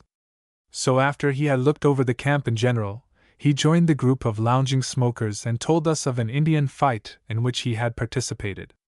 I can't imagine how this comes to be called Comanche Ford, said Dad. Now the Comanches crossed over into the Panhandle country annually for the purpose of killing buffalo. For diversion and pastime, they were always willing to add horse stealing and the murdering of settlers as a variation. They used to come over in big bands to hunt, and when ready to go back to their reservation in the Indian Territory, they would send the squaws on ahead, while the bucks would split into small bands and steal all the good horses in sight. Our old company was ordered out on the border once, when the Comanches were known to be south of Red River killing buffalo. This meant that on their return it would be advisable to look out for your horses or they would be missing. In order to cover as much territory as possible, the company was cut in 3 detachments. Our squad had 20 men in it under a lieutenant. We were patrolling a country known as the Tallow Cache Hills, glades and blackjack cross timbers alternating. All kinds of rumors of Indian depredations were reaching us almost daily, yet so far we had failed to locate or see an Indian. One day at noon we packed up and were going to move our camp farther west, when a scout, who had gone on ahead, rushed back with the news that he had sighted a band of Indians with quite a herd of horses pushing north. We led our pack mules, and keeping the shelter of the timber started to cut them off in their course. When we first sighted them, they were just crossing a glade, and the last buck had just left the timber. He had in his mouth an arrow shaft, which he was turning between his teeth to remove the sap. All had guns. The first warning the Indians received of our presence was a shot made by one of the men at this rear Indian. He rolled off his horse like a stone, and the next morning when we came back over their trail, he had that unfinished arrow in a death grip between his teeth. That first shot let the cat out, and we went after them. We had 2 big piebald calico mules, and when we charged those Indians, those pack mules outran every saddle horse which we had, and dashing into their horse herd, scattered them like partridges. Nearly every buck was riding a stolen horse, and for some cause they couldn't get any speed out of them. We just rode all around them. There proved to be 22 Indians in the band, and one of them was a squaw. She was killed by accident. The chase had covered about 2 miles, when the horse she was riding fell from a shot by some of our crowd. The squaw recovered herself and came to her feet in time to see several carbines in the act of being leveled at her by our men. She instantly threw open the slight covering about her shoulders and revealed her sex. Someone called out not to shoot, that it was a squaw, and the carbines were lowered. As this squad passed on, she turned and ran for the protection of the nearest timber, and a second squad coming up and seeing the fleeing Indian, fired on her, killing her instantly. She had done the very thing she should not have done. It was a running fight from start to finish. We got the last one in the band about 7 miles from the first one. The last one to fall was mounted on a fine horse, and if he had only ridden intelligently, he ought to have escaped. The funny thing about it was he was overtaken by the dullest, sleepiest horse in our command. The shooting and smell of powder must have put iron into him, for he died a hero. When this last Indian saw that he was going to be overtaken, his own horse being recently wounded, he hung on one side of the animal and returned the fire. At a range of 10 yards he planted a bullet squarely in the leader's forehead, his own horse falling at the same instant. Those 2 horses fell dead so near that you could have tied their tails together. Our man was thrown so suddenly that he came to his feet dazed, his eyes filled with dirt. The Indian stood not 20 steps away and fired several shots at him. Our man, in his blindness, stood there and beat the air with his gun, expecting the Indian to rush on him every moment. Had the buck used his gun for a club, it might have been different, but as long as he kept shooting, his enemy was safe. Half a dozen of us, who were near enough to witness his final fight, dashed up, and the Indian fell riddled with bullets. We went into camp after the fight was over with 2 wounded men and half a dozen dead or disabled horses. Those of us who had mounts in good fix scoured back and gathered in our packs and all the Indian and stolen horses that were unwounded. It looked like a butchery, but our minds were greatly relieved on that point the next day, when we found among their effects over a dozen fresh, bloody scalps, mostly women and children. There's times and circumstances in this service that make the toughest of us gloomy. How long ago was that? Inquired Orchard. Quite a while ago, replied Dad. I ought to be able to tell exactly. I was a youngster then. Well, I'll tell you. It was during the Reconstruction days, when Davis was governor. Figure it out yourself. Speaking of the disagreeable side of this service, said Happy Jack, reminds me of an incident that took all the nerve out of every one connected with it. When I first went into the service, there was a well-known horse thief and smuggler down on the river, known as El Lobo. He operated on both sides of the Rio Grande, but generally stole his horses from the Texas side. He was a night owl. It was nothing for him to be seen at some ranch in the evening, and the next morning be met 75 or 80 miles distant. He was a good judge of horse flesh, and never stole any but the best. His market was well in the interior of Mexico, and he supplied it liberally. He was a typical dandy, and like a sailor had a wife in every port.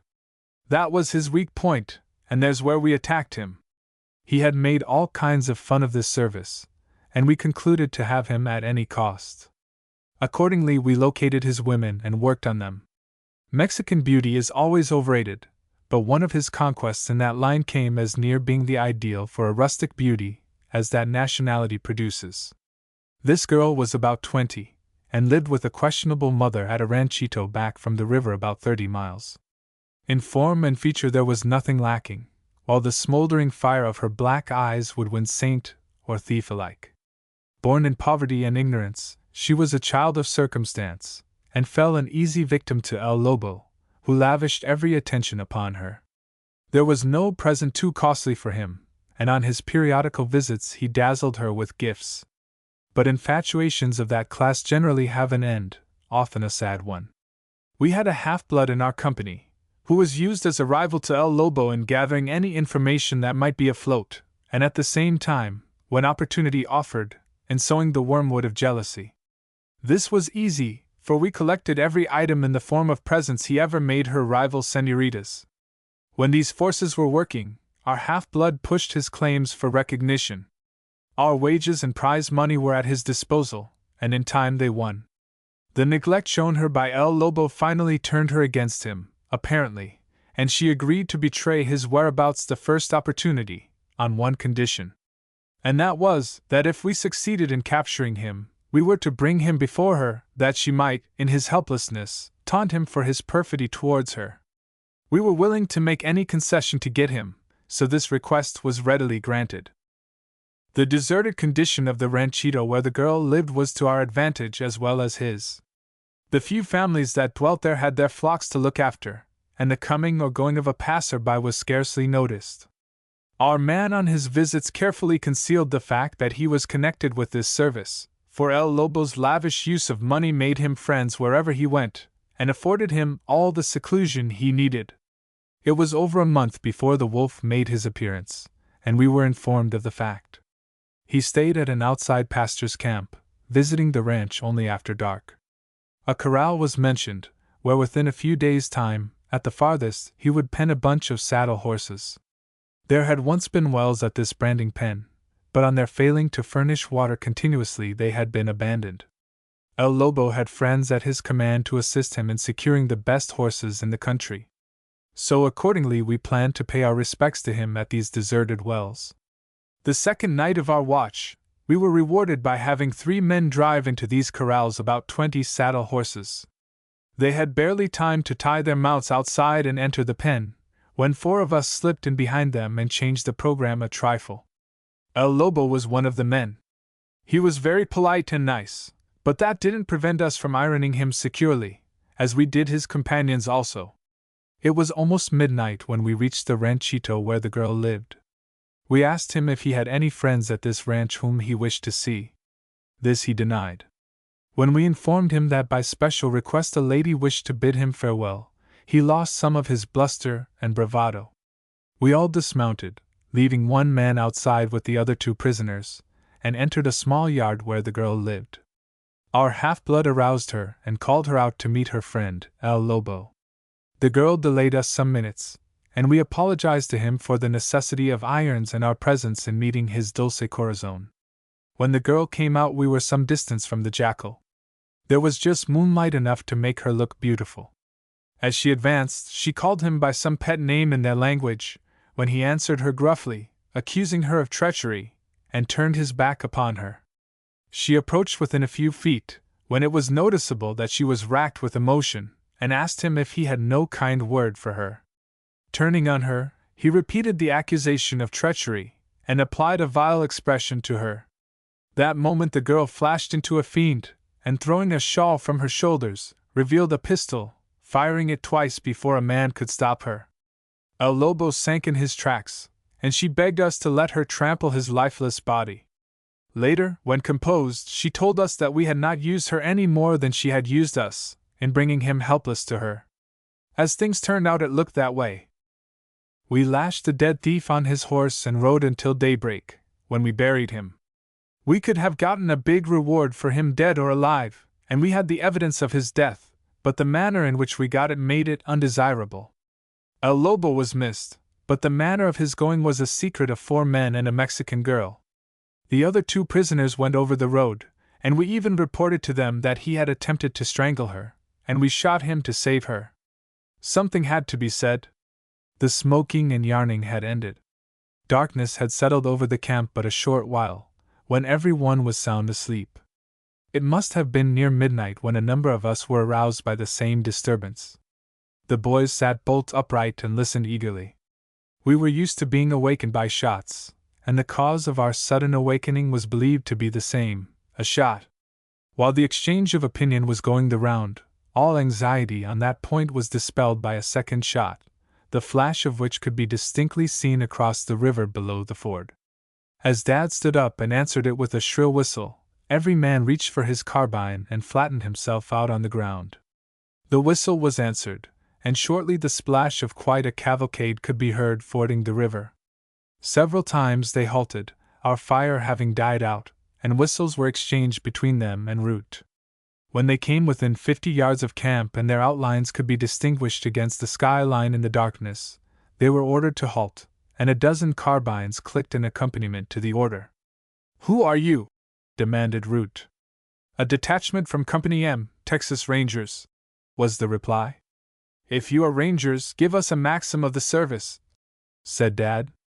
"Don't wait for the other man to shoot first," came the response. "Ride in, that passes here," was Dad's greeting and welcome.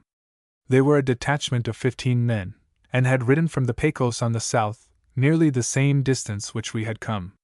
They had similar orders to ours, but were advised that they would meet our detachment at this ford. In less than an hour every man was asleep again, and quiet reigned in the ranger camp at Comanche Ford on the Concho. 9 around the spade wagon. It was in early spring. The roundup was set for the 10th of June. The grass was well forward, while the cattle had changed their shaggy winter coats to glossy suits of summer silk.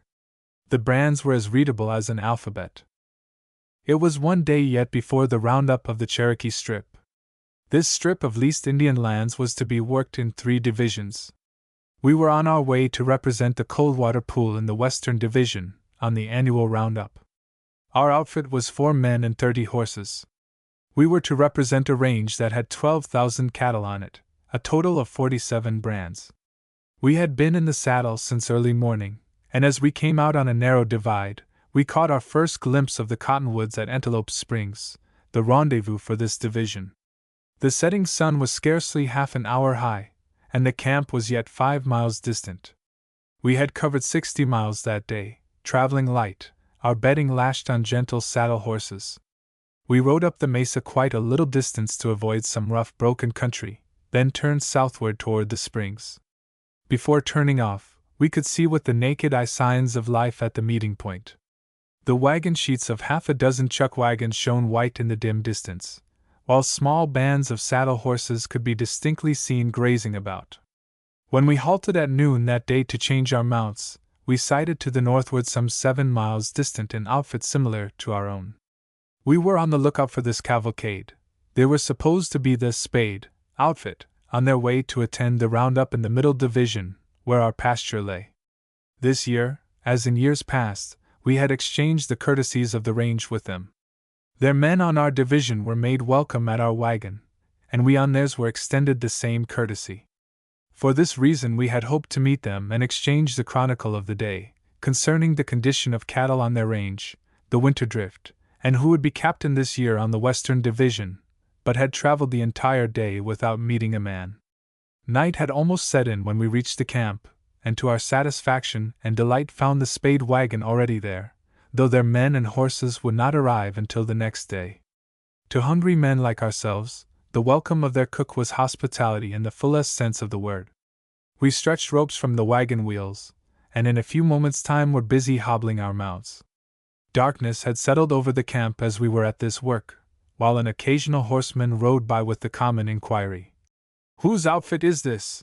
And the cook, with one end of the rope in his hand, would feel the host in him sufficiently to reply in tones supercilious, "The Coldwater Pool men are with us this year." Our arrival was heralded through the camp with the same rapidity with which gossip circulates, equally in a tenement alley or the upper crust of society. The cook had informed us that we had been inquired for by some panhandle man, so before we had finished hobbling, a stranger sang out across the ropes in the darkness, "Is Billy Edwards here?" Receiving an affirmative answer from among the horses' feet, he added, "Come out, then, and shake hands with a friend." Edwards arose from his work, and looking across the backs of the circle of horses about him, at the undistinguishable figure at the rope, replied, "Whoever you are, I reckon the acquaintance will hold good until I get these horses hobbled." "Who is it?" inquired Mouse, from over near the hind wheel of the wagon, where he was applying the hemp to the horses' ankles. "I don't know," said Billy, as he knelt among the horses and resumed his work. "Some geranium out there wants me to come out and shake hands, powwow, and make some medicine with him, that's all. Say, we'll leave Chino for Pickett, and that Chihuahua cutting horse of Coon's you have to put a rope on when you come to him. He's too touchy to sabe hobbles if you don't." When we had finished hobbling, and the horses were turned loose, the stranger proved to be Babe Bradshaw, an old chum of Edwards's. The Spade cook added an earthly laurel to his temporal crown with the supper to which he shortly invited us. Bradshaw had eaten with the general wagon, but he sat around while we ate. There was little conversation during the supper, for our appetites were such and the spread so inviting that it simply absorbed us. "Don't bother me," said Edwards to his old chum, in reply to some inquiry. "Can't you see that I'm occupied at present?" We did justice to the supper, having had no dinner that day. The cook even urged, with an earnestness worthy of a motherly landlady, several dishes, but his brown potatoes and roast beef claimed our attention. Well, what are you doing in this country anyhow?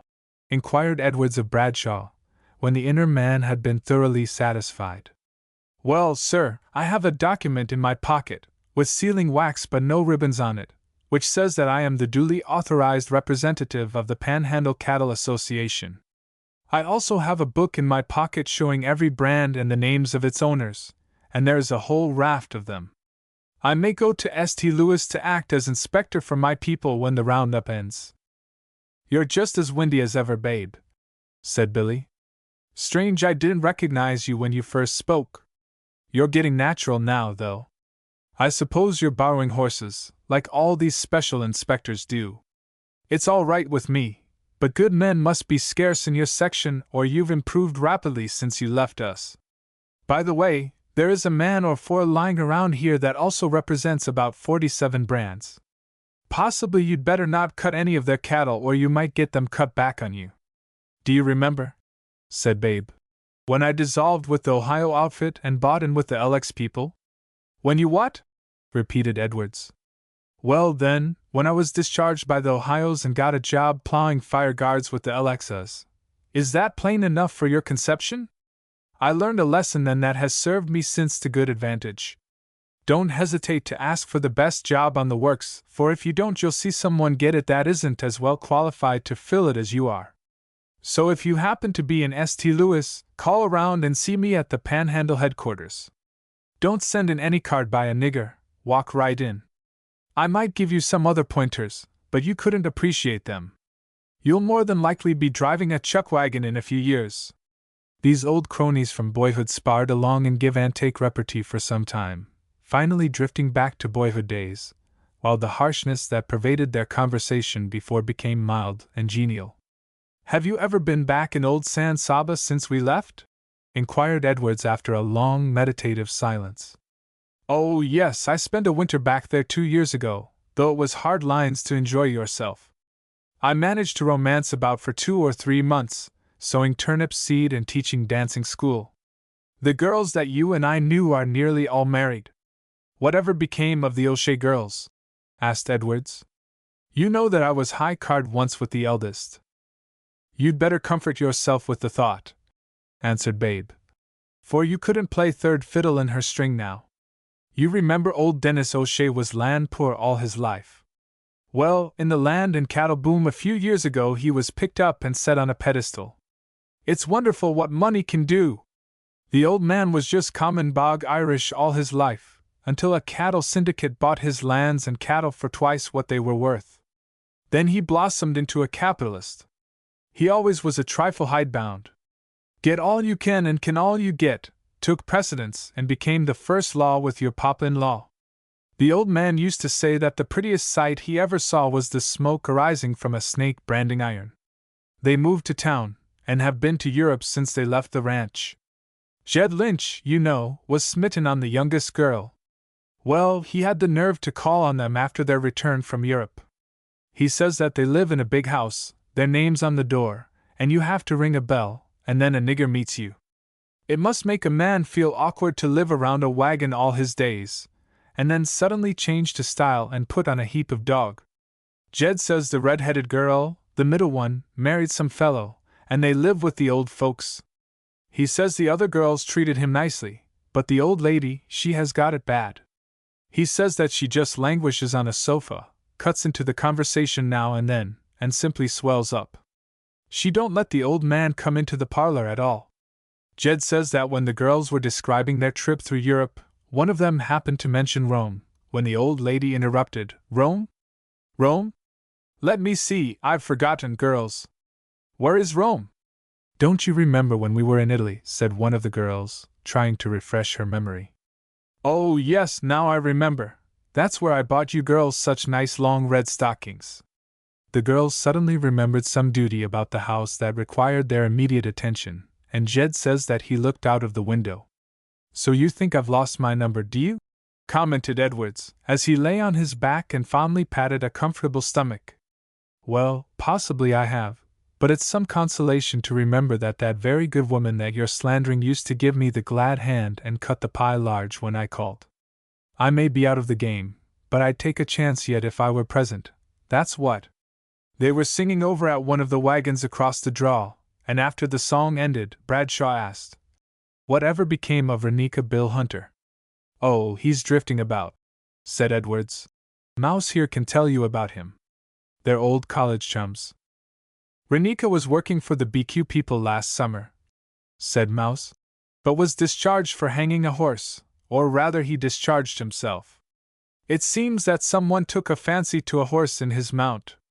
The last man to buy into an outfit that way always gets all the bad horses for his string.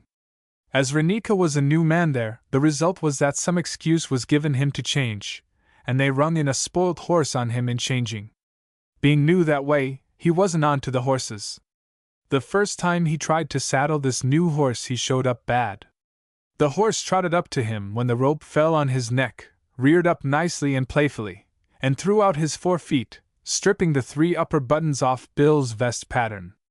Bill never said a word about his intentions, but tied him to the corral fence and saddled up his own private horse.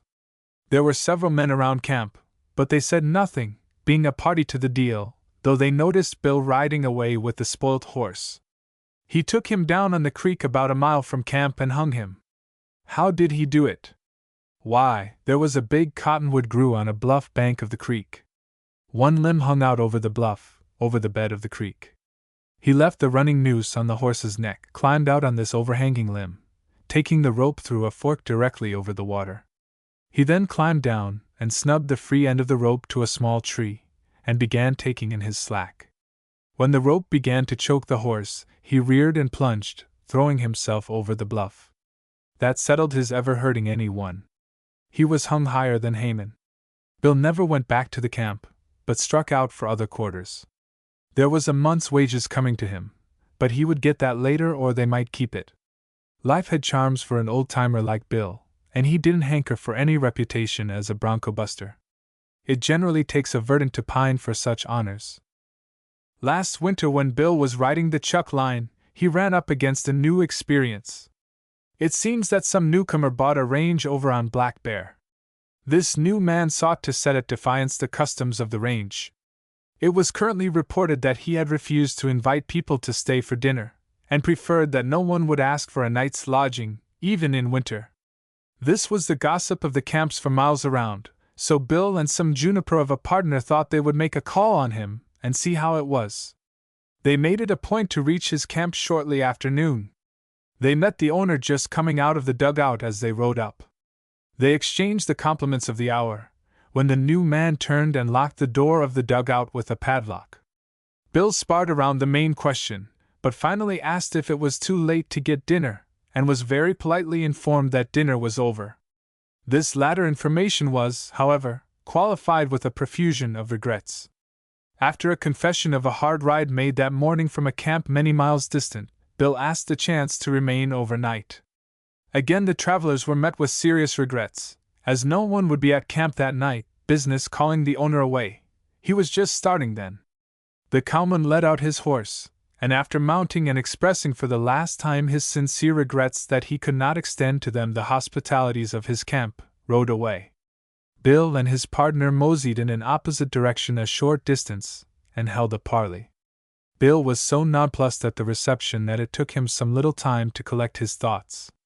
When it thoroughly dawned on him that the courtesies of the range had been trampled underfoot by a rank newcomer, and himself snubbed, he was aroused to action. "Let's go back," said Bill to his partner, "and at least leave our card. He might not like it if we didn't." They went back and dismounted about 10 steps from the door. They shot every cartridge they both had, over 100 between them, through the door, fastened a card with their correct names on it, and rode away. One of the boys that was working there, but was absent at the time, says there was a number of canned tomato and corn crates ranked up at the rear of the dugout, in range with the door. This lad says that it looked as if they had a special grievance against those canned goods, for they were riddled with lead. That fellow lost enough by that act to have fed all the chuckline men that would bother him in a year. Renika made it a rule, continued Mouse, to go down and visit the Cheyennes every winter, sometimes staying a month. He could make a good stagger at speaking their tongue, so that together with his knowledge of the Spanish and the sign language he could converse with them readily. He was perfectly at home with them, and they all liked him. When he used to let his hair grow long, he looked like an Indian. Once, when he was wrangling horses for us during the beef shipping season, we passed him off for an Indian on some dining room girls. George Wall was working with us that year, and had gone in ahead to see about the cars and find out when we could pen and the like. We had to drive to the state line then to ship. George took dinner at the best hotel in the town, and asked one of the dining room girls if he might bring in an Indian to supper the next evening. They didn't know, so they referred him to the landlord. George explained to that augur, who, not wishing to offend us, consented. There were about 10 girls in the dining room, and they were on the lookout for the Indian. The next night we penned a little before dark. Not a man would eat at the wagon, every one rode for the hotel. We fixed Bill up in fine shape, put feathers in his hair, streaked his face with red and yellow, and had him all togged out in buckskin, even to moccasins.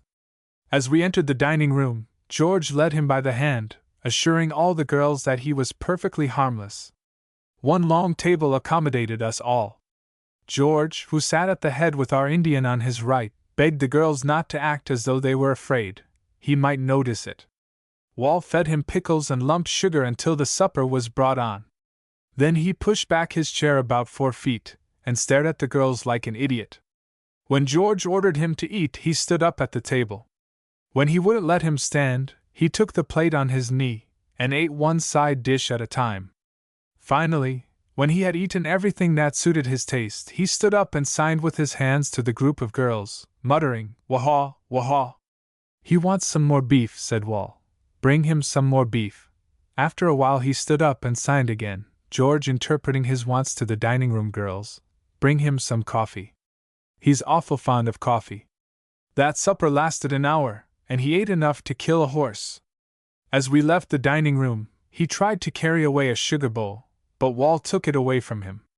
As we passed out, George turned back and apologized to the girls, saying, "He's a good Injun. I promised him he might eat with us. He'll talk about this for months now. When he goes back to his tribe, he'll tell his squaws all about you girls feeding him." "Seems like I remember that fellow Wall," said Bradshaw, meditating. "Why, of course you do. Weren't you with us when we voted the bonds to the railroad company?" asked Edwards. "No, never heard of it. Must have been after I left." "What business did you have voting bonds?" "Tell him, Coon." "I'm too full for utterance," said Edwards. "If you'd been in this country you'd heard of it," said Coon Floyd. "For a few years everything was dated from that event. It was like when the stars fell, and the surrender with the old-time darkies at home. It seems that some new line of railroad wanted to build in, and wanted bonds voted to them as bonus. Some foxy agent for this new line got among the Longhorns, who owned the cattle on this strip, and showed them that it was to their interests to get a competing line in the cattle traffic. The result was, these old Longhorns got owly, laid their heads together, and made a little medicine. Every mother's son of us in the strip was entitled to claim a home somewhere, so they put it up that we should come in and vote for the bonds. It was believed it would be a close race if they carried, for it was by counties that the bonds were voted. Towns that the road would run through would vote unanimously for them, but outlying towns would vote solidly against the bonds. There was a big lot of money used, wherever it came from, for we were royally entertained. 2 or 3 days before the date set for the election, they began to head for this cowtown, every man on his top horse. Everything was as free as air, and we all understood that a new railroad was a good thing for the cattle interests. We gave it not only our votes, but moral support likewise. It was a great gathering. The hotels fed us, and the liveries cared for our horses. The liquid refreshments were provided by the prohibition druggists of the town, and were as free as the sunlight. There was an underestimate made on the amount of liquids required, for the town was dry about 30 minutes, but a regular train was run through from Wichita ahead of time, and the embarrassment overcome. There was an opposition line of railroad working against the bonds, but they didn't have any better sense than to send a man down to our town to counteract our exertions. Public sentiment was a delicate matter with us, and while this man had no influence with any of us, we didn't feel the same toward him as we might. He was distributing his tickets around, and putting up a good argument, possibly, from his point of view, when some of these old longhorns hinted to the boys to show the fellow that he wasn't wanted. "Don't hurt him," said one old cowman to this same wall, "but give him a scare, so he will know that we don't endorse him a little bit. Let him know that this town knows how to vote without being told. I'll send a man to rescue him, when things have gone far enough. You'll know when to let up." That was sufficient. George went into a store and cut off about 50 feet of new rope. Some fellows that knew how tied a hangman's knot. As we came up to the stranger, we heard him say to a man, "I tell you, sir, these bonds will pauperize unborn Jenner," but the noose dropped over his neck, and cut short his argument. We led him a block and a half through the little town, during which there was a pointed argument between Wall and Z. Man whether the city scales or the stockyards arch gate would be the best place to hang him. There were 100 men around him and hanging on to the rope, when a druggist, whom most of them knew, burst through the crowd, and whipping out a knife cut the rope within a few feet of his neck. "What in hell are you varmints trying to do?" roared the druggist. "This man is a cousin of mine." "Going to hang him, are you? Well, you'll have to hang me with him when you do." "Just as soon make it 2 as 1, snarled George. "When did you get the chips in this game, I'd like to know? Oppose the progress of the town too, do you?" "No, I don't," said the druggist, "and I'll see that my cousin here doesn't." "That's all we ask then," said Wall. "Turn him loose, boys. We don't want to hang no man. We hold you responsible if he opens his mouth again against the bonds." "Hold me responsible, gentlemen," said the druggist, with a profound bow. "Come with me, cousin," he said to the anti. The druggist took him through his store, and up some back stairs, and once he had him alone, this was his advice, as reported to us later: "You're a stranger to me. I lied to those men, but I saved your life. Now I'll take you to the 4 o'clock train, and get you out of this town. By this act I'll incur the hatred of these people that I live amongst. So you let the idea go out that you are my cousin. Sabe? Now stay right here and I'll bring you anything you want, but for heaven's sake, don't give me away." Is the 4 o'clock train the first out?" inquired the new cousin. "It is the first. I'll see you through this. I'll come up and see you every hour. Take things cool and easy now. I'm your friend, remember," was the comfort they parted on. There were over 700 votes cast, and only one against the bonds. How that one vote got in is yet a mystery. There were no hard drinkers among the boys, all easy drinkers, men that never refused to drink. Yet voting was a little new to them, and possibly that was how this mistake occurred. We got the returns early in the evening. The county had gone by a handsome majority for the bonds. The Committee on Entertainment had provided a ball for us in the basement of the Opera House, it being the largest room in town. When the good news began to circulate, the merchants began building bonfires. Fellows who didn't have extra togs on for the ball got out their horses, and in squads of 20 to 50 rode through the town, painting her red. If there was one shot fired that night, there were 10,000. I bought a white shirt, and went to the ball. To show you how general the good feeling amongst everybody was, I squeezed the hand of an alfalfa widow during a waltz, who instantly reported the affront offered to her gallant. In her presence he took me to task for the offense. "Young man," said the doctor, with a quiet wink, "this lady is under my protection. The 14th Amendment don't apply to you nor me. 6-shooters, however, make us equal. Are you armed?" "I am, sir." "Unfortunately, I am not. Will you kindly excuse me, say 10 minutes? "Certainly, sir, with pleasure." "There are ladies present," he observed. "Let us retire." On my consenting, he turned to the offended dame, and in spite of her protests and appeals to drop matters, we left the ballroom, glaring daggers at each other. Once outside, he slapped me on the back and said, "Say, we'll just have time to run up to my office, where I have some choice old copper distilled, sent me by a very dear friend in Kentucky." The goods were all he claimed for them, and on our return he asked me as a personal favor to apologize to the lady, admitting that he was none too solid with her himself. My doing so, he argued, would fortify him with her and wipe out rivals. The doctor was a rattling good fellow, and I'd even taken off my new shirt for him, if he'd said the word. When I made the apology, I did it on the grounds that I could not afford to have any difference, especially with a gentleman who would willingly risk his life for a lady who claimed his protection. No, if you never heard of voting the bonds, you certainly haven't kept very close tab on affairs in this strip. 2 or 3 men whom I know refuse to go in and vote. They ain't working in this country now. It took some of the boys 10 days to go and come, but there wasn't a word said. Wages went on just the same. You ain't asleep, are you, Don Guillermo? Oh, no, said Edwards with a yawn.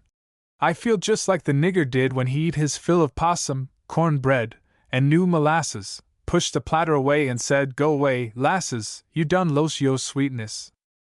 Bradshaw made several attempts to go, but each time some thought would enter his mind and he would return with questions about former acquaintances.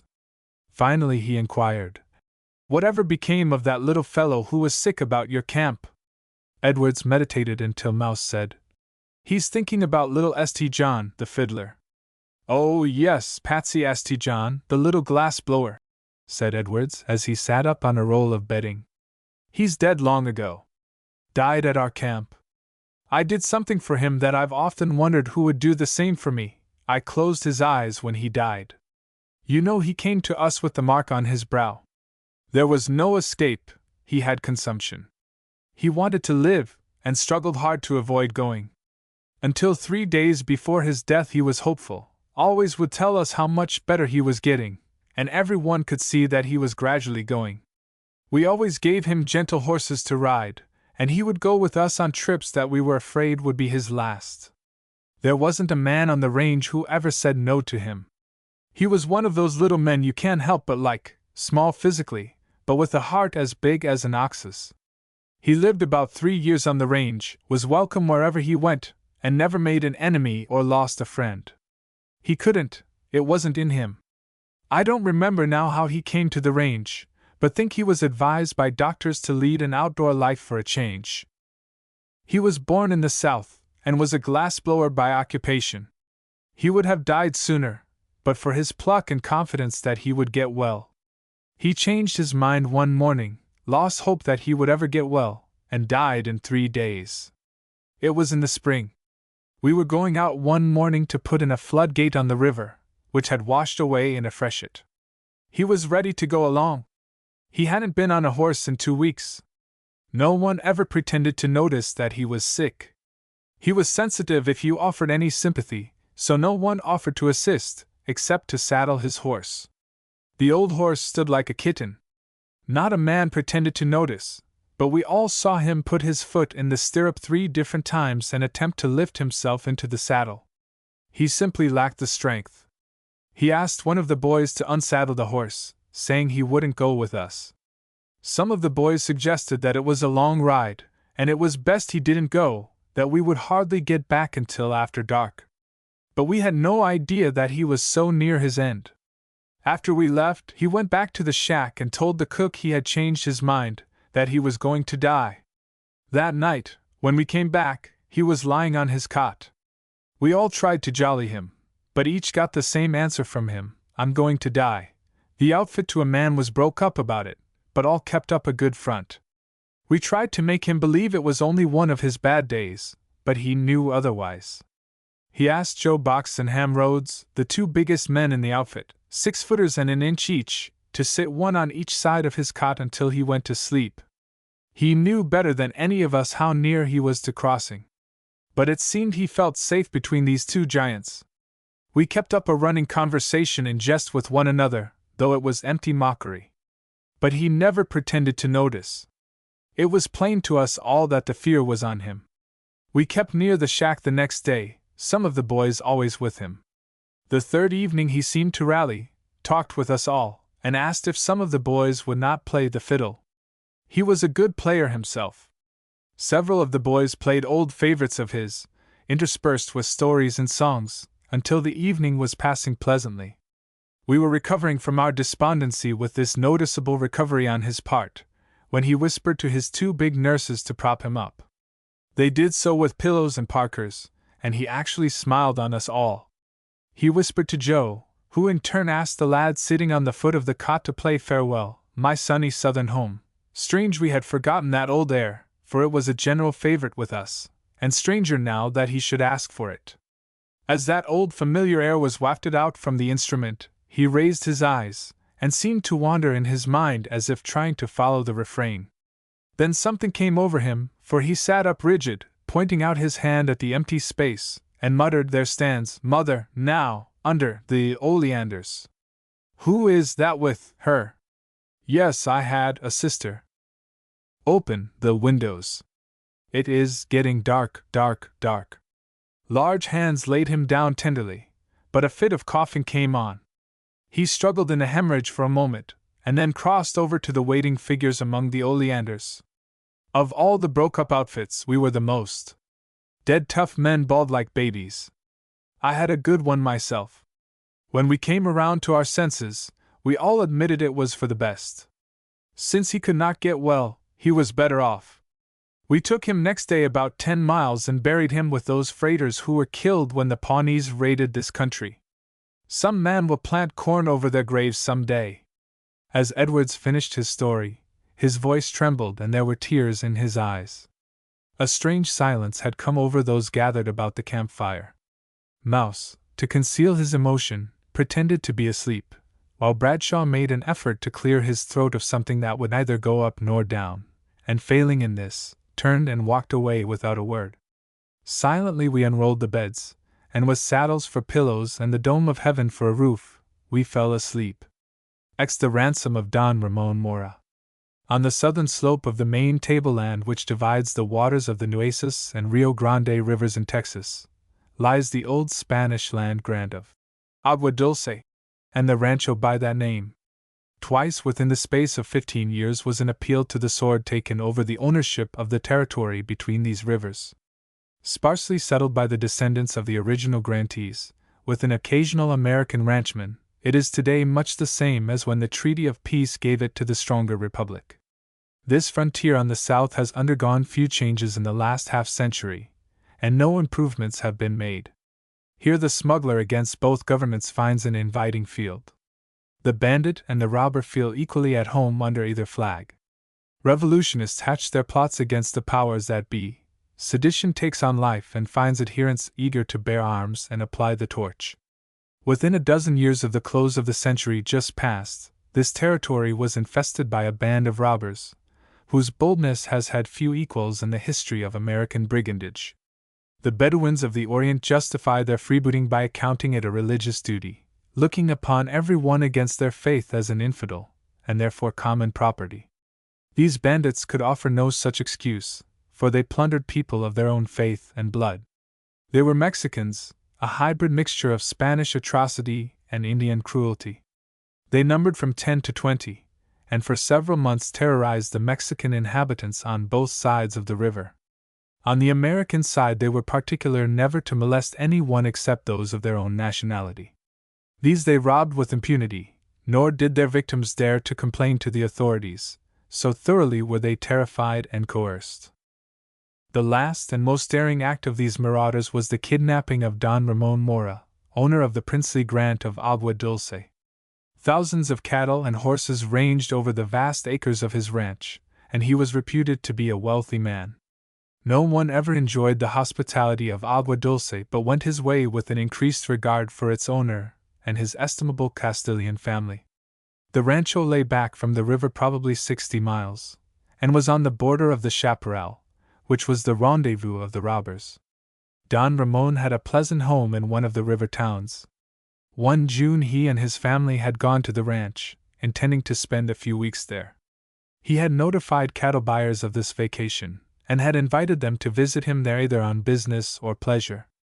One evening an unknown vaquero rode up to the rancho and asked for Don Ramon. That gentleman presenting himself, the stranger made known his errand. A certain firm of well-known drovers, friends of the ranchero, were encamped for the night at a ranchita some 10 miles distant. They regretted that they could not visit him, but they would be pleased to see him.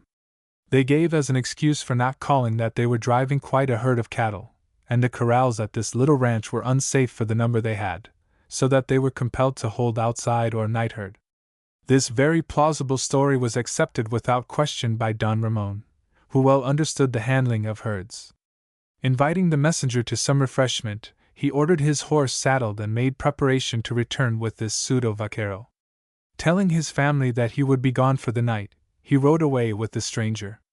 There were several thickety groves, extending from the main chaparral out for considerable distance on the prairie, but not of as rank a growth as on the alluvial river bottoms.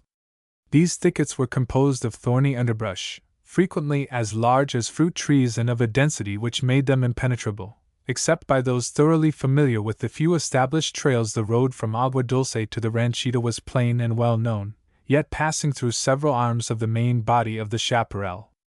Don Ramon and his guide reached one of these thickets after nightfall. Suddenly they were surrounded by a dozen horsemen, who, with oaths and jests, told him that he was their prisoner. Relieving Don Ramon of his firearms and other valuables, one of the bandits took the bridle off his horse, and putting a rope around the animal's neck, the band turned towards the river with their captive. Near morning they went into one of their many retreats in the chaparral, fettering their prisoner. What the feelings of Don Ramon Mora were that night is not for pen to picture, for they must have been indescribable. The following day the leader of these bandits held several conversations with him, asking in regard to his family, his children in particular, their names, number, and ages. When evening came they set out once more southward, crossing the Rio Grande during the night at an unused ford. The next morning found them well inland on the Mexican side, and encamped in one of their many chaparral rendezvous. Here they spent several days, sometimes, however, only a few of the band being present. The density of the thickets on the first and second bottoms of this river, extending back inland often 50 miles, made this camp and refuge almost inaccessible. The country furnished their main subsistence. Fresh meat was always at hand, while their comrades, scouting the river towns, supplied such comforts as were lacking. Don Ramon's appeals to his captors to know his offense, and what his punishment was to be, were laughed at until he had been their prisoner a week. One night several of the party returned, awoke him out of a friendly sleep, and he was notified that their chief would join them by daybreak, and then he would know what his offense had been. When this personage made his appearance, he ordered Don Ramon released from his fetters. Every one in camp showed obeisance to him. After holding a general conversation with his followers, he approached Don Ramon, the band forming a circle about the prisoner and their chief. "Don Ramon Mora," he began, with mock courtesy, "doubtless you consider yourself an innocent and abused person. In that you are wrong. Your offense is a political one. Your family for 3 generations have opposed the freedom of Mexico. When our people were conquered and control was given to the French, it was through the treachery of such men as you. Treason is unpardonable, Señor Mora. It is useless to enumerate your crimes against human liberty. Living as you do under a friendly government, you have incited the ignorant to revolution and revolt against the native rulers. Secret agents of our common country have shadowed you for years. It is useless to deny your guilt. Your execution, therefore, will be secret, in order that your co-workers in infamy shall not take alarm, but may meet a similar fate." Turning to one of the party who had acted as leader at the time of his capture, he gave these instructions. "Be in no hurry to execute these orders. Death is far too light a sentence to fit his crime. He is beyond a full measure of justice." There was a chorus of bravos when the bandit chief finished this trumped-up charge. As he turned from the prisoner, Don Ramon pleadingly begged, "Only take me before an established court that I may prove my innocence." "No! Sentence has been passed upon you. If you hope for mercy, it must come from there." And the chief pointed heavenward. One of the band led out the archchief's horse, and with a parting instruction to conceal his grave carefully, he rode away with but a single attendant. As they led Don Ramon back to his blanket and replaced the fetters, his cup of sorrow was full to overflowing. Oddly enough, the leader, since sentence of death had been pronounced upon his victim, was the only one of the band who showed any kindness. The others were brutal in their jeers and taunts. Some remarks burned into his sensitive nature as vitriol burns into metal. The bandit leader alone offered little kindnesses. 2 days later, the acting chief ordered the irons taken from the captive's feet, and the 2 men, with but a single attendant, who kept a respectful distance, started out for a stroll.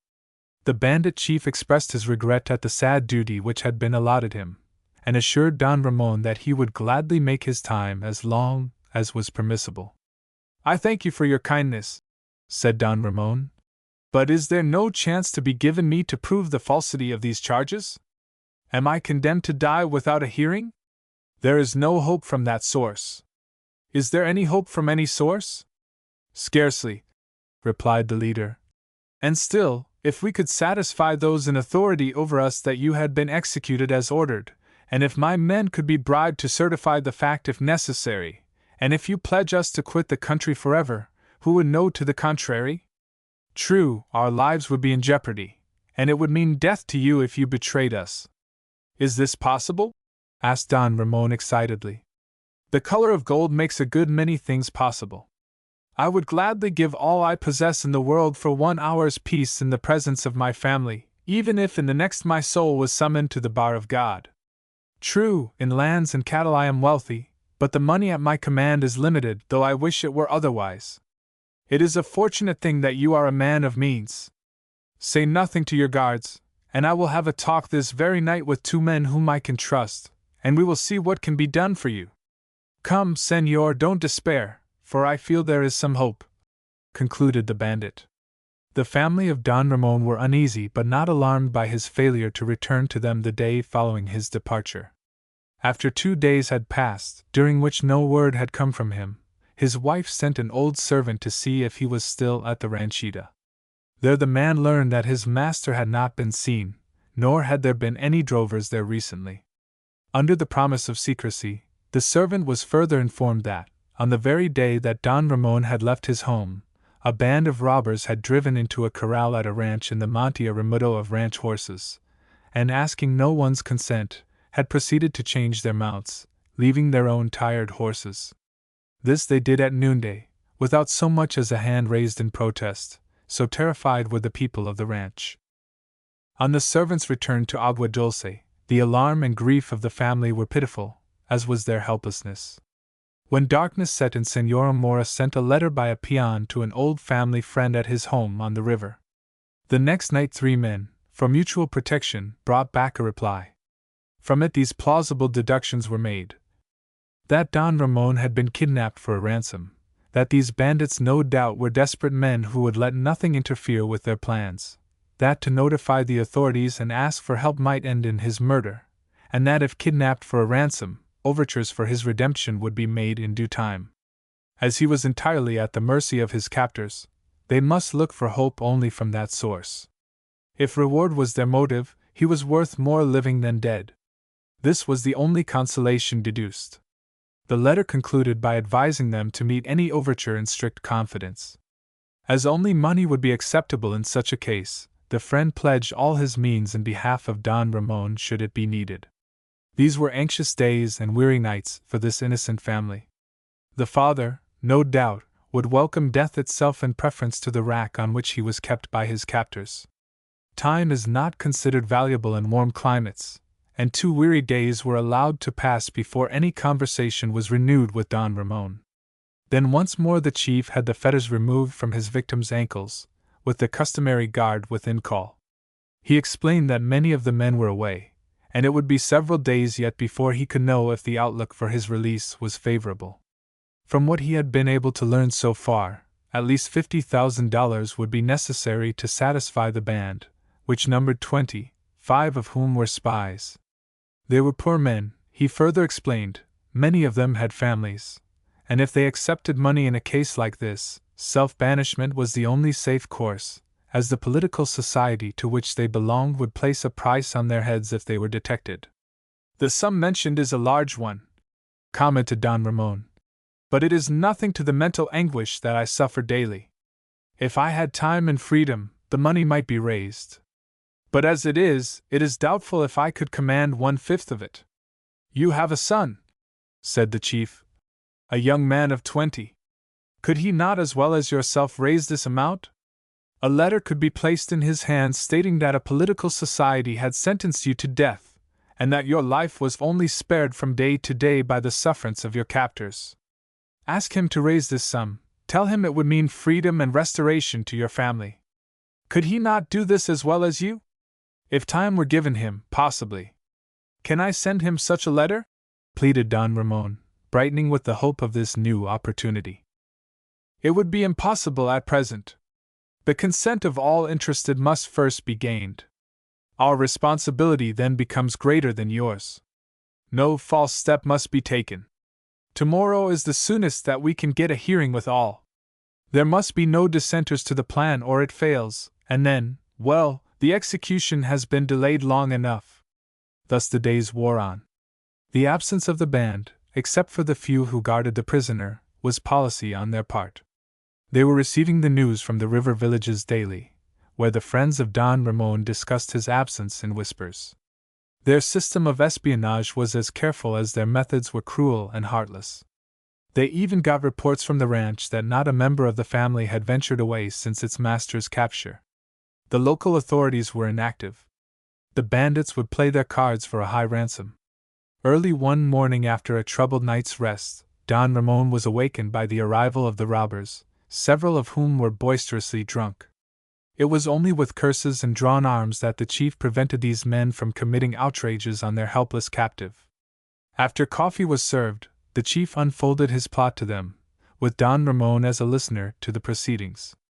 Addressing them, he said that the prisoner's offense was not one against them or theirs, that at best they were but the hirelings of others, that they were poorly paid, and that it had become sickening to him to do the bloody work for others. Don Ramon Mora had gold at his command, enough to give each more in a day than they could hope to receive for years of this inhuman servitude. He could possibly pay to each $2,000 for his freedom, guaranteeing them his gratitude, and pledging to refrain from any prosecution. Would they accept this offer or refuse it? As many as were in favor of granting his life would deposit in his hat a leaf from the mesquite. Those opposed, a leaf from the wild cane which surrounded their camp. The vote asked for was watched by the prisoner as only a man could watch whose life hung in the balance. There were 8 cane leaves to 7 of the mesquite. The chief flew into a rage, cursed his followers for murderers for refusing to let the life-blood run in this man, who had never done one of them an injury. He called them cowards for attacking the helpless, even accusing them of lack of respect for their chief's wishes. The majority hung their heads like whipped curs. When he had finished his harangue, one of their number held up his hand to beg the privilege of speaking. "Yes, defend your dastardly act if you can," said the chief. "Capitan," said the man, making obeisance and tapping his breast, "there is an oath recorded here, in memory of a father who was hanged by the French for no other crime save that he was a patriot to the land of his birth. And you ask me to violate my vow? To the wind with your sympathy! To the gallows with our enemies!" There was a chorus of bravos and shouts of "Viva Mexico!" as the majority congratulated the speaker. When the chief led the prisoner back to his blanket, he spoke hopefully to Don Ramon, explaining that it was the mezcal the men had drunk which made them so unreasonable and defiant. Promising to reason with them when they were more sober, he left Don Ramon with his solitary guard. The chief then returned to the band, where he received the congratulations of his partners in crime on his mock sympathy. It was agreed that the majority should be won over at the next council, which they would hold that evening. The chief returned to his prisoner during the day, and expressed a hope that by evening, when his followers would be perfectly sober, they would listen to reason. He doubted, however, if the sum first named would satisfy them, and insisted that he be authorized to offer more. To this latter proposition Don Ramon made answer: "I am helpless to promise you anything, but if you will only place me in correspondence with my son, all I possess, everything that can be hypothecated shall go to satisfy your demands. Only let it be soon, for this suspense is killing me." An hour before dark the band was once more summoned together, with Don Ramon in their midst. The chief asked the majority if they had any compromise to offer to his proposition of the morning, and received a negative answer. "Then," said he, "remember that a trusting wife and 8 children, the eldest a lad of 20, the youngest a toddling tot of a girl, claim a husband and a father's love at the hands of the prisoner here. Are you such base ingrates that you can show no mercy, not even to the innocent?" The majority were abashed, and one by one fell back in the distance. Finally a middle-aged man came forward and said, Give us $5,000 in gold apiece, the money to be in hand, and the prisoner may have his liberty, all other conditions made in the morning to be binding. Your answer to that, Don Ramon? Asked the chief. I have promised my all. I ask nothing but life. I may have friends who will assist. Give me an opportunity to see what can be done. You shall have it, replied the chief. And on its success depends your liberty or the consequences. Going amongst the band, he ordered them to meet again in 3 days at one of their rendezvous near Agua Dulce, to go by twos, visit the river towns on the way, to pick up all items of interest, and particularly to watch for any movement of the authorities. Retaining 2 of his companions to act as guards, the others saddled their horses and dispersed by various routes. The chief waited until the moon was well up, then abandoned their camp of the last 10 days and set out towards Agua Dulce. To show his friendship for his victim, he removed all irons, but did not give freedom to Don Ramon's horse, which was led, as before. It was after midnight when they recrossed the river to the American side, using a ford known to but a few smugglers. When day broke they were well inland and secure in the chaparral. Another night's travel, and they were encamped in the place agreed upon. Reports which the members of the band brought to the chief showed that the authorities had made no movement as yet, so evidently this outrage had never been properly reported. Don Ramon was now furnished paper and pencil, and he addressed a letter to his son and family. The contents can easily be imagined. It concluded with an appeal to secrecy, and an order to observe in confidence and honor any compact made, as his life and liberty depended on it. When this missive had passed the scrutiny of the bandits, it was dispatched by one of their number to Señora Mora. It was just 2 weeks since Don Ramon's disappearance, a fortnight of untold anguish and uncertainty to his family. The messenger reached Agua Dulce an hour before midnight, and seeing a light in the house, warned the inmates of his presence by the usual Ave Maria, a friendly salutation invoking the blessings of the saints on all within hearing. Supposing that some friend had a word for them, the son went outside, meeting the messenger. Are you the son of Don Ramon Mora? Asked the bandit. I am, replied the young man. Won't you dismount? No, I bear a letter to you from your father. One moment, senor! I have within call 6 men. Give no alarm. Read his instructions to you. I shall expect an answer in half an hour. The letter, senor. The son hastened into the house to read his father's communication. The bandit kept a strict watch over the premises to see that no demonstration was made against him. When the half-hour was nearly up, the son came forward and tendered the answer. Passing the compliments of the moment, the man rode away as airily as though the question were of hearts instead of life. The reply was first read by Don Ramon, then turned over to the chief. It would require a second letter, which was to be called for in 4 days. Things were now nearing the danger point. They must be doubly vigilant, so all but the chief and 2 guards scattered out and watched every movement. 2 or 3 towns on the river were to have special care. Friends of the family lived in these towns. They must be watched. The officers of the law were the most to be feared. Every bit of conversation overheard was carefully noted, with its effects and bearing. At the appointed time, another messenger was sent to the ranch, but only a part of the band returned to know the result. The sum which the son reported at his command was very disappointing. It would not satisfy the leaders, and there would be nothing for the others. It was out of the question to consider it. The chief cursed himself for letting his sympathy get the better of him. Why had he not listened to the majority and been true to an accepted duty? He called himself a woman for having acted as he had, a man unfit to be trusted. Don Ramon heard these self-reproaches of the chief with a heavy heart, and when opportunity occurred, he pleaded for one more chance. He had many friends. There had not been time enough to see them all. His lands and cattle had not been hypothecated. Give him one more chance. Have mercy. I was a fool, said the chief, to listen to a condemned man's hopes, but having gone so far I might as well be hung for a sheep as a lamb. Turning to Don Ramon, he said, Write your son that if twice the sum named in his letter is not forthcoming within a week, it will be too late. The chief now became very surly, often declaring that the case was hopeless, that the money could never be raised. He taunted his captive with the fact that he had always considered himself above his neighbors, and that now he could not command means enough to purchase the silence and friendship of a score of beggars. His former kindness changed to cruelty at every opportunity, and he took delight in hurling his venom on his helpless victim. Dispatching the letter, he ordered the band to scatter as before, appointing a meeting place a number of days hence.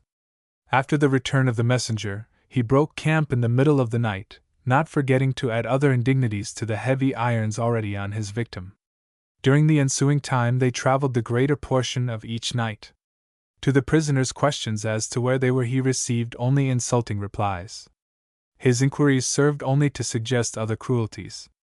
One night they set out unusually early, the chief saying that they would recross the river before morning, so that if the ransom was not satisfactory, the execution might take place at once. On this night the victim was blindfolded. After many hours of riding, it was nearly morning when they halted. The bandage was removed from his eyes, and he was asked if he knew the place. "Yes, it is Agua Dulce." The moon shone over its white stone buildings, quietly sleeping in the still hours of the night, as over the white, silent slabs of a country churchyard. Not a sound could be heard from any living thing. They dismounted and gagged their prisoner. Tying their horses at a respectable distance, they led their victim toward his home. Don Ramon was a small man, and could offer no resistance to his captors. They cautioned him that the slightest resistance would mean death, while compliance to their wishes carried a hope of life. Cautiously and with a stealthy step, they advanced like the thieves they were, their victim in the iron grasp of two strong guards, while a rope with a running noose around his neck, in the hands of the chief, made their gag doubly effective. A garden wall ran within a few feet of the rear of the house, and behind it they crouched. The only sound was the labored breathing of their prisoner. Hark! The cry of a child is heard within the house. Oh God! It is his child, his baby girl. Listen! The ear of the mother has heard it, and her soothing voice has reached his anxious ear. His wife, the mother of his children, is now bending over their baby's crib. The muscles of Don Ramon's arms turn to iron. His eyes flash defiance at the grinning fiends who exult at his misery. The running noose tightens on his neck, and he gasps for breath. As they lead him back to his horse, his brain seems on fire. He questions his own sanity, even the mercy of heaven. When the sun arose that morning, they were far away in one of the impenetrable thickets in which the country abounded. Since his capture Don Ramon had suffered, but never as now. Death would have been preferable, not that life had no claims upon him, but that he no longer had hopes of liberty. The uncertainty was unbearable. The bandits exercised caution enough to keep all means of self-destruction out of his reach. Hardened as they were, they noticed that their last racking of the prisoner had benumbed even hope. Sleep alone was kind to him, though he usually awoke to find his dreams a mockery. That night the answer to the second demand would arrive. A number of the band came in during the day and brought the rumor that the governor of the state had been notified of their high-handed actions. It was thought that a company of Texas Rangers would be ordered to the Rio Grande. This meant action, and soon. When the reply came from the son of Don Ramon, he was notified to have the money ready at a certain abandoned ranchita, though the amount, now increased, was not as large as was expected. It required 2 days longer for the delivery, which was to be made at midnight, and to be accompanied by not over 2 messengers. At this juncture, a squad of 10 Texas Rangers disembarked at the nearest point on the railroad to this river village. The emergency appeal, which had finally reached the governor's ear, was acted upon promptly, and though the men seemed very few in number, they were tried, experienced, fearless Rangers from the crack company of the state. There was no waste of time after leaving the train. The little command set out apparently for the river home of Don Ramon, distant nearly 100 miles. After darkness had set in, the captain of the squad cut his already small command in two, sending a lieutenant with 4 men to proceed by way of Agua Dulce Ranch, the remainder continuing on to the river. The captain refused them even pack horse or blanket, allowing them only their arms. He instructed them to call themselves cowboys, and in case they met any Mexicans, to make inquiries for a well-known American ranch which was located in the chaparral. With a few simple instructions from his superior, the lieutenant and squad rode away into the darkness of a June night. It was in reality the dark hour before dawn when they reached Agua Dulce. As secretly as possible, the lieutenant aroused Don Ramon's wife and sought an interview with her. Speaking Spanish fluently, he explained his errand and her duty to put him in possession of all the facts in the case. Bewildered, as any gentlewoman would be under the circumstances, she reluctantly told the main facts. This officer treated Senora Mora with every courtesy, and was eventually rewarded when she requested him and his men to remain her guests until her son should return, which would be before noon. She explained that he would bring a large sum of money with him, which was to be the ransom price of her husband, and which was to be paid over at midnight within 20 miles of Agua Dulce. This information was food and raiment to the ranger. The Senora of Agua Dulce sent a servant to secrete the ranger's horses in a nearby pasture, and with saddles hidden inside the house, before the people of the ranch or the sun arose, 5 rangers were sleeping under the roof of the Casa Primero. It was late in the day when the lieutenant awoke to find Don Ramon, Jr., ready to welcome and join in furnishing any details unknown to his mother. The commercial instincts of the young man sided with the rangers, but the mother, thank God, knew no such impulses and thought of nothing save the return of her husband, the father of her brood. The officer considered only duty, being an unknown quantity to him. He assured his hostess that if she would confide in them, her husband would be returned to her with all dispatch.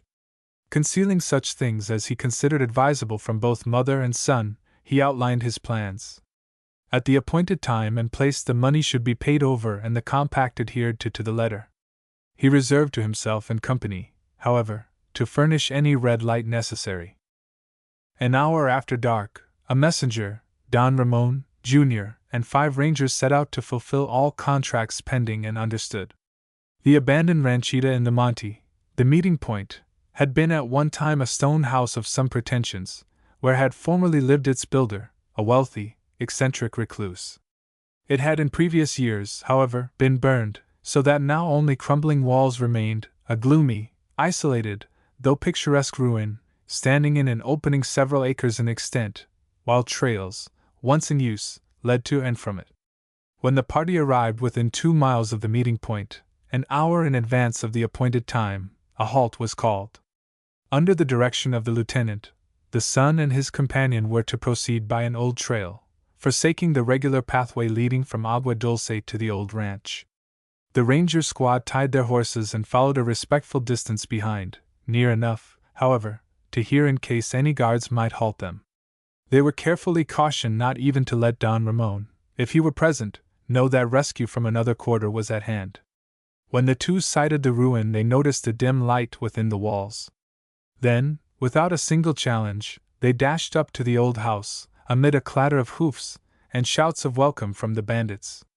The messengers were unarmed, and once inside the house were made prisoners, ironed, and ordered into a corner, where crouched Don Ramon Mora, now enfeebled by mental racking and physical abuse.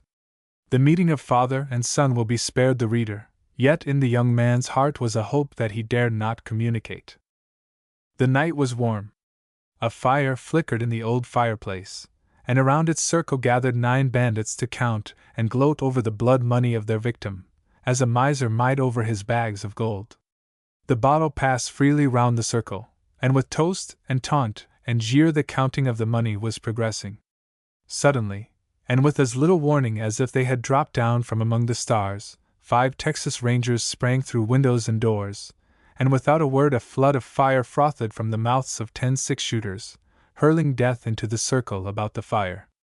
There was no cessation of the rain of lead until every gun was emptied, when the men sprang back, each to his window or door, where a carbine, carefully left, awaited his hand to complete the work of death.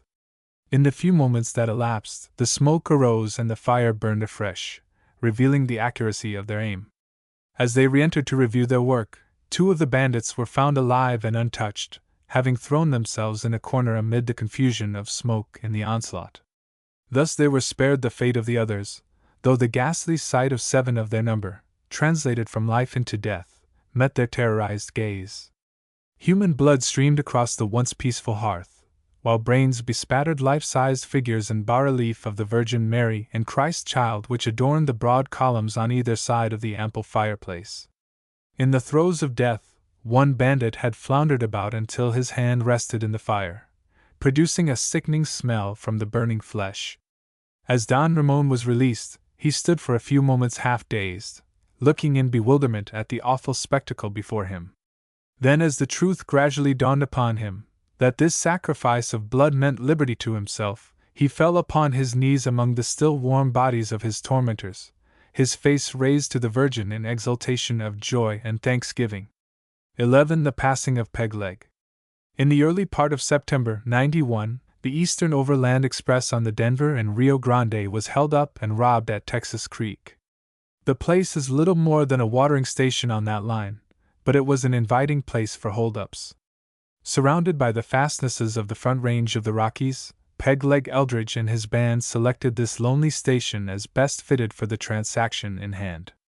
To the southwest lay the Sangre de Cristo Range, in which the band had rendezvoused and planned this robbery. Farther to the southwest arose the snow-capped peaks of the Continental Divide, in whose silent solitude an army might have taken refuge and hidden. It was an inviting country to the robber. These mountains offered retreats that had never known the tread of human footsteps. Emboldened by the thought that pursuit would be almost a matter of impossibility, they laid their plans and executed them without a single hitch. About 10 o'clock at night, as the train slowed up as usual to take water, the engineer and fireman were covered by 2 of the robbers. The other 2, there were only 4, cut the express car from the train, and the engineer and fireman were ordered to decamp. The robbers ran the engine and express car out nearly 2 miles, where, by the aid of dynamite, they made short work of a through safe that the messenger could not open. The express company concealed the amount of money lost to the robbers, but smelters, who were aware of certain retorts in transit by this train, were not so silent. These smelter products were in gold retorts of such a size that they could be made away with as easily as though they had reached the mint and been coined. There was scarcely any excitement among the passengers, so quickly was it over. While the robbery was in progress, the wires from this station were flashing the news to headquarters. At a division of the railroad 156 miles distant from the scene of the robbery, lived United States Marshal Bob Banks, whose success in pursuing criminals was not bounded by the state in which he lived.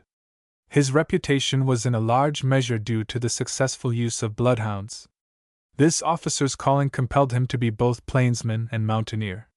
He had the well-deserved reputation of being as unrelenting in the pursuit of criminals as death is in marking its victims. Within half an hour after the robbery was reported at headquarters, an engine had coupled to a caboose at the division where the marshal lived. He was equally hasty. To gather his arms and get his dogs aboard the caboose required but a few moments' time. Everything ready, they pulled out with a clear track to their destination. Heavy traffic in coal had almost ruined the roadbed, but engine and caboose flew over it regardless of its condition.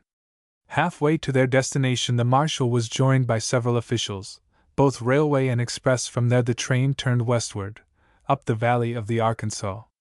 Here was a track and an occasion that gave the most daring engineer license to throw the throttle wide open. The climax of this night's run was through the Grand Canyon of the Arkansas. Into this gash in the earth's surface plunged the engineer, as though it were an easy stretch of downgrade prairie. As the engine rounded turns, the headlight threw its rays up serried columns of granite half a mile high, columns that rear their height in grotesque form and Gothic arch, polished by the waters of ages.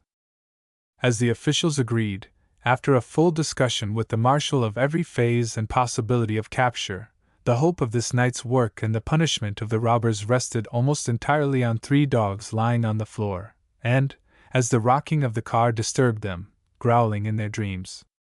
In their helplessness to cope with this outrage, they turned to these dumb animals as a welcome ally. Under the guidance of their master they were an aid whose value he well understood. Their sense of smell was more reliable than the sense of seeing in man. You can believe the dog when you doubt your own eyes. His opinion is unquestionably correct. As the train left the canyon, it was but a short run to the scene of the depredation. During the night, the few people who resided at this station were kept busy getting together saddle horses for the officer's posse. This was not easily done, as there were few horses at the station, while the horses of nearby ranches were turned loose in the open range for the night. However, upon the arrival of the train, Banks and the express people found mounts awaiting them to carry them to the place of the hold-up. After the robbers had finished their work during the fore part of the night, the train crew went out and brought back to the station the engine and express car. The engine was unhurt, but the express car was badly shattered, and the through safe was ruined by the successive charges of dynamite that were used to force it to yield up its treasure. The local safe was unharmed, the messenger having opened it in order to save it from the fate of its larger and stronger brother. The train proceeded on its way, with the loss of a few hours' time and the treasure of its express.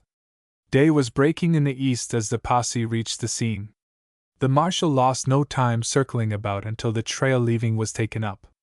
Even the temporary camp of the robbers was found in close proximity to the chosen spot. The experienced eye of this officer soon determined the number of men, though they led several horses. It was a cool, daring act of Pegleg and 3 men. Afterward, when his past history was learned, his leadership in this raid was established.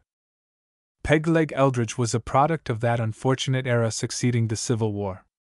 During that strife, the herds of the Southwest were neglected to such an extent that thousands of cattle grew to maturity without earmark or brand to identify their owner. A good mount of horses, a rope, and a running iron in the hands of a capable man were better than capital. The good old days when an active young man could brand annually 15 calves, all better than yearlings, to every cow he owned, are looked back to this day, from cattle king to the humblest of the craft, in pleasant reminiscence, though they will come no more. Eldridge was of that time, and when conditions changed, he failed to change with them. This was the reason that, under the changed condition of affairs, he frequently got his brand on some other man's calf. This resulted in his losing a leg from a gunshot at the hands of a man he had thus outraged. Worse, it branded him for all time as a cattle thief, with every man's hand against him. Thus the steps that led up to this September night were easy, natural, and gradual.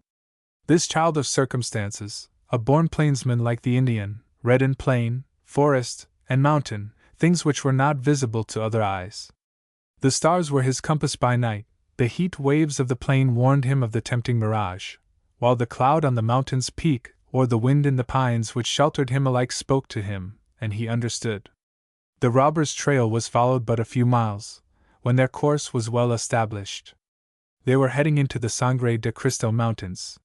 Several hours were lost here by the pursuing party, as they were compelled to await the arrival of a number of pack horses. So when the trail was taken up in earnest, they were at least 12 hours behind the robbers. In the ascent of the foothills, the dogs led the posse, 6 in number, a merry chase. As they gradually rose to higher altitudes, the trail of the robbers was more compact and easy to follow, except for the roughness of the mountain slope. Frequently the trail was but a single narrow path. Old game trails, where the elk and deer, drifting in the advance of winter, crossed the range, had been followed by the robbers. These game trails were certain to lead to the passes in the range. Thus, by the instinct given to the deer and elk against the winter's storm, the humblest of his creatures had blazed for these train robbers an unerring pathway to the mountain's pass. Along these paths the trail was so distinct that the dogs were an unnecessary adjunct to the pursuing party.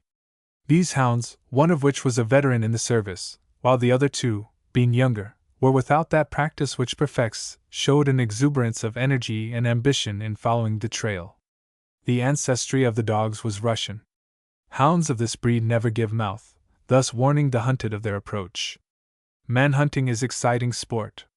The possibility, though the trail may look hours old, that any turn of the trail may disclose the fugitives, keeps at the highest tension every nerve of the pursuer. All day long the marshal and posse climbed higher and higher on the rugged mountainside. Night came on as they reached the narrow plateau that formed the crest of the mountain, on which they found several small parks. Here they made the first halt since the start in the morning. The necessity of resting their saddle stock was very apparent to Banks, though he would gladly have pushed on. The only halt he could expect of the robbers was to save their own horses, and he must do the same.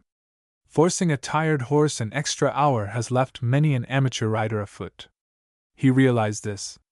Knowing the necessity of being well mounted, the robbers had no doubt splendid horses. This was a reasonable supposition. Near midnight the marshal and posse set out once more on the trail. He was compelled to take it afoot now, depending on his favorite dog, which was under leash, the posse following with the mounts. The dogs led them several miles southward on this mountain crest. Here was where the dogs were valuable. The robbers had traveled in some places an entire mile over lava beds, not leaving as much as a trace which the eye could detect. Having the advantage of daylight, the robbers selected a rocky cliff, over which they began the descent of the western slope of this range. The ingenuity displayed by them to throw pursuit from their trail marked Pegleg as an artist in his calling. But with the aid of dogs and the dampness of night, their trail was as easily followed as though it had been made in snow. This declivity was rough, and in places every one was compelled to dismount. Progress was extremely slow, and when the rising sun tipped the peaks of the Continental Range, before them lay the beautiful landscape where the Rio Grande in 100 mountain streams has her fountainhead. With only a few hours' rest for men and animals during the day, night fell upon them before they had reached the mesa at the foothills on the western slope. An hour before nightfall they came upon the first camp or halt of the robbers. They had evidently spent but a short time here, there being no indication that they had slept. Criminals are inured to all kinds of hardship. They have been known to go for days without sleep, while smugglers, well mounted, have put 100 miles of country behind them in a single night. The marshal and party pushed forward during the night, the country being more favorable. When morning came they had covered many a mile, and it was believed they had made time, as the trail seemed fresher. There were several ranches along the main stream in the valley, which the robbers had avoided with well-studied caution, showing that they had passed through in the daytime. There are several lines of railroad running through this valley section. These they crossed at points between stations, where observation would be almost impossible either by day or night. Inquiries at ranches failed on account of the lack of all accurate means of description. The posse was maintaining a due southwest course that was carrying them into the fastnesses of the main range of the western continent. Another full day of almost constant advance, and the trail had entered the undulating hills forming the approach of this second range of mountains. Physical exertion was beginning to tell on the animals, and they were compelled to make frequent halts in the ascent of this range. The fatigue was showing in the two younger dogs. Their feet had been cut in several places in crossing the first range of mountains. During the past nights in the valley, though their master was keeping a sharp lookout, they encountered several places where sandburrs were plentiful. These burrs in the tender inner part of a dog's foot, if not removed at once, soon lame it. Many times had the poor creatures lain down, licking their paws in anguish. On examination during the previous night, their feet were found to be webbed with this burr. Now, on climbing this second mountain, they began to show the lameness which their master so much feared, until it was almost impossible to make them take any interest in the trail. The old dog, however, seemed nothing the worse for his work. On reaching the first small park near the summit of this range, the pursuers were so exhausted that they lay down and took their first sleep, having been over 3 days and a half on the trail. The marshal himself slept several hours, but he was the last to go to sleep and the first to awake. Before going to sleep, and on arising, he was particular to bathe the dog's feet. The nearest approach to a liniment that he possessed was a lubricating tube for guns, which he fortunately had with him. This afforded relief. It was daybreak when the pursuers took up the trail. The plateau on the crest of this range was in places several miles wide, having a luxuriant growth of grass upon it. The course of the robbers continued to the southwest. The pursuers kept this plateau for several miles, and before descending the western slope of the range an abandoned camp was found, where the pursued had evidently made their first bunks. Indications of where horses had been picketed for hours, and where both men and horses had slept were evident. The trail where it left this deserted camp was in no wise encouraging to the marshal, as it looked at least 36 hours old. As the pursuers began the descent, they could see below them where the San Juan River meanders to the west until her waters, mingling with others, find their outlet into the Pacific. It was a trial of incessant toil down the mountain slope, wearisome alike to man and beast. Near the foothill of this mountain they were rewarded by finding a horse which the robbers had abandoned on account of an accident. He was an extremely fine horse, but so lame in the shoulders, apparently owing to a fall, that it was impossible to move him. The trail of the robbers kept in the foothills, finally doubling back an almost due east course. Now and then ranches were visible out on the mesa, but in all instances they were carefully avoided by the pursued. Spending a night in these hills, the posse prepared to make an early start. Here, however, they met their first serious trouble. Both of the younger dogs had feet so badly swollen that it was impossible to make them take any interest in the trail. After doing everything possible for them, their owners sent them to a ranch which was in sight several miles below in the valley. Several hours were lost to the party by this incident, though they were in no wise deterred in following the trail, still having the veteran dog. Late that afternoon they met a pastor who gave them a description of the robbers. "Yesterday morning," said the shepherd in broken Spanish, "shortly after daybreak, 4 men rode into my camp and asked for breakfast. I gave them coffee, but as I had no meat in my quarters, they tried to buy a lamb, which I have no right to sell. After drinking the coffee they tendered me money, which I refused. On leaving, one of their number rode into my flock and killed a kid. Taking it with him, he rode away with the others." A good description of the robbers was secured from this simple shepherd, a full description of men, horses, colors, and condition of pack. The next day nothing of importance developed, and the posse hugged the shelter of the hills skirting the mountain range, crossing into New Mexico. It was late that night when they went into camp on the trail. They had pushed forward with every energy, hoping to lessen the intervening distance between them and the robbers. The following morning on awakening, to the surprise and mortification of everybody, the old dog was unable to stand upon his feet. While this was felt to be a serious drawback, it did not necessarily check the chase. In bringing to bay over 30 criminals, one of whom had paid the penalty of his crime on the gallows, master and dog had heretofore been an invincible team. Old age and physical weakness had now overtaken the dog in an important chase, and the sympathy he deserved was not withheld, nor was he deserted. Tenderly as a mother would lift a sick child, Banks gathered him in his arms and lifted him to one of the posse on his horse. To the members of the posse it was a touching scene.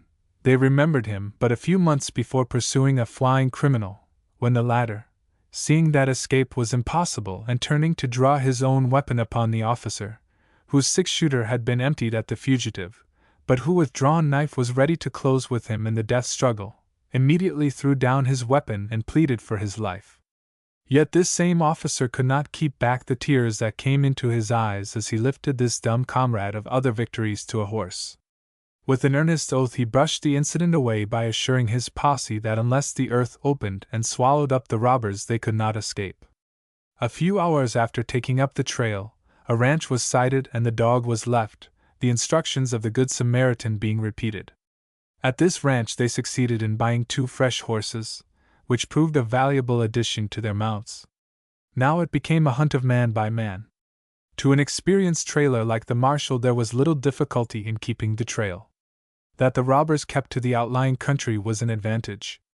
Yet the latter traveled both night and day, while pursuit must of necessity be by day only. With the fresh horses secured, they covered a stretch of country hardly credible. During the day they found a place where the robbers had camped for at least a full day. A trail made by 2 horses had left this camp and returned. The marshal had followed it to a rather pretentious Mexican rancho, where there was a small store kept.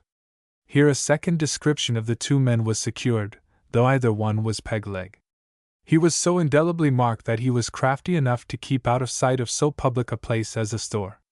These 2 had tried unsuccessfully to buy horses at this rancho. The next morning the representative of the express company left the posse to report progress. He was enabled to give such an exact description of the robbers that the company, through their detective system, were not long in locating the leader. The marshal and posse pushed on with the same unremitting energy. The trail was now almost due east. The population of the country was principally Mexican, and even Mexicans the robbers avoided as much as possible. They had, however, bought horses at several ranches, and were always liberal in the use of money, but very exacting in regard to the quality of horseflesh they purchased. The best was none too good for them. They passed north of old Santa Fe town, and entering a station on the line of railway by that name late at night, they were liberal patrons of the gaming tables that the town tolerated. The next morning they had disappeared. At no time did the pursuers come within 2 days of them. This was owing to the fact that they traveled by night as well as day. At the last mentioned point messages were exchanged with the express company with little loss of time. Banks had asked that certain points on the railway be watched in the hope of capture while crossing the country, but the effort was barren of results. In following the trail, the marshal had recrossed the continuation of the first range of mountains which they had crossed to the west 10 days before, or the morning after the robbery, 300 miles southward. There was nothing difficult in the passage of this range of mountains, and now before them stretched the endless prairie to the eastward. Here Banks seriously felt the loss of his dogs. This was a country that they could be used in to good advantage. It would then be a question of endurance of men and horses. As it was, he could work only by day.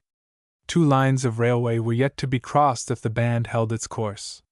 The same tactics were resorted to as formerly, yet this vigilance and precaution availed nothing, as Pegleg crossed them carefully between 2 of the watched places.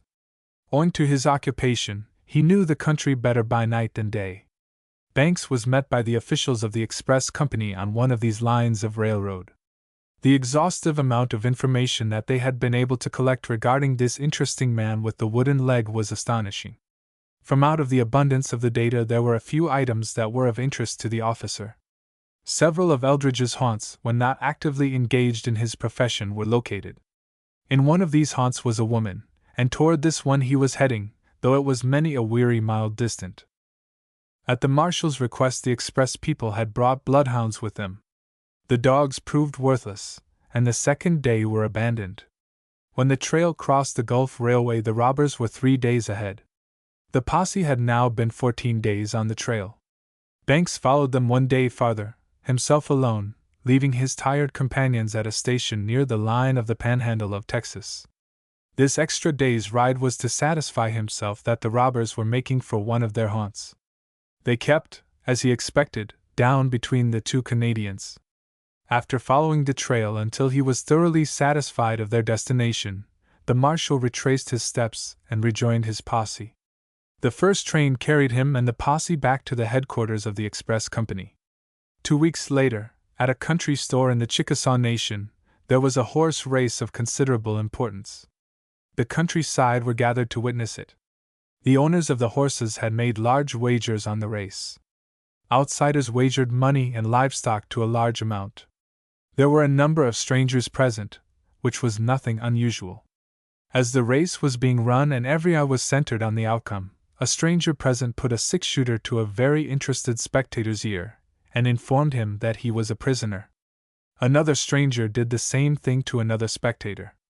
They also snapped handcuffs on both of them. One of these spectators had a peg leg.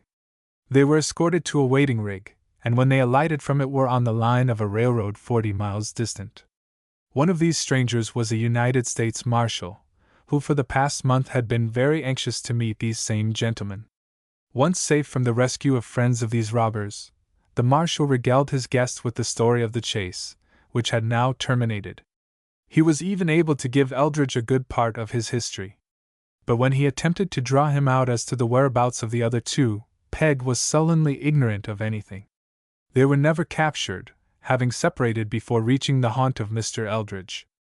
Eldridge was tried in a federal court in Colorado and convicted of train robbery.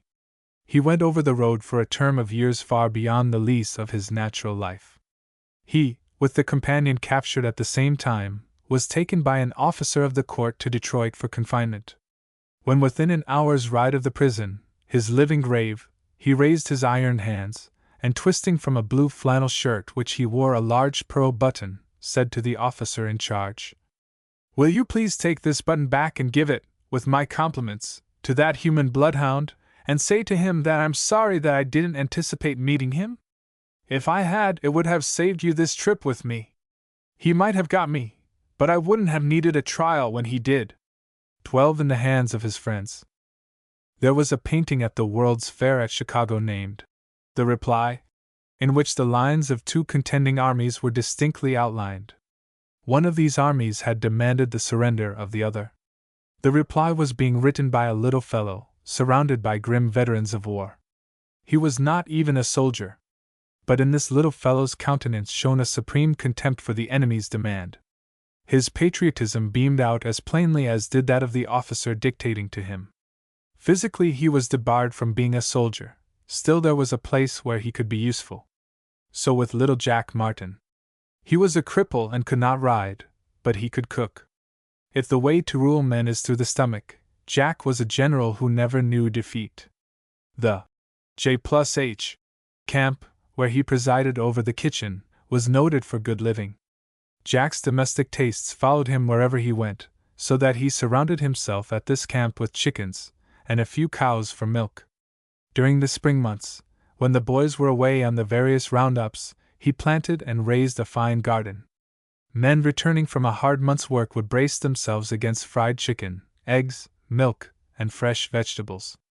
After drinking alkali water for a month and living out of tin cans, who wouldn't love Jack? In addition to his garden, he always raised a fine patch of watermelons. This camp was an oasis in the desert. Every man was Jack's friend, and an enemy was an unknown personage.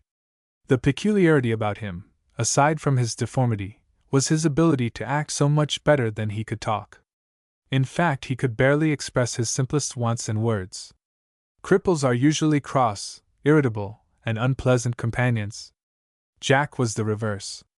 His best qualities shone their brightest when there were a dozen men around to cook for. When they ate heartily, he felt he was useful.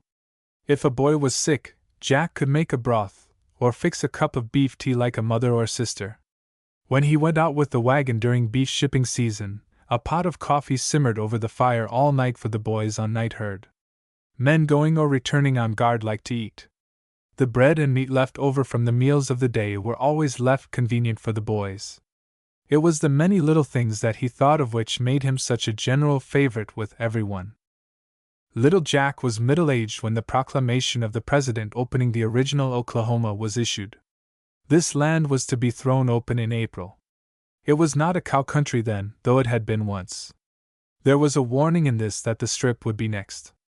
The dominion of the cowman was giving way to the homesteader. One day Jack found opportunity to take Miller, our foreman, into his confidence. They had been together 5 or 6 years. Jack had coveted a spot in the section which was to be thrown open, and he asked the foreman to help him get it. He had been all over the country when it was part of the range, and had picked out a spot on Big Turkey Creek, 10 miles south of the Strip line. It gradually passed from one to another of us what Jack wanted. At first we felt blue about it, but Miller, who could see farther than the rest of us, dispelled the gloom by announcing at dinner, "Jack is going to take a claim if this outfit has a horse in it and a man to ride him. It is only a question of a year or 2 at the farthest until the rest of us will be guiding a white mule between 2 corn rows, and glad of the chance. If Jack goes now, he will have just that many years the start of the rest of us." We nerved ourselves and tried to appear jolly after this talk of the foreman. We entered into quite a discussion as to which horse would be the best to make the ride with. The ranch had several specially good saddle animals. In chasing gray wolves in the winter, those qualities of endurance which long races developed in hunting these enemies of cattle pointed out a certain coyote-colored horse, whose color marks and dead tree brand indicated that he was of Spanish extraction. Intelligently ridden with a light rider, he was first choice on which to make this run. That was finally agreed to by all. There was no trouble selecting the rider for this horse with the zebra marks. The lightest weight was Billy Edwards. This qualification gave him the preference over us all. Jack described the spot he desired to claim by an old branding pen which had been built there when it had been part of the range. Billy had ironed up many a calf in those same pens himself. "Well, Jack," said Billy, "if this outfit don't put you on the best quarter section around that old corral, you'll know that they have throwed off on you." It was 2 weeks before the opening day. The coyote horse was given special care from this time forward. He feasted on corn, while others had to be content with grass. In spite of all the bravado that was being thrown into these preparations, there was noticeable a deep undercurrent of regret. Jack was going from us. Every one wanted him to go, still these dissolving ties moved the simple men to acts of boyish kindness. Each tried to outdo the others, in the matter of a parting present to Jack. He could have robbed us then. It was as bad as a funeral. Once before we felt similarly when one of the boys died at camp. It was like an only sister leaving the family circle. Miller seemed to enjoy the discomfiture of the rest of us. This creedless old Christian had fine strata in his make-up. He and Jack planned continually for the future. In fact, they didn't live in the present like the rest of us. 2 days before the opening, we loaded up a wagon with Jack's effects. Every man but the newly installed cook went along. It was too early in the spring for work to commence. We all dubbed Jack a boomer from this time forward. The horse so much depended on was led behind the wagon. On the border we found a motley crowd of people. Soldiers had gathered them into camps along the line to prevent Sooners from entering before the appointed time. We stopped in a camp directly north of the claim our little boomer wanted. One thing was certain, it would take a better horse than ours to win the claim away from us. No Sooner could take it. That and other things were what all of us were going along for. The next day, when the word was given that made the land public domain, Billy was in line on the coyote. He held his place to the front with the best of them. After the first few miles, the others followed the valley of Turkey Creek, but he maintained his course like wildfowl, skirting the timber which covered the first range of hills back from the creek. Jack followed with the wagon, while the rest of us rode leisurely, after the first mile or so. When we saw Edwards bear straight ahead from the others, we argued that a Sooner only could beat us for the claim. If he tried to outhold us, it would be 6-1, as we noticed the leaders closely when we slacked up. By not following the valley, Billy would cut off 2 miles. Any man who could ride 12 miles to the coyote's 10 with Billy Edwards in the saddle was welcome to the earth. That was the way we felt. We rode together, expecting to make the claim 3/4 of an hour behind our man. When near enough to sight it, we could see Billy and another horseman apparently protesting with one another. A loud yell from one of us attracted our man's attention. He mounted his horse and rode out and met us. "Well, fellows, it's the expected that's happened this time," said he. "Yes, there's a Sooner on it, and he puts up a fine bluff of having ridden from the line.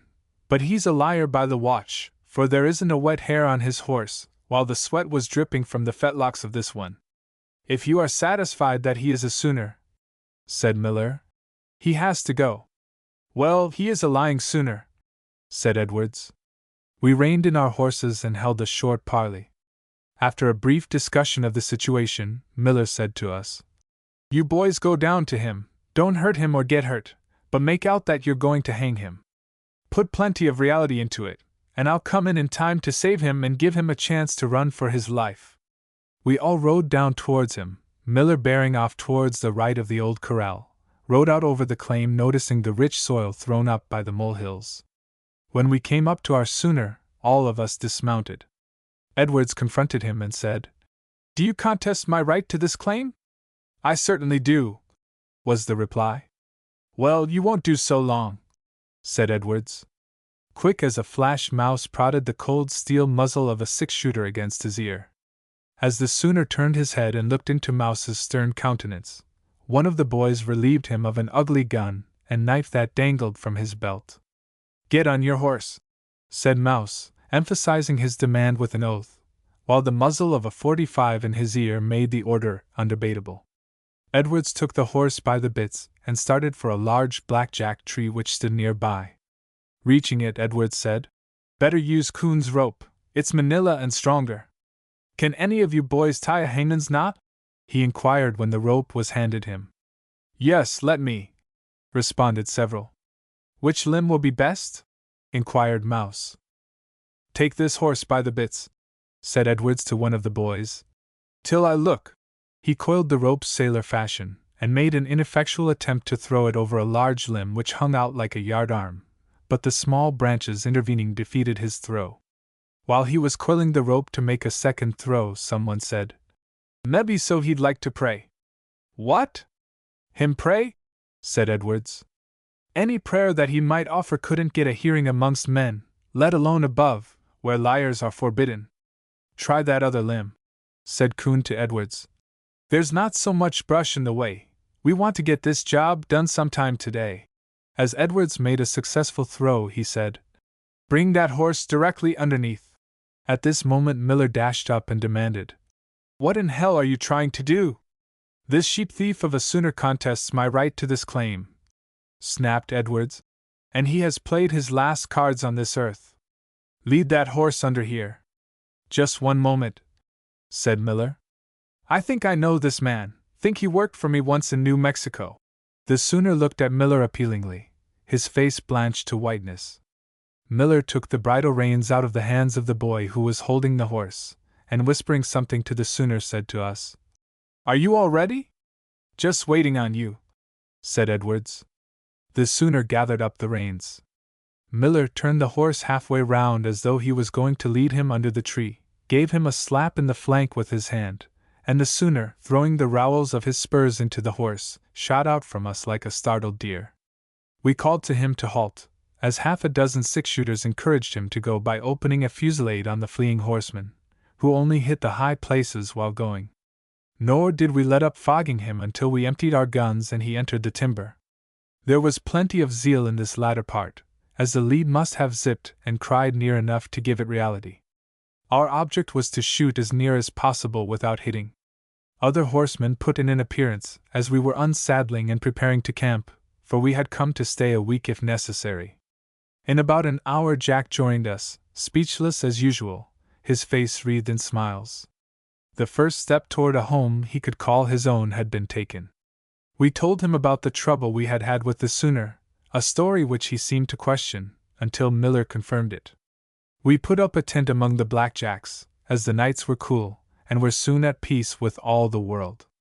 At supper that evening Edwards said, "When the old settlers hold their reunions in the next generation, they'll say, 30 years ago Uncle Jack Martin settled over there on Big Turkey, and point him out to their children as one of the pioneer fathers." No one found trouble in getting to sleep that night, and the next day arts long forgotten by most of us were revived. Some plowed up the old branding pen for a garden. Others cut logs for a cabin. Every one did 2 ordinary days' work. The getting of the logs together was the hardest. We sawed and chopped and hewed for dear life. The first few days Jack and one of the boys planted a fine big garden. On the 4th day we gave up the tent, as the smoke curled upward from our own chimney, in the way that it does in well-told stories. The last night we spent with Jack was one long to be remembered. A bright fire snapped and crackled in the ample fireplace. Every one told stories. Several of the boys could sing "The Lone Star Cow Trail," while Sam Bass and "Bonnie Black Bess" were given with a vim. The next morning we were to leave for camp. One of the boys who would work for us that summer, but whose name was not on the payroll until the roundup, stayed with Jack. We all went home feeling fine, and leaving Jack happy as a bird in his new possession. As we were saddling up to leave, Miller said to Jack, "Now if you're any good, you'll delude some girl to keep house for you twixt now and fall. Remember what the Holy Book says about it being hard luck for man to be alone. You notice all your boomer neighbors have wives. That's a hint to you to do likewise." We were on the point of mounting, when the coyote horse began to act up in great shape. Someone said to Edwards, "Loosen your cinches." "Oh, it's nothing but the corn he's been eating and a few days' rest," said Miller. "He's just running a little bluff on Billy." As Edwards went to put his foot in the stirrup a second time, the coyote reared like a circus horse. "Now look here, Colty," said Billy, speaking to the horse. "My daddy rode with old John Morgan, the Confederate cavalry raider, and he'd be ashamed of any boy he ever raised that couldn't ride a bad horse like you. You're plumb foolish to act this way. Do you think I'll walk and lead you home?" He led him out a few rods from the others and mounted him without any trouble. "He just wants to show Jack how it affects a cow horse to graze a few days on a boomer's claim, that's all," said Edwards when he joined us.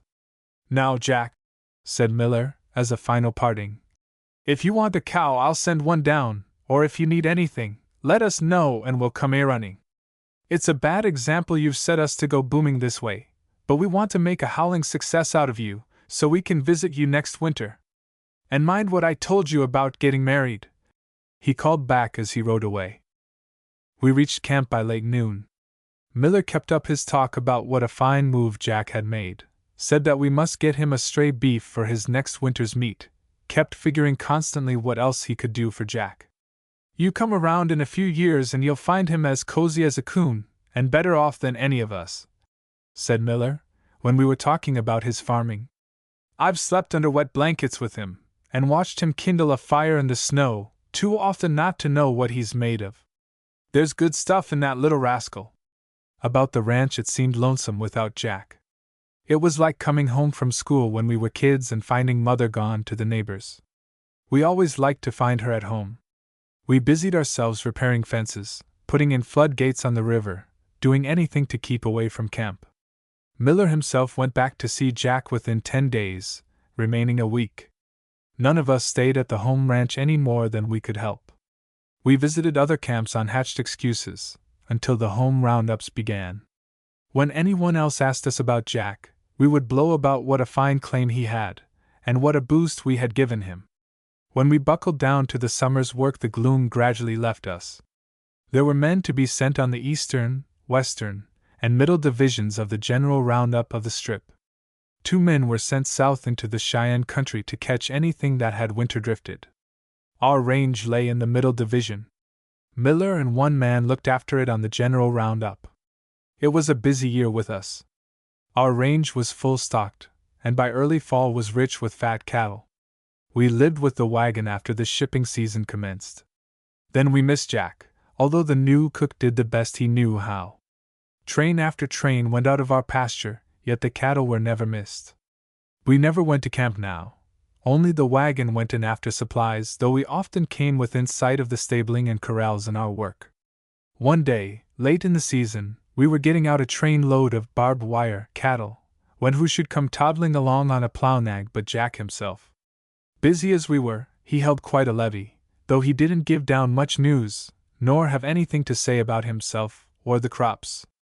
That night at camp, while the rest of us were arranging the guards for the night, Miller and Jack prowled off in an opposite direction from the beef herd, possibly half a mile, and afoot, too. We could all see that something was working. Some trouble was bothering Jack, and he had come to a friend in need, so we thought.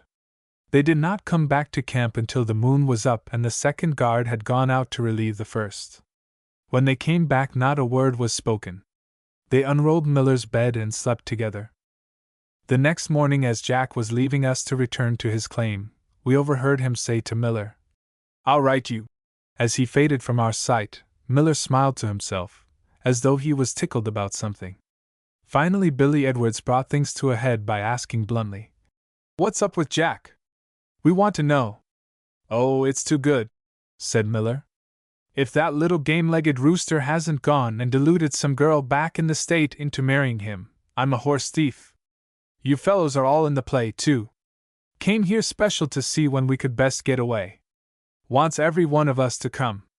He's built another end to his house, double log style, floored both rooms and the middle. Says he will have 2 fiddlers, and promises us the hog-killingest time of our lives. I've accepted the invitation on behalf of the J+HS without consulting anyone. But supposing we are busy when it takes place," said Mouse. "Then what?" "But we won't be," answered Miller. "It isn't every day that we have a chance at a wedding in our little family, and when we get the word, this outfit quits then and there. Ordinary callings in life, like cattle matters, must go to the rear until important things are attended to. Every man is expected to don his best togs, and dance to the center on the word. If it takes a week to turn the trick properly, good enough. Jack and his bride must have a blowout right. This outfit must do themselves proud. It will be our night to howl, and every man will be a woolly wolf." We loaded the beeves out the next day, going back after 2 trains of turkey track cattle. While we were getting these out, Miller cut out 2 strays and a cow or 2, and sent them to the horse pasture at the home camp. It was getting late in the fall, and we figured that a few more shipments would end it. Miller told the owners to load out what they wanted while the weather was fit, as our saddle horses were getting worn out fast. As we were loading out the last shipment of mixed cattle of our own, the letter came to Miller. Jack would return with his bride on a date only 2 days off, and the festivities were set for 1 day later. We pulled into headquarters that night, the first time in 6 weeks, and turned everything loose.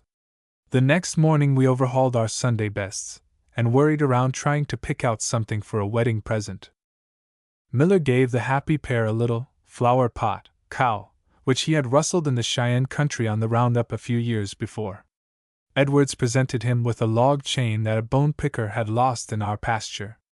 Mouse gave Jack a 4-tined fork which the hay outfit had forgotten when they left. Coon Floyd's compliments went with 5 cowbells, which we always thought he rustled from a boomer's wagon that broke down over on the Reno Trail. It bothered some of us to rustle something for a present, for we couldn't buy anything.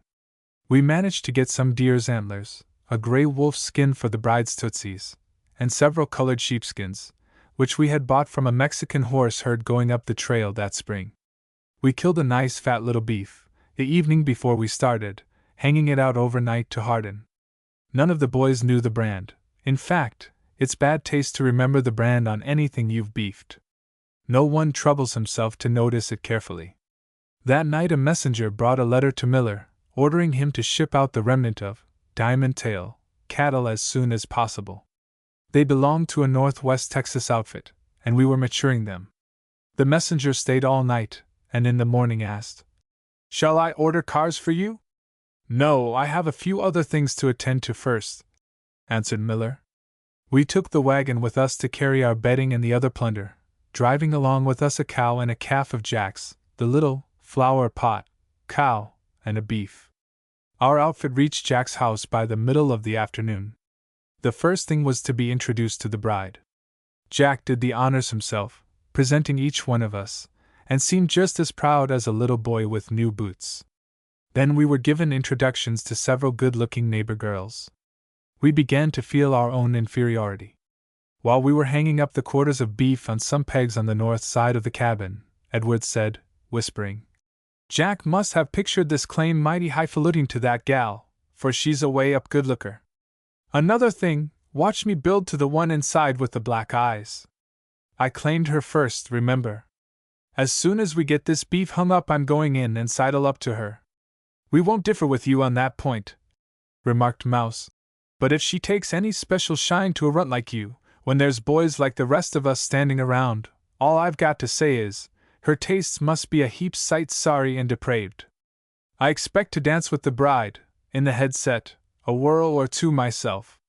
"If I'd only thought," chimed in Coon, "I'd send up to the state and got me a white shirt and a standing collar and a red necktie. You Galutzow hold me on togs. But where I was raised, back down in Palo Pinto County, Texas, I was some punkins as a ladies' man myself, you'd hear me." "Oh, you look all right," said Edwards. "You would look all right with only a cotton string around your neck." After tending to our horses, we all went into the house. There sat Miller talking to the bride just as if he had known her always, with Jack standing with his back to the fire, grinning like a cat eating paste. The neighbor girls fell to getting supper, and our cook turned to and helped. We managed to get fairly well acquainted with the company by the time the meal was over. The fiddlers came early, in fact, dined with us. Jack said if there were enough girls, we could run 3 sets, and he thought there would be, as he had asked every one both sides of the creek for 5 miles. The beds were taken down and stowed away, as there would be no use for them that night. The company came early. Most of the young fellows brought their best girls seated behind them on saddle horses. This manner gave the girl a chance to show her trustful, clinging nature. A horse that would carry double was a prize animal. In settling up a new country, primitive methods crop out as a matter of necessity.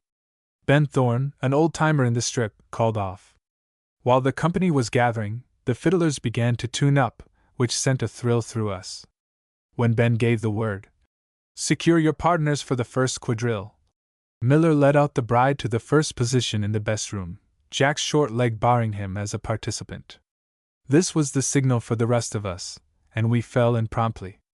The fiddles struck up. "Hounds in the woods?" The prompter's voice rang out. "Honors to your partner." And the dance was on. Edwards close-herded the black-eyed girl till supper time. Not a one of us got a dance with her even.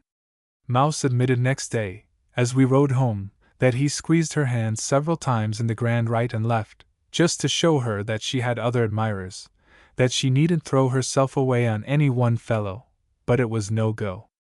After supper Billy corralled her in a corner, she seeming willing, and stuck to her until her brother took her home nigh daylight. Jack got us boys partners for every dance. He proved himself clean strain that night, the whitest little Injun on the reservation. We knocked off dancing about midnight and had supper, good coffee with no end of way up fine chuck. We ate as we danced, heartily. Supper over, the dance went on full blast. About 2 o'clock in the morning, the wire edge was well worn off the revelers, and they showed signs of weariness. Miller, noticing it, ordered the Indian war dance as given by the Cheyennes. That aroused every one and filled the sets instantly. The fiddlers caught the inspiration and struck into "Sift the meal and save the bran."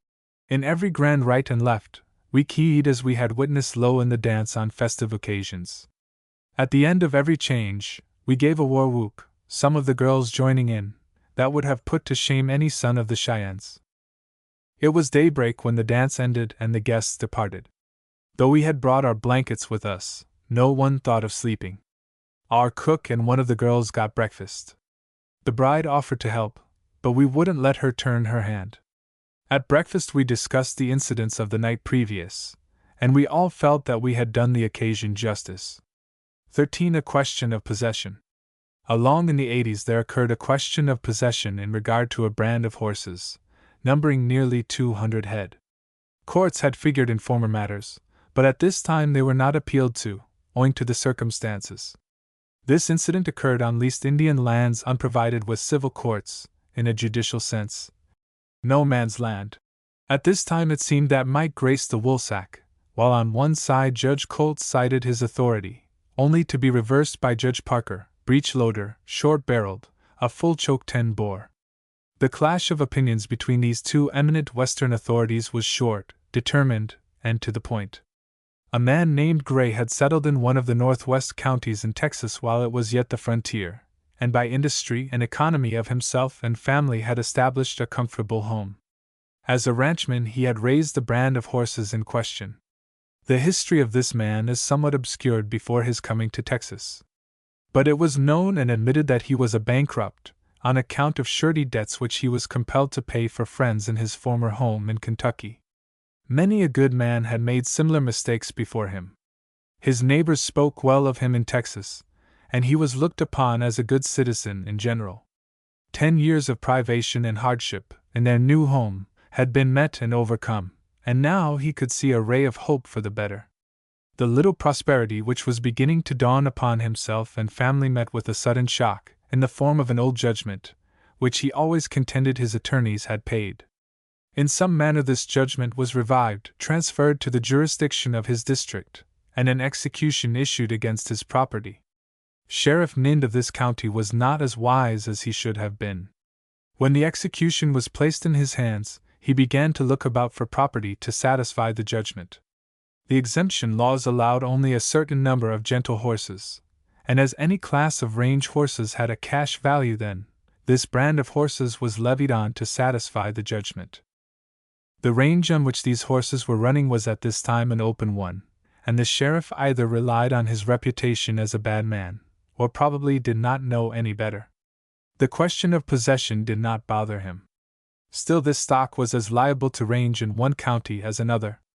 There is one thing quite evident, the sheriff had overlooked the nature of this man Gray, for he was no weakling, inclined to sit down and cry. It was thought that legal advice caused him to take the step he did, and it may be admitted, with no degree of shame, that advice was often given on lines of justice if not of law, in the Lone Star State. There was a time when the decisions of Judge Lynch in that state had the hearty approval of good men. Anyhow, Gray got a few of his friends together, gathered his horses without attracting attention, and within a day's drive crossed into the Indian Territory, where he could defy all the sheriffs in Texas.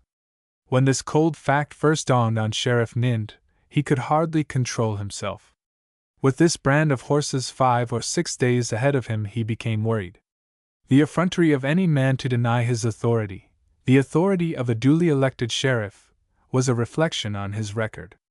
His bondsmen began to inquire into the situation. In case the property could not be recovered, were they liable as bondsmen? Things looked bad for the sheriff. The local papers in supporting his candidacy for this office had often spoken of him and his chief deputy as human bloodhounds, a terror to evildoers. Their election, they maintained, meant a strict enforcement of the laws, and assured the community that a better era would dawn in favor of peace and security of life and property. Nind was resourceful if anything. He would overtake those horses, overpower the men if necessary, and bring back to his own bailiwick that brand of horse stock.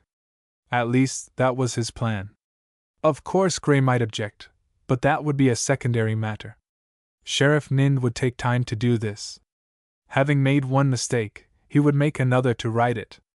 Gray had a brother living in one of the border towns of Kansas, and it was thought he would head for this place. Should he take the horses into the state, all the better, as they could invoke the courts of another state and get other sheriffs to help. 60 years of experience with an uncharitable world had made Gray distrustful of his fellow man, though he did not wish to be so. So when he reached his brother in Kansas without molestation, he exercised caution enough to leave the herd of horses in the territory. The courts of this neutral strip were federal, and located at points in adjoining states, but there was no appeal to them in civil cases. United States Marshals looked after the violators of law against the government. Sheriff Nind sent his deputy to do the Sherlock Act for him as soon as the horses were located. This the deputy had no trouble in doing, as this sized bunch of horses could not well be hidden, nor was there any desire on the part of Gray to conceal them. The horses were kept under herd day and night in a nearby pasture. Gray usually herded by day, and 2 young men, one his son, herded by night. Things went on this way for a month. In the meantime, the deputy had reported to the sheriff, who came on to personally supervise the undertaking. Gray was on the lookout, and was aware of the deputy's presence. All he could do was to put an extra man on herd at night, arm his men well, and await results. The deputy secretly engaged 7 or 8 bad men of the long-haired variety, such as in the early days usually graced the frontier towns with their presence. This brand of human cattle were not the disturbing element on the border line of civilization that writers of that period depicted, nor the authors of the blood-curdling drama portrayed. The average busy citizen paid little attention to them, considering them more ornamental than useful. But this was about the stripe that was wanted and could be secured for the work in hand. A good big bluff was considered sufficient for the end in view. This crowd was mounted, armed to the teeth, and all was ready. Secrecy was enjoined on every one. Led by the sheriff and his deputy, they rode out about midnight to the pasture and found the herd and herders. "What do you fellows want here?" demanded young Gray, as Nind and his posse rode up.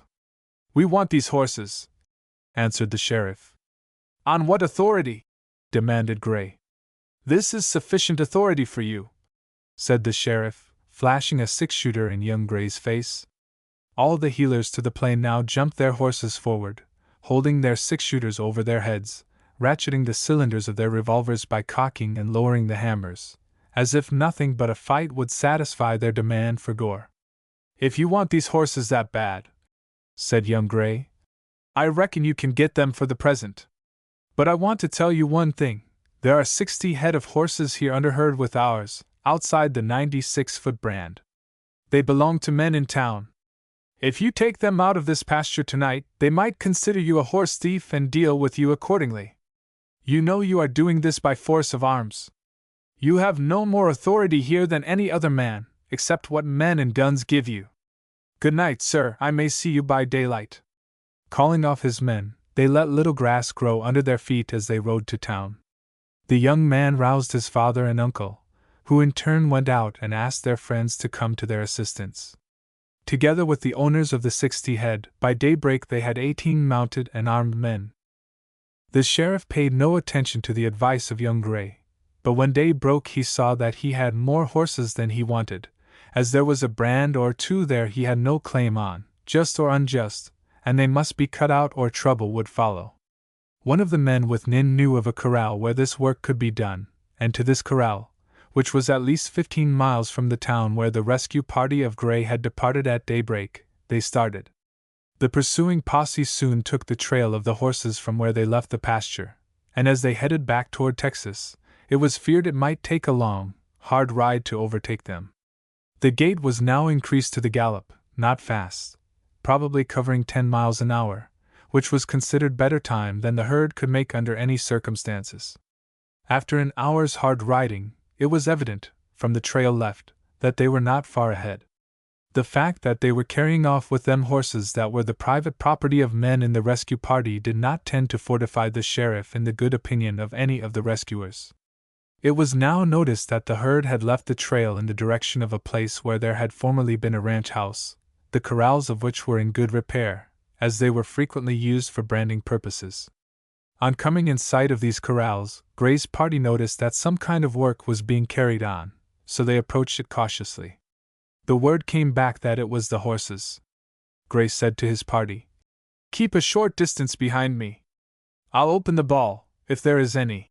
To the others of his party, it seemed that the supreme moment in the old man's life had come. Over his determined features there spread a smile of the deepest satisfaction, as though some great object in life was about to be accomplished. Yet, in that determined look it was evident that he would rather be shot down like a dog than yield to what he felt was tyranny, and the denial of his rights. When his party came within a quarter of a mile of the corrals, it was noticed that Nind and his deputies ceased their work, mounted their horses, and rode out into the open, the sheriff in the lead, and halted to await the meeting. Gray rode up to within 100 feet of Nind's posse, and dismounting handed the reins of his bridle to his son. He advanced with a steady, even stride, a double-barreled shotgun held as though he expected to flush a partridge. At this critical juncture, his party following him up, it seemed that reputations as bad men were due to get action, or suffer a discount at the hands of heretofore peaceable men. Every man in either party had his arms where they would be instantly available should the occasion demand it. When Gray came within easy hailing distance, his challenge was clear and audible to everyone. "What in hell are you doing with my horses?" "I've got to have these horses, sir," answered Nind. "Do you realize what it will take to get them?" asked Gray, as he brought his gun, both barrels at full cock, to his shoulder. "Bat an eye, or crook your little finger if you dare, and I'll send your soul glimmering into eternity, if my own goes to hell for it." There was something in the old man's voice that conveyed the impression that these were not idle words. To heed them was the better way, if human life had any value. "Well, Mr. Gray," said the sheriff, "put down your gun and take your horses. This has been a bad piece of business for us. Take your horses and go, sir. My bondsmen can pay that judgment if they have to." Gray's son rode around during the conversation, opened the gate, and turned out the horses. 1 or 2 men helped him, and the herd was soon on its way to the pasture. As the men of his party turned to follow Gray, who had remounted, he presented a pitiful sight. His still determined features, relaxed from the high tension to which he had been nerved, were blanched to the color of his hair and beard.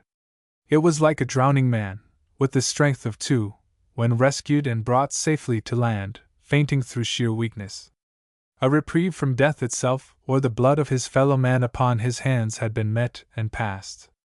It was some little time before he spoke, then he said, "I reckon it was best, the way things turned out, for I would hate to kill any man, but I would gladly die rather than suffer an injustice or quietly submit to what I felt was a wrong against me." It was some moments before the party became communicative, as they all had a respect for the old man's feelings. Nind was on the uneasy seat, for he would not return to the state, though his posse returned somewhat crestfallen. It may be added that the sheriff's bondsman, upon an examination into the facts in the case, concluded to stand a suit on the developments of some facts which their examination had uncovered in the original proceedings, and the matter was dropped, rather than fight it through in open court. 14. The story of a poker steer. He was born in a chaparral thicket, south of the Nueces River in Texas. It was a warm night in April, with a waning moon hanging like a hunter's horn high overhead, when the subject of this sketch drew his first breath. Ushered into a strange world in the fulfillment of natural laws, he lay trembling on a bed of young grass, listening to the low mooings of his mother as she stood over him in the joy and pride of the firstborn. But other voices of the night reached his ears. A whippoorwill and his mate were making much ado over the selection of their nesting place on the border of the thicket. The tantalizing cry of a coyote on the nearest hill caused his mother to turn from him, lifting her head in alarm, and uneasily scenting the night air. On thus being deserted, and complying with an inborn instinct of fear, he made his first attempt to rise and follow, and although unsuccessful it caused his mother to return and by her gentle nosings and lickings to calm him. Then in an effort to rise he struggled to his knees, only to collapse like a limp rag. But after several such attempts he finally stood on his feet, unsteady on his legs, and tottering like one drunken. Then his mother nursed him, and as the new milk warmed his stomach he gained sufficient assurance of his footing to wiggle his tail and to butt the feverish caked udder with his velvety muzzle. After satisfying his appetite he was loath to lie down and rest, but must try his legs in toddling around to investigate this strange world into which he had been ushered. He smelled of the rich green leaves of the mesquite, which hung in festoons about his birth chamber, and trampled underfoot the grass which carpeted the bower. After several hours' sleep he was awakened by a strange twittering above him. The moon and stars, which were shining so brightly at the moment of his birth, had grown pale. His mother was the first to rise, but heedless of her entreaties he lay still, bewildered by the increasing light. Animals, however, have their own ways of teaching their little ones, and on the dam's first pretense of deserting him he found his voice, and uttering a plaintive cry, struggled to his feet, which caused his mother to return and comfort him. Later she enticed him out of the thicket to enjoy his first sun bath. The warmth seemed to relieve the stiffness in his joints, and after each nursing during the day he attempted several awkward capers in his fright at a shadow or the rustle of a leaf. Near the middle of the afternoon, his mother being feverish, it was necessary that she should go to the river and slake her thirst. So she enticed him to a place where the grass in former years had grown rank, and as soon as he lay down she cautioned him to be quiet during her enforced absence, and though he was a very young calf he remembered and trusted in her. It was several miles to the river, and she was gone 2 whole hours, but not once did he disobey. A passing ranchero reined in and rode within 3 feet of him, but he did not open an eye or even twitch an ear to scare away a fly. The horseman halted only long enough to notice the flesh marks. The calf was a dark red except for a white stripe which covered the right side of his face, including his ear and lower jaw, and continued in a narrow band beginning on his withers and broadening as it extended backward until it covered his hips. Aside from his good color the ranchman was pleased with his sex, for a steer those days was better than gold. So the cowman rode away with a pleased expression on his face. But there is a profit and loss account in all things. When the calf's mother returned she rewarded her offspring for his obedience, and after grazing until dark, she led him into the chaparral thicket and lay down for the night. Thus the first day of his life and a few succeeding ones passed with unvarying monotony. But when he was about a week old his mother allowed him to accompany her to the river, where he met other calves and their dams.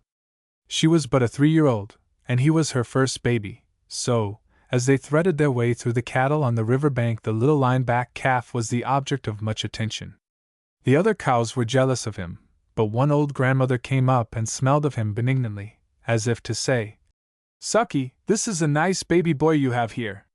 Then the young cow, embarrassed by so much attention, crossed the shallow river and went up among some hills where she had once ranged and where the vining mesquite grass grew luxuriantly. There they spent several months, and the calf grew like a weed, and life was one long summer day. He could have lived there always and been content, for he had many pleasures. Other cows, also, brought their calves up to the same place, and he had numerous playmates in his gambols on the hillsides. Among the other calves was a speckled heifer, whose dam was a great crony of his own mother. These 2 cows were almost inseparable during the entire summer, and it was as natural as the falling of a mesquite bean that he should form a warm attachment for his speckled playmate. But this June time of his life had an ending when late in the fall a number of horsemen scoured the hills and drove all the cattle down to the river. It was the first roundup he had ever been in, so he kept very close to his mother's side, and allowed nothing to separate him from her. When the outriders had thrown in all the cattle from the hills and had drifted all those in the river valley together, they moved them back on an open plain and began cutting out. There were many men at the work, and after all the cows and calves had been cut into a separate herd, the other cattle were turned loose. Then with great shoutings the cows were started up the river to a branding pen several miles distant. Never during his life did the line-back calf forget that day. There was such a rush and hurrah among these horsemen that long before they reached the corrals the line-back's tongue lolled out, for he was now a very fat calf. Only once did he even catch sight of his speckled playmate, who was likewise trembling like a fawn. Inside the corral he rested for a short time in the shade of the palisades. His mother, however, scented with alarm a fire which was being built in the middle of the branding pen. Several men, who seemed to be the owners, rode through the corralled cows while the cruel irons were being heated. Then the man who directed the work ordered into their saddles a number of swarthy fellows who spoke Spanish, and the work of branding commenced.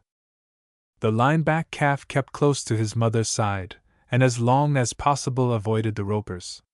But in an unguarded moment the noose of a rope encircled one of his hind feet, and he was thrown upon his side, and in this position the mounted man dragged him up to the fire. His mother followed him closely, but she was afraid of the men, and could only stand at a distance and listen to his piteous crying. The roper, when asked for the brand, replied, "Bar circle bar," for that was the brand his mother bore. A tall, quiet man who did the branding called to a boy who attended the fire to bring him 2 irons. With one he stamped the circle, and with the other he made a short horizontal bar on either side of it. Then he took a bloody knife from between his teeth and cut an underbit from the calf's right ear, inquiring of the owner as he did so, "Do you want this calf left for a bull?" "No, yearlings will be worth $14 next spring. He's a first calf, his mother's only a 3-year-old. As he was released he edged away from the fire, forlorn-looking. His mother coaxed him over into a corner of the corral, where he dropped exhausted, for with his bleeding ear, his seared side, and 100 shooting pains in his loins, he felt as if he must surely die. His dam, however, stood over him until the day's work was ended, and kept the other cows from trampling him. When the gates were thrown open and they were given their freedom, he cared nothing for it. He wanted to die. He did not attempt to leave the corral until after darkness had settled over the scene. Then with much persuasion he arose and limped along after his mother. But before he could reach the river, which was at least half a mile away, he sank down exhausted. If he could only slake his terrible thirst he felt he might possibly survive, for the pain had eased somewhat. With every passing breeze of the night he could scent the water, and several times in his feverish fancy he imagined he could hear it as it gurgled over its pebbly bed. Just at sunrise, ere the heat of the day fell upon him, he struggled to his feet, for he felt it was a matter of life and death with him to reach the river. At last he dragged his pain-racked body down to the rippling water and lowered his head to drink, but it seemed as if every exertion tended to reopen those seared scars, and with the one thing before him that he most desired, he moaned in misery. A little farther away was a deep pool. This he managed to crawl to, and there he remained for a long time, for the water laved his wounds, and he drank and drank. The sun now beat down on him fiercely, and he must seek some shady place for the day, but he started reluctantly to leave, and when he reached the shallows, he turned back to the comfort of the pool and drank again. A thickety motte of chaparral which grew back from the scattering timber on the river afforded him the shelter and seclusion he wanted, for he dared not trust himself where the grown cattle congregated for the day's siesta. During all his troubles his mother had never forsaken him, and frequently offered him the scanty nourishment of her udder, but he had no appetite, and could scarcely raise his eyes to look at her. But time heals all wounds, and within a week he followed his dam back into the hills where grew the succulent grama grass which he loved. There they remained for more than a month, and he met his speckled playmate again. One day a great flight of birds flew southward, and amidst the cawing of crows and the croaking of ravens the cattle which ranged beyond came down out of the hills in long columns, heading southward. The line-back calf felt a change himself in the pleasant day's atmosphere. His mother and the dam of the speckled calf laid their heads together, and after scenting the air for several minutes, they curved their tails, a thing he had never seen sedate cows do before, and stampeded off to the south. Of course the line-back calf and his playmate went along, outrunning their mothers. They traveled far into the night until they reached a chaparral thicket, south of the river, much larger than the one in which he was born. It was well they sought its shelter, for 2 hours before daybreak a norther swept across the range, which chilled them to the bone. When day dawned a mist was falling which encrusted every twig and leaf in crystal armor. There were many such northers during the first winter. The one mysterious thing which bothered him was how it was that his mother could always foretell when one was coming. But he was glad she could, for she always sought out some cozy place, and now he noticed that his coat had thickened until it was as heavy as the fur on a bear, and he began to feel a contempt for the cold. But springtime came very early in that southern clime, and as he nibbled the first tender blades of grass, he felt an itching in his wintry coat and rubbed off great tufts of hair against the chaparral bushes. Then one night his mother, without a word of farewell, forsook him, and it was several months before he saw her again. But he had the speckled heifer yet for a companion, when suddenly her dam disappeared in the same inexplicable manner as had his own. He was a yearling now, and with his playmate he ranged up and down the valley of the Nueces for miles. But in June came a heavy rain, almost a deluge, and nearly all the cattle left the valley for the hills, for now there was water everywhere. The 2 yearlings were the last to go, but one morning while feeding the line-back got a ripe grass burr in his mouth. Then he took warning, for he despised grass burrs, and that evening the 2 cronies crossed the river and went up into the hills where they had ranged as calves the summer before. Within a week, at a lake which both well remembered, they met their mothers face to face. The steer was on the point of upbraiding his maternal relative for deserting him, when a cream-colored heifer calf came up and nourished itself at the cow's udder. That was too much for him. He understood now why she had left him, and he felt that he was no longer her baby.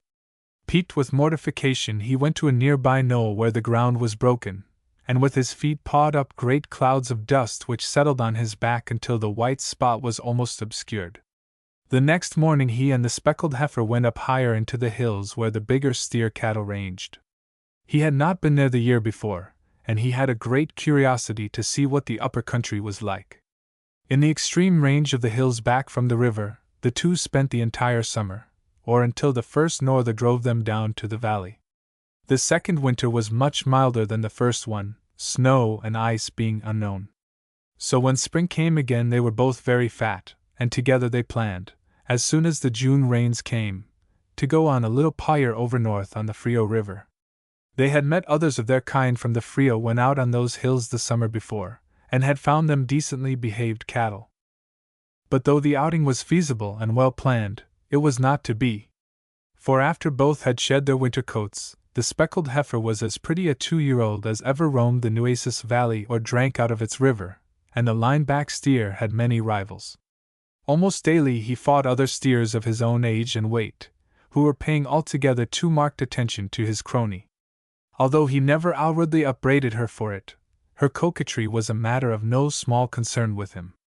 At last one day in April she forced matters to an open rupture between them. A dark red, arch-necked, curly-headed animal came bellowing defiance across their feeding grounds. Without a moment's hesitation the line-back had accepted the challenge and had locked horns with this Adonis.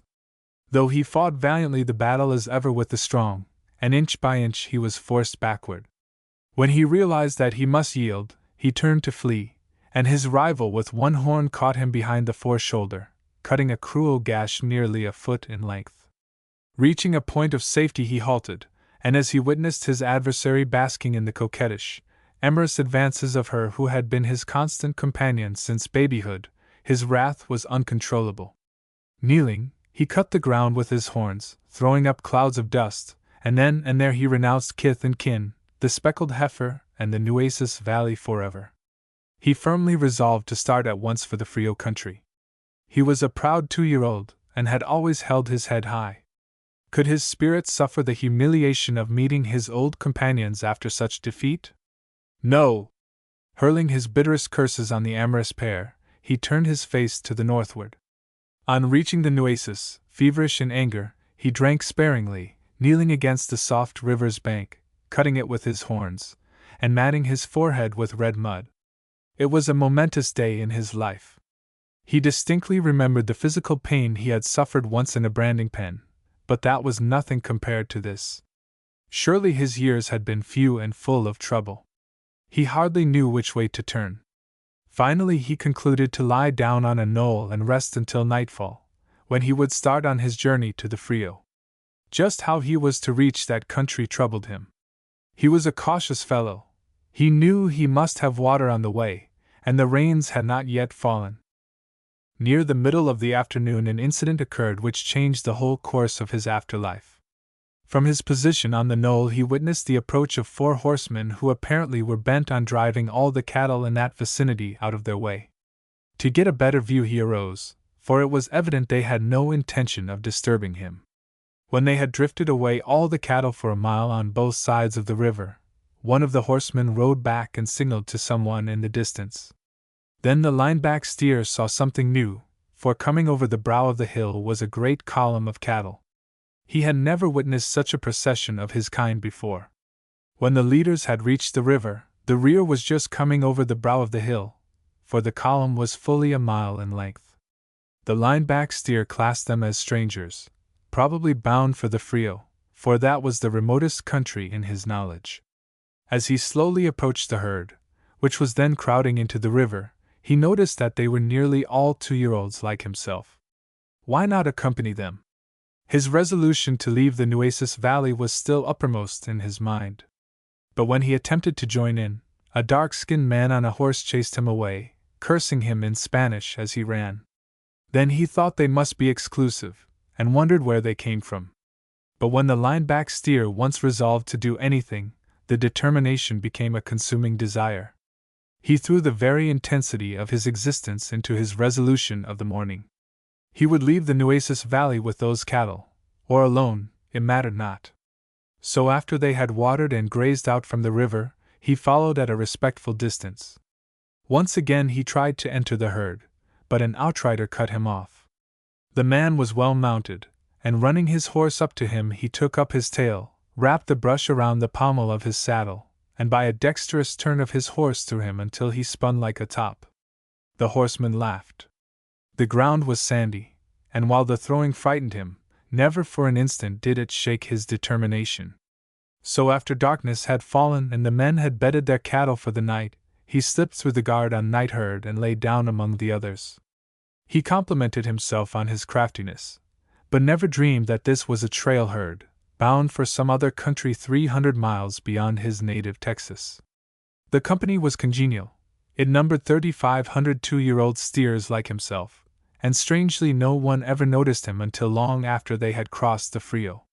Then a swing man one day called his foreman's attention to a stray, line-backed, bar-circle-bar steer in the herd. The foreman only gave him a passing glance, saying, "Let him alone. We may get a jug of whiskey for him if some trail cutter don't claim him before we cross Red River." Now Red River was the northern boundary of his native state, and though he was unconscious of his destination, he was delighted with his new life and its constant change of scene. He also rejoiced that every hour carried him farther and farther from the Nueces Valley, where he had suffered so much physical pain and humiliation. So for several months he traveled northward with the herd. He swam rivers and grazed in contentment across flowery prairies, mesas, and broken country. Yet it mattered nothing to him where he was going, for his every need was satisfied.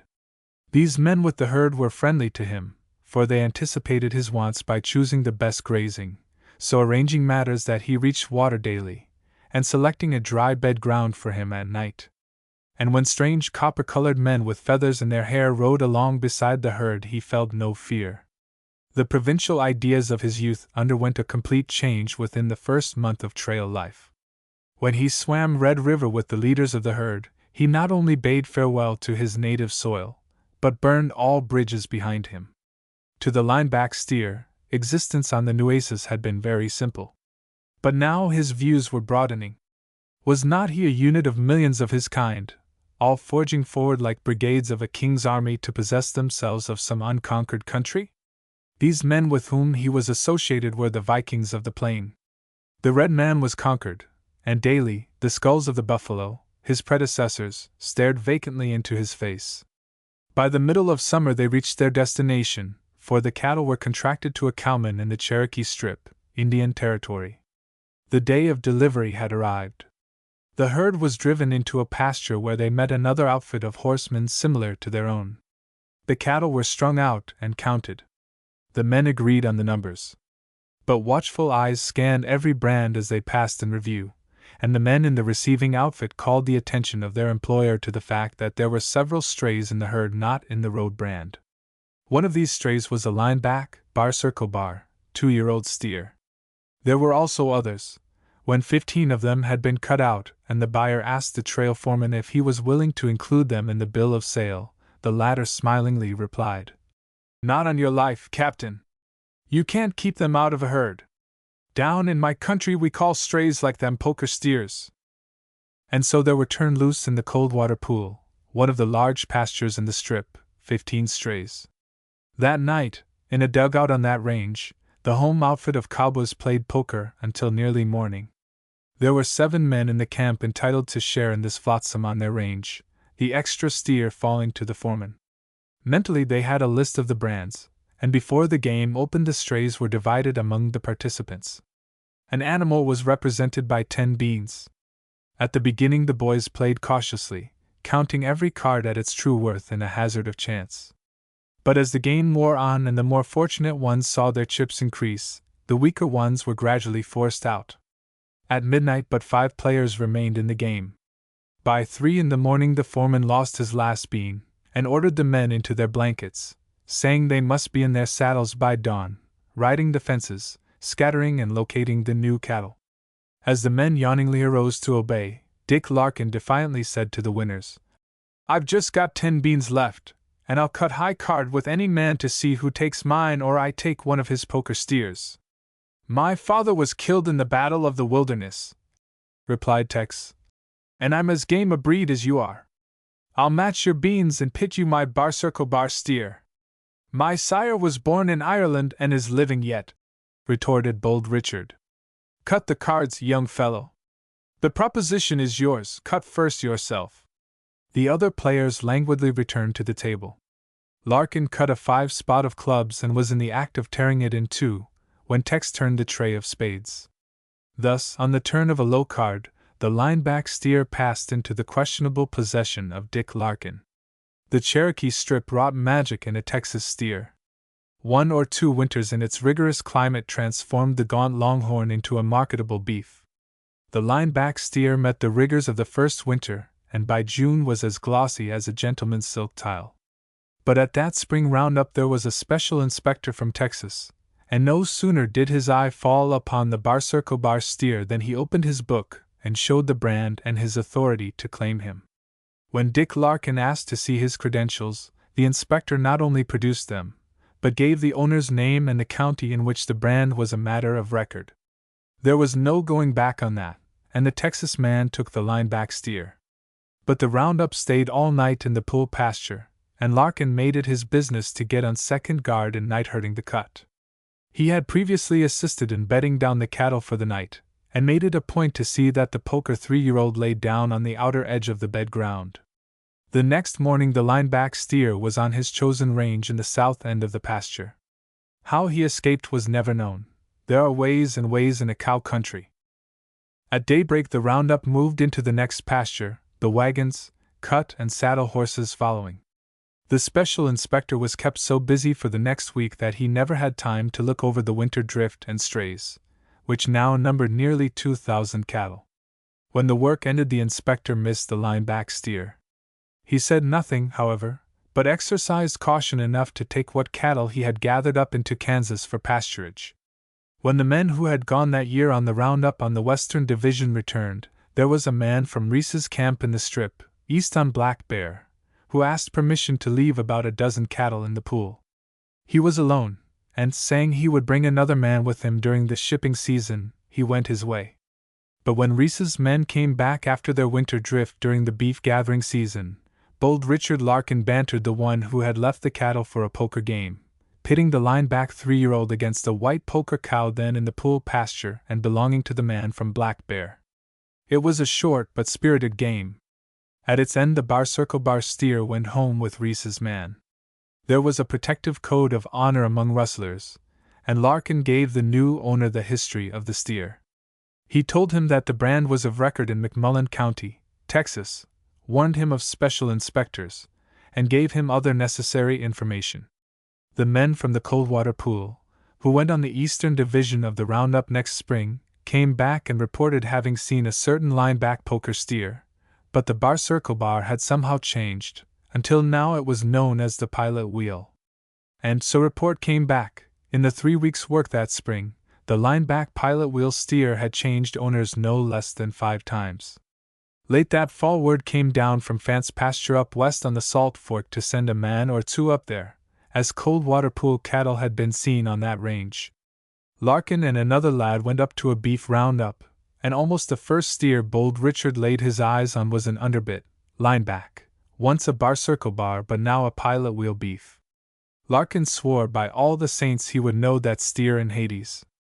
Then Abner Taylor called bold Richard aside and told him that he had won the steer about a week before from an Eagle Chief man, who had also won the beef from another man east on Black Bear during the spring roundup. The explanation satisfied Larkin, who recognized the existing code among rustlers. The next spring the line-back steer was a 5-year-old. 3 winters in that northern climate had put the finishing touches on him. He was a beauty. But Abner Taylor knew he dared not ship him to a market, for there he would have to run a regular gauntlet of inspectors. There was another chance open, however. Fant, Taylor's employer, had many Indian contracts. One contract in particular required 3,000 northern wintered cattle for the Fort Peck Indian Reservation in northeast Montana.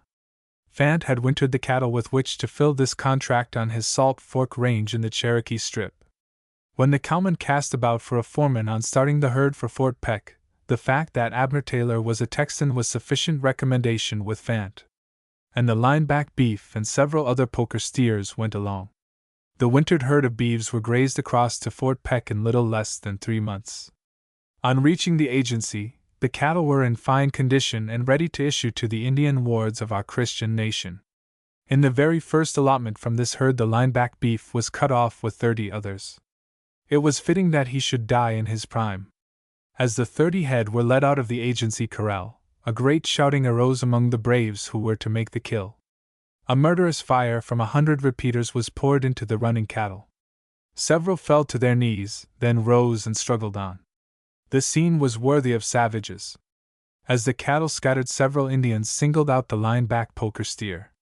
One specially well-mounted brave ran his pony along beside him and pumped the contents of his carbine into the beef's side. With the blood frothing from his nostrils, the line-back turned and catching the horse with his horn disemboweled him. The Indian had thrown himself on the side of his mount to avoid the sudden thrust, and, as the pony fell, he was pinned under him. With admirable tenacity of life the pilot wheel steer staggered back and made several efforts to gore the dying horse and helpless rider, but with a dozen shots through his vitals, he sank down and expired. A destiny, over which he had no seeming control, willed that he should yield to the grim reaper nearly 3,000 miles from his birthplace on the sunny Nueces. Abner Taylor, witnessing the incident, rode over to a companion and inquired, "Did you notice my line-back poker steer play his last trump? From the bottom of my heart I wish he had killed the Indian instead of the pony."